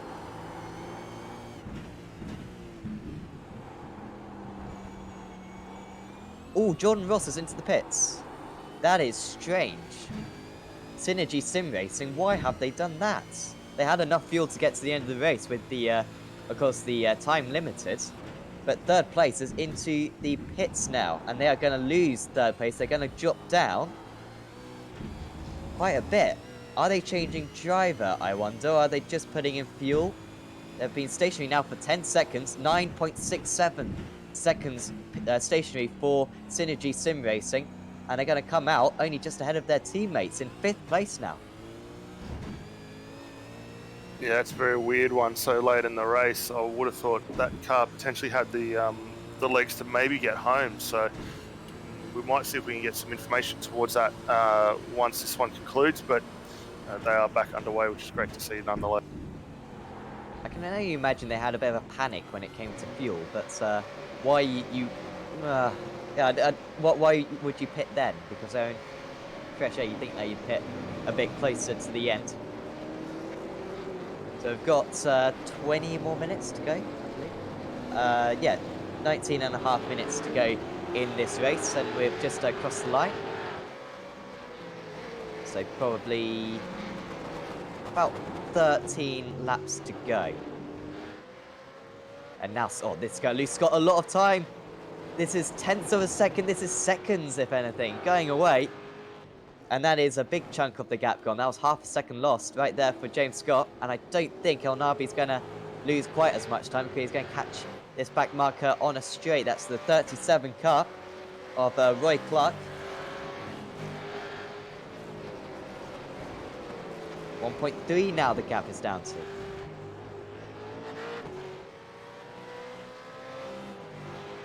Probably the critical thing there, El Nabi able to easily clear that car of Roy Clark as well, so not impacting him in the slightest. That gap down to 1.2 seconds. A couple of cars just ahead now, another one of the middle finger cars, it looks like the KRF car there as well, just to contend with, but I would be very surprised if those guys are too much of an issue. And that little battle we saw earlier on between Marlon McMullen and Job Stewart, just glancing through frame as well.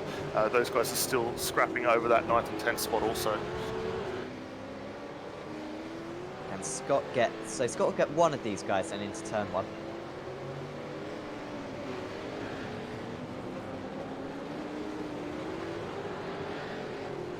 El Nabi rushing onto screen as well.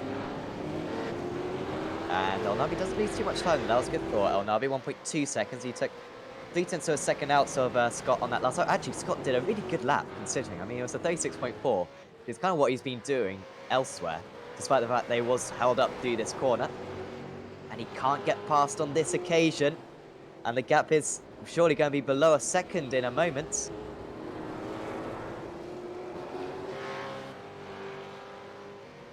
Actually, it wasn't too bad for James Scott, though. Lost maybe a 10th, down to 1.2 now. Ooh, can he get past though? Oh, this is very awkward for Scott. Well, that is a lot of time lost. Was not made easy whatsoever by the back marker. And it's down to 4/10. Here comes El Nabi. Does he strike straight away? Or does he wait? He's going to wait. Yeah, that lap car really hurting James Scott there. That was Sean Thompson in that KRF car. Surprised we didn't see him moving out, but this fight to finish off, absolutely fantastic. 1/10 of a second. El Nabi with a huge toe, but not able to get that done under the brakes. So you see Scott with a little feint just towards the inside of the circuit. This is going to be a fantastic fight now for these guys to line up right behind each other. Like I said, I think we've got about 12 laps to go in this race. Maybe even fewer than that, probably more like 10.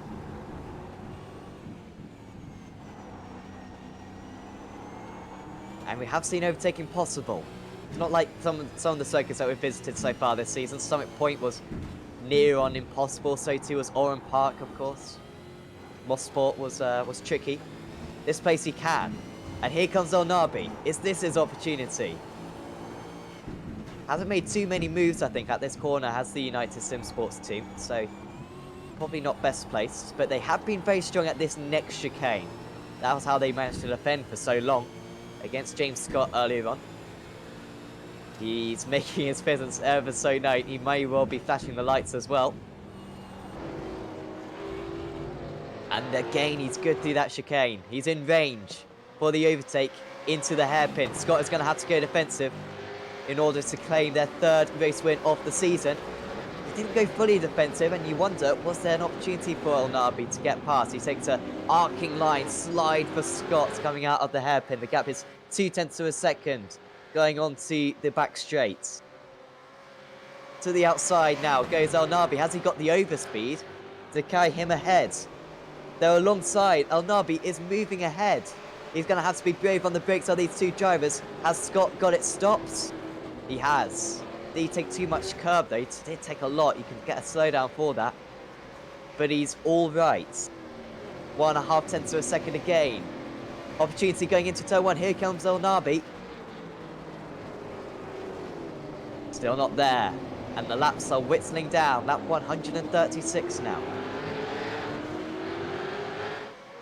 And it's a great run for Scott now. Obviously, the roles reversed. He's now got that full pressure assault now from El Nabi right behind. And we saw just how good El Nabi was holding off the advances of Scott. Now, what are we seeing in the return? Scott just placing that car exactly where he needs to and not taking any wide, crazy lines at this point in time, but certainly coming under all sorts of Oh, it's really pressure. close between.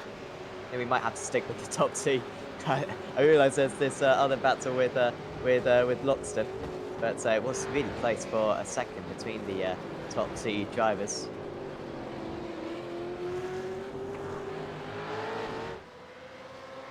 Sean Thompson, Ben Christensen still fighting it out as well, a little further down the order also.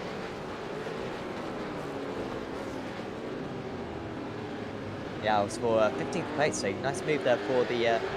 Apologies, I was Thompson defending for KIF. Off track for Loxton. Loxton's had an issue. He was just ahead of Ross. It's not too bad. I think he's just cut this chicane, and Ross was lapping. I mean, he's been setting purple lap times as Ross, so he was going to get past regardless. Might be able to still get third place, could Jordan Ross, potentially for the 143 ERT. Oh, sorry, the 143 CNG Sim Racing Cup. 45 seconds ahead of these guys. It shows how quick they've been, considering that they've been battling for the last hour and a half, and yet they've still been pulling away. Yeah, very, very equally matched at this point in time, both dipping into the 136s last time by. Not much between either of them. We did see just a couple of laps ago, Jordan Ross actually setting the quickest lap out there so far tonight, a 1:34.71. So a lot of pace still in that car this late stage of the race as well. But James Scott just getting a nice little run, extends the gap 0.5 of a second, but we've just seen how close that closes down under brakes here, and another attack starting to loom for Force El Nabi. Again, good through the chicane, and Scott's got to go defensive here. 2/10, he goes right to the right side of the track, puts his car in the middle. Haven't seen the cutback at all through this race. It's just because I think the driver ahead can kind of stop themselves and then just power down. If anything, your best chance might even be to go all the way around the outside. Of course, the marbles now littered off the racing line, going to decrease the grip. Maybe something for Nabi to consider. Here he goes down the inside into the chicane. Is this the race-defining moment? No. Oh, I thought he had it there. He was 1/10 of a second behind on the brakes, and he was deeper on the brakes, but he wasn't deep enough. No, very, very close there. I almost thought he'd likewise got the nose down the inside, and just at that last moment, just pulling back in. But we did see one attempt at that cutback down through turn 10. It was actually between both of these guys prior to the last stop before the roles were reversed, and at that point we did see a pretty heavy bit of contact between both of these guys on the exit of turn 10, so we may potentially see that come through again within the next couple of laps. Obviously just inside 10 minutes to go into this one, and we'll gonna see some fireworks further down. Brennan Gregory having a little bit of a run, I think actually missing the corner, self-spinning, and just clearing that Synergy car before it got through. And 26th place then is Gregory for the Racing Depot. 3/10 of a second going into the hairpin, so he should be all right this time, Scott. It's all right. It just needs to calm down. What's the pressure? No pressure. It's all the pressure of the world, of course, at this point. 4 hours of racing nearly we've been going. Remember, Evolution Racing Team, they were outside the top 30 within the first 10 minutes. In fact, they were completely out of it, really, until the second safety car, when they made a good strategy call. The strategy, to be fair, works very much towards them. El Nabi has got a lot better straight line speed, it seems. He really does gain some Ks down into that chicane, and this time he's much closer coming out of the chicane. Usually he doesn't have a chance going into turn 1. He looks one way, he's going to try to look the other way, going for the dummy. Scott will not fall for that one, just puts his car in the middle of the track, no way past, and now he's getting a shove as well. Yeah, really good game of chess going on between both of these guys, and just the placement perfect for Scott. But as you say, that top end speed that Alnabi's able to get down that long straight, he's thinking about every opportunity, and I wouldn't be surprised to go that late cutback. May see a little bit of contact between both of these guys, both just blocking that rear wheel fraction. Notice throughout the course of this one, a lot of these guys running quite a bit of rear brake just to help rotate that car around. So that's something that may be able to sneak and a bit of a tweak, but not much here at all between either of these two. So I think it's 5 or 6 laps after this one, I think.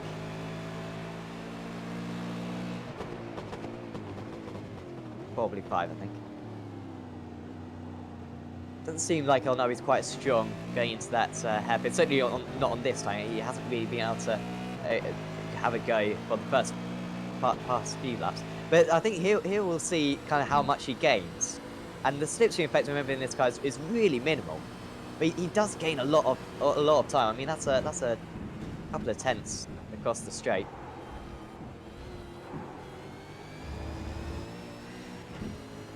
Of course, no difference in tyres. Well, a small difference. Elnabi's got 1 lap older tyres, but really not too much to think about. A little bit of an update, by the way, for the battle for P3. Remember, Jordan Ross, the 143 Synergy Sim Racing driver, was running in 3rd place comfortably, but then came into the pits, we think, for a little bit of extra fuel. He's catching up to Tom Freer on some fresher tyres. Daniel Stevens has just had an off. But he's back on the track. He's all right. Yeah, and Stevens still running down in the 19th position at the moment, a couple of laps down. So good that he's able to get back underway. Probably not what they wanted to see at the moment, but this run here with Elnabi and Scott kind of reminded me a little bit of what we saw at the final end of Daytona, where we saw the guys setting up quite a long way out to have a run at each other, and potentially is going to come in the same way. Scott very defensive down the inside, just not getting that car turned the way he wants. It slows on the mid corner. Oh, this is a really good chance now for Elnabi. He's got a lot of overspeed. We know that he's faster down the straight.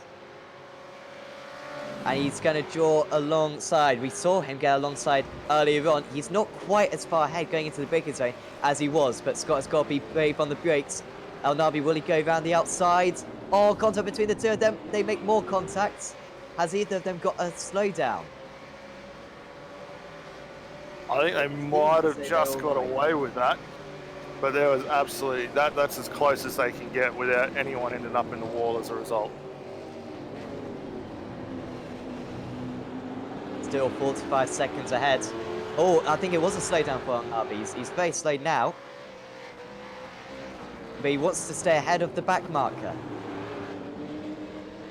Okay, I think he served the slowdown now, but I think he did lose out then with the slowdown. That was certainly very strange the way he exited turn 2. Gap back up to 1.4 seconds. And with not many laps remaining, it's going to take him a bit of time to catch up. He's not going to have many opportunities to pass later on. Here's Brady Mays. And that is him getting past for 8th place then. For United Simsports, going back past Marlon McCullum. Apologies, going past United, the 027 car. Here comes back the 27 car, down the inside into the final chicane. They're going to go side by side. That doesn't usually work well. And Mayers obliges and takes the shortcuts.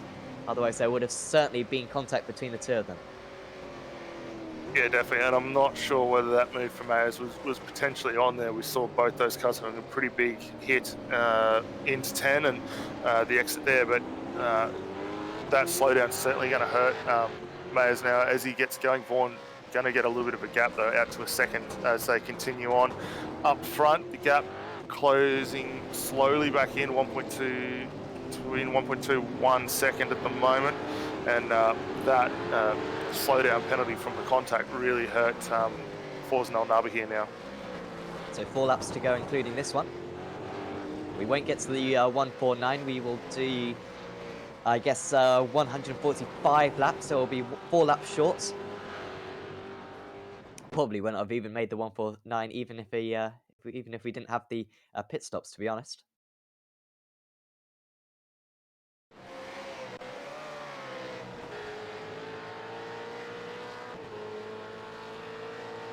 Issue for Daniel Stevens. Are you watching?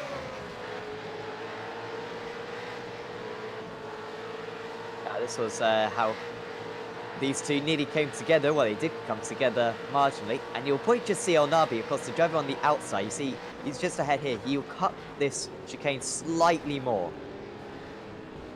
Yeah. I mean, it was so close. In the moment, you can barely see it. But he did just cut that chicane slightly more. You can straight away see he was trying to serve the slowdown.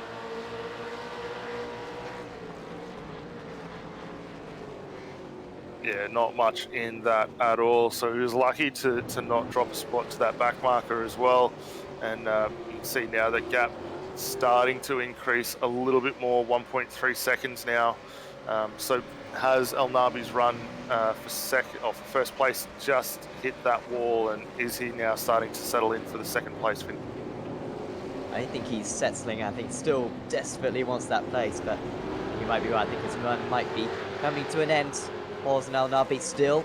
Scott, if he gets a little bit of traffic, as we saw earlier on, Scott really lost out a lot of time in the traffic. If that happens again, then all of a sudden there'll be nose to tail once again. So he just needs a little bit of traffic. That's all he needs in order to get back into this race.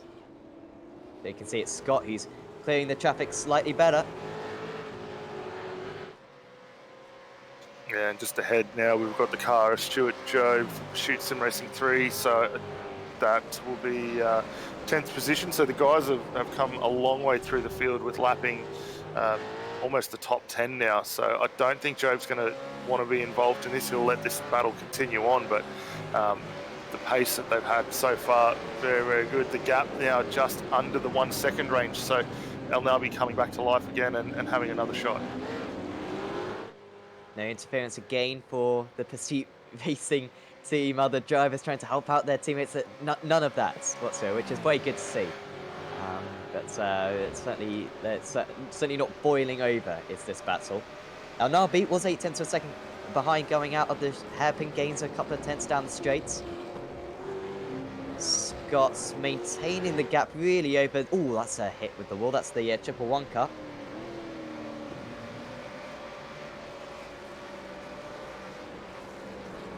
For 14th place. Ben Christensen moving past Craig Jones. Can Jones hang on? Oh, tiny amount of contact between the two of them. And now into the wall. And how much damage has been caused there for the ANZ Motorsports car. I believe the other car will be all right of Craig Jones in the Mac 1 Esports green. But could be problematic right there for the other one that did hit the wall. Brody Mayers also moved back past Stuart Vaughan for the 7th spot as well. You can just see Stuart just behind in that United Sim Sports car as well. Might see if we quickly get a shot of the replay. Actually, it had already been done on the run down to the Wall of Champions. I saw those guys having their contact earlier on, and the slowdown that Mayers actually got as a result.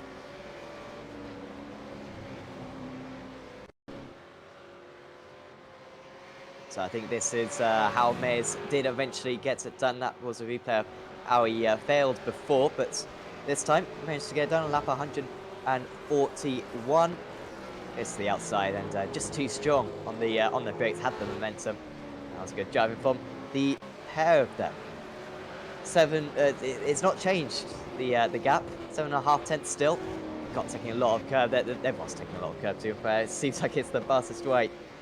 So Scott across the line. 136 is a strong. There's a 136.49. El Nabi 136.56. So lost a little bit of time. And we are down to... Is this the last lap of the race? Yes, it will be. No. Yes, it will be. Apologies. We only managed to just about get this one in. Lap 145 of the race. 4 laps short of 650 kilometres. We haven't been short on entertainment, though. This has been a classic duel. It'll do well to have a better duel for the rest of the season. For the lead, remember this. We've had all our eyes paying attention to these two drives. James Scott and Forza El Nabi, Evolution Racing Team, and United Sim Sports. There's been barely anything to split them.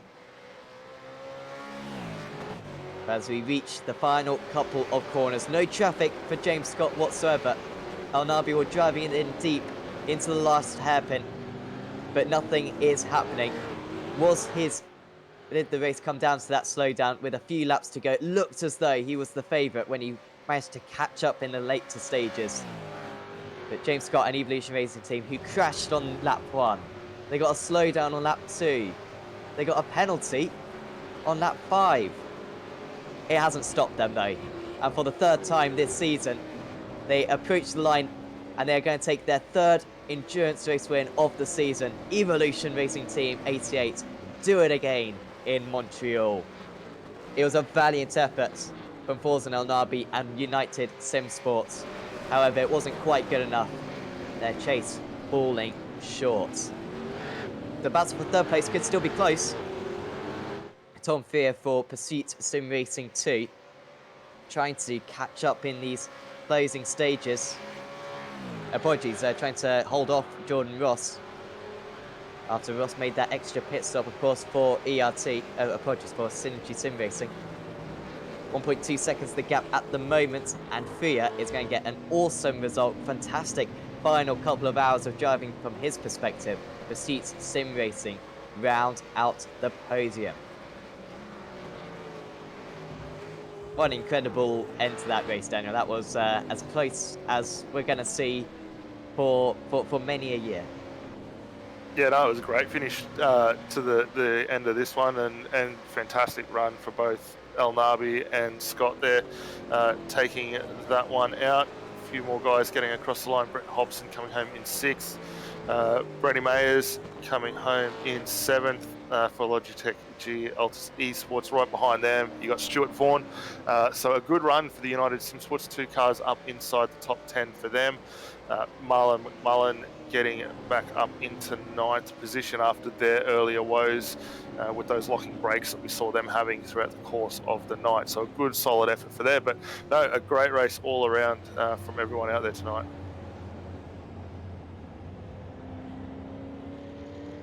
And I believe everyone has crossed the line, so we can go through the final results for this round 7 of the championship. Evolution Racing Team do it again. First place, 4/10 of a second ahead of United Sim Sports. One more lap, perhaps, and maybe El Nabi would have had another chance at the overtake. 45 seconds back to Pursuit Sim Racing 2. Synergy Sim Racing 143 finishing in 4th. Then Zuba Racing, Synergy Sim Racing, Logitech G Altus Esports, good end to the race for them in 7th. Managed to hold off United Sim Sports Premier Racing Team with that drive-through. Perhaps cost them a couple of places in 9th. There was Pursuit Sim Racing in 10th, the first of the teams, 1 lap down. There was Injectors Online Racing and DPR Racing in 12th. Then 2 laps down were ANZ Motorsports. Mach 1 Esports Green was behind them. Then there was KRF, the driver's seat, SSF Penrite Racing, Fishy Motorsports, Bow Repairs RRT, Middle Finger Racing 66, and 5 laps down were Middle Finger Racing 54, and then it was the Middle Finger Racing 55. Pulse Racing Team Blue were also 5 laps down. There was Middle Finger Racing 019, PRA 37. Then 9 laps down was the Racing Depot Penske Racing. I believe they may have had to tie with a couple of laps to go. Then it was SSF Penrite Racing, High Torque Racing, Pursuit Sim Racing 1, EXG Motorsports White, PRA 029, EXG Motorsports Black, GRM Enduro 1, Mach 1 Esports Yellow, Tanked SRTT2, Tanked SRTT1, and Synergy Sim Racing 1 were the other team who took the start of the race. And you'll see the Acuta safety car completing a few laps as well, completing 4 laps, I believe. So we can now commence the interviews for this round 7 of the Acuta AOSC Super Series.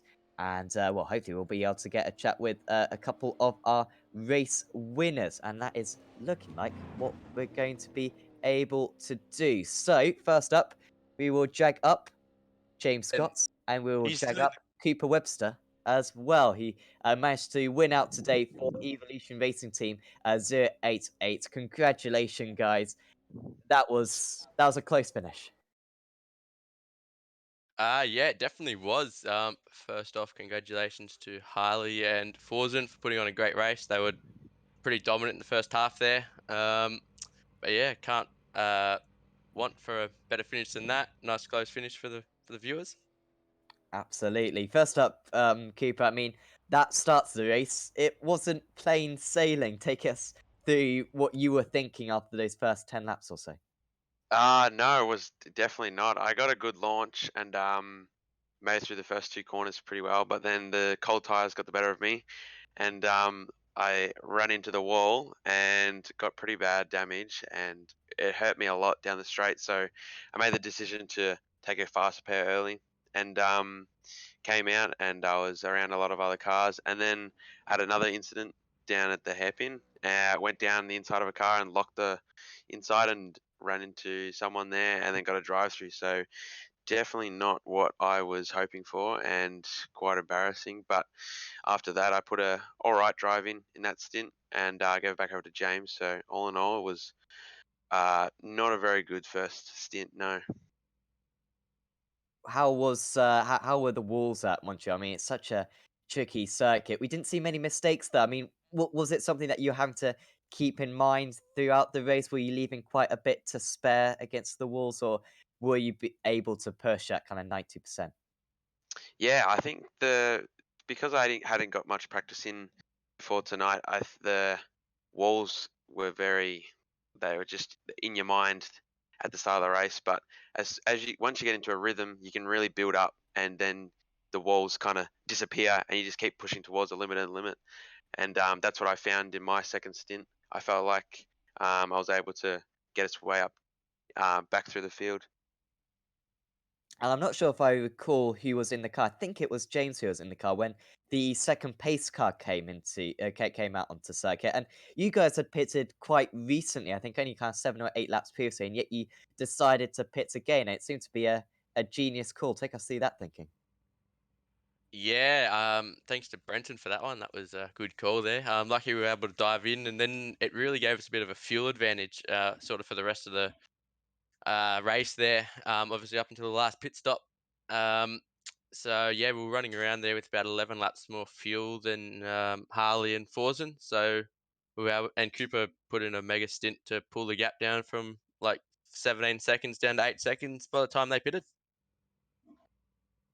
And then on that penultimate stint, James, you were battling with Forzan quite a bit. There was a little bit of contact, and then after that little bit of contact, you seemed to back off slightly. Were you saving fuel, or what was your mindset there? Because you were really hounding him, and then for that second half of the stint, it didn't seem like you desperately wanted to pass him. Um, yeah, I was trying to save a bit of fuel there. Just trying to get a short pit stop, but for the last one, which worked out pretty good, came out in about 6 seconds, and it was about 5 seconds once everything sort of neutralized. And then I was a bit worried that I wasn't going to make it to the end on fuel actually, so I had to save a little bit and cough pretty much at turn 2 on the cool down lap. So yeah, it cut it very fine, but yeah. Well, it was a great drive from you two. Congratulations on another race victory. Before we let you go, is there anyone you'd like to thank? Obviously, firstly, Cooper, he put in an amazing drive, and I couldn't have done it without him. All the guys at Evolution Racing Team, Brenton and Ethan for helping out in the strategy, and obviously our brand new sponsors, Panda Race Fuels and MIR Raceline, and also thanks to Carrie and Jack. Well, thanks for having a chat with us, guys, and best of luck in 2 weeks' time. No worries. Thanks, Thank boys. you. So that was your race winners for today, James Scott and Cooper Webster for Evolution Racing Team 088. So, Daniel, who are we going to have a chat with next? Well, let's bring up our second place finishers, Harley Haber, for the next ones. and we'll get him in here. Harley Haber, mate, congratulations. Yourself and Forzel Nabi coming home in what was a cracking battle to finish second. How was the race out there for you boys tonight? Yeah, very good, mate. Obviously, we led for most of it, and had a really good call on the strategy, and everything kind of fell our way. But no, obviously, yeah, I have to congratulate the boys over at ERT for such a good result tonight. Those guys, obviously, after finishing in on lap one, sorry, coming all the way back with 7 pit stops, whatever it was, to come around us and win was definitely a good effort from those boys. So, not taking away anything from them, of course, but yeah, we also had a good result. Obviously, coming home second, can't be too disappointed with that. Yeah, definitely. I mean, both yourself and Forzan put in some fantastic laps throughout the course of the race. You had a very dominant display early on, both yourself and Forzan stints. First up, fantastic. How did you guys find the car in that early couple of hours? And did you find anything over the course, obviously the 4 hours, that really changed a huge amount that might have hurt you guys a little bit over that? The kart was really good, to be honest with you. Obviously, at the start, I done my quickest lap of my personal fastest lap of a 34.7, which is on lap two. When the track was still hot and full tank of fuel. So in terms of balance, mate, whether it was 32 degrees or 22 as it ended up at the end, the car was actually really good. Didn't matter high fuel, low fuel, balance was fantastic. But I know that Cooper put in a really good stint there in the middle to catch up a lot of ground, and obviously it's still something we've got to work on with our tyre life or pace. I'm not too sure at the moment. We've got to go back and have a look at it and just see where we can improve. But overall, still a very good car. Yeah, definitely. And I mean, just quickly take us through that final stop. Obviously, we noticed you guys maybe just a fraction longer on the fuel going into the car. Was that to set yourself up for a better run to finish off, maybe not needing to fuel save like we saw from the guys in the. Yeah, look, no, I don't think we necessarily overfilled. Really depends on how you look at it, whether we put too much fuel or the car in front didn't put enough. Of course, you'll never really know because obviously, fuel loads between the two cars are going to be different, and there's a lot of variables in between. But obviously, with the time certain finish, it made things a bit difficult to calculate exactly what we needed to get to the end. We didn't want to run out of fuel as we have done before. We know it's a bit of an Achilles heel that we have, so we've banked on where the time certain kind of finished having a lap extra, which in the end we did. We crossed the line with just a lap. So if it did fall the other way, we would have looked like heroes and the other guys would have run out. So just the way of the cards, we did play it safe. Take home a P2 instead of a DNF's definitely, a lot better result. Yeah, definitely. I mean, a very strong result for yourselves and United Simsports being a very new team. But before we let you go and enjoy the celebrations, mate, is there anyone you'd like to shout out to for thanks for helping you guys get through this? Yeah, I want to give a massive, obviously, thank you to everyone at the team, all of our sponsors, being Valvoline, Too Easy Finance, West End Mazda, and Parramatta Isuzu Ute. All those guys, obviously, a big thank you to jump on board and help us get the job done. Chris Radicic and Jamie McKnight, obviously, Forzen drove a great race tonight as well. Couldn't fault him, obviously. Didn't get the win, but mate, he put in an absolute stellar effort, and it's a combination that's definitely not too new. We've had this before, so it definitely helps coming into a new team. So obviously, a big thank you to all those guys and everybody watching, all of you boys on the stream as well, and that's about it, mate. Fantastic, mate. We'll enjoy the week off from AOSC. We'll look forward to catching you boys back out again in a fortnight's time. But again, congratulations on second and all the best in the next. Yeah, thank you very much, mate. Take it easy.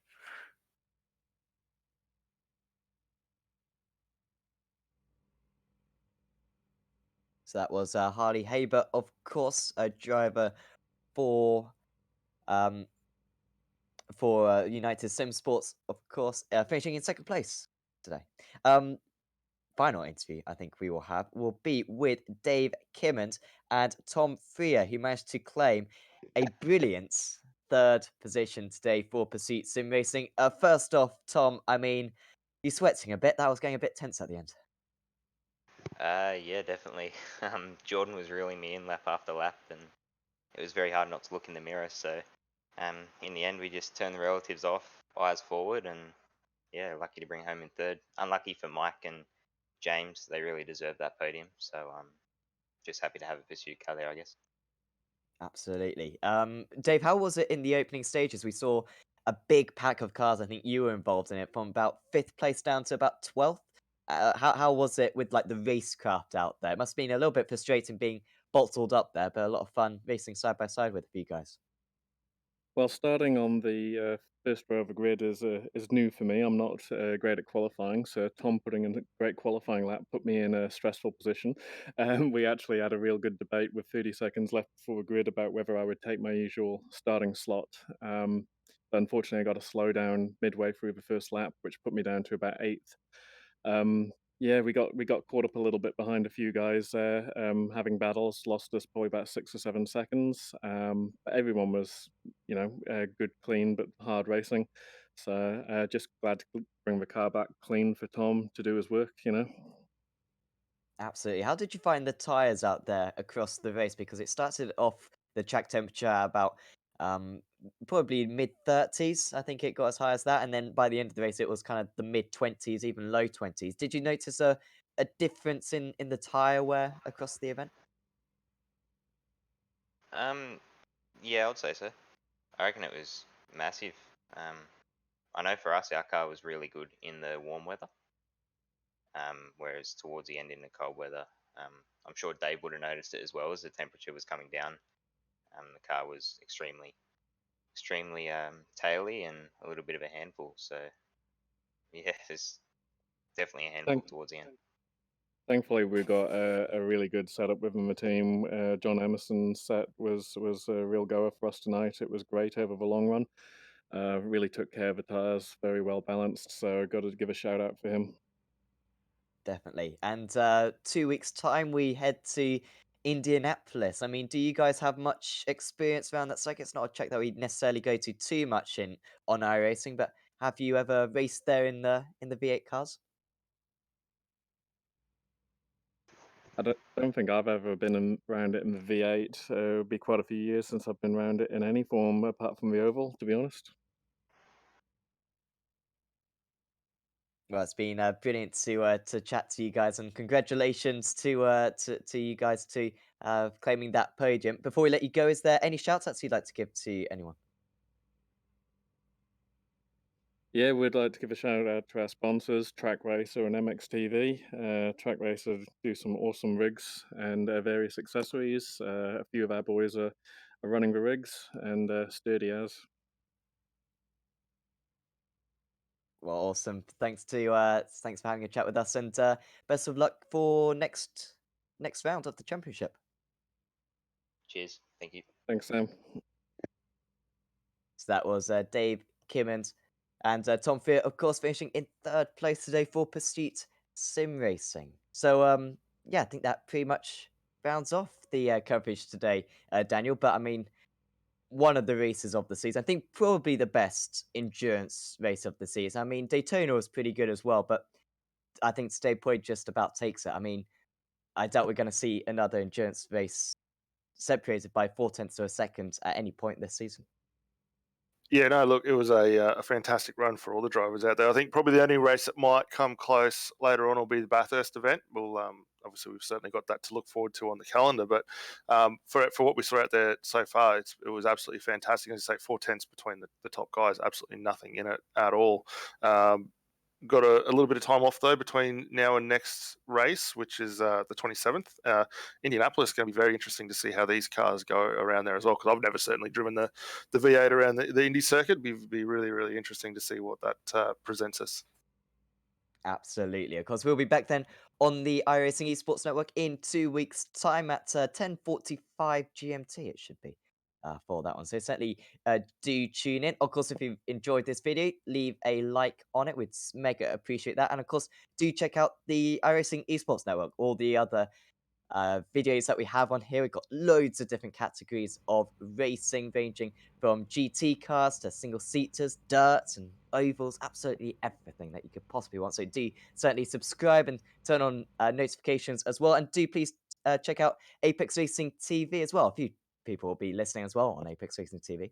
But if you're not on Apex Racing TV, do subscribe to that as well. Got a few similar events just like this. But for now, from me and from Daniel and from Alex, we're going to say goodbye, and we'll see you next time.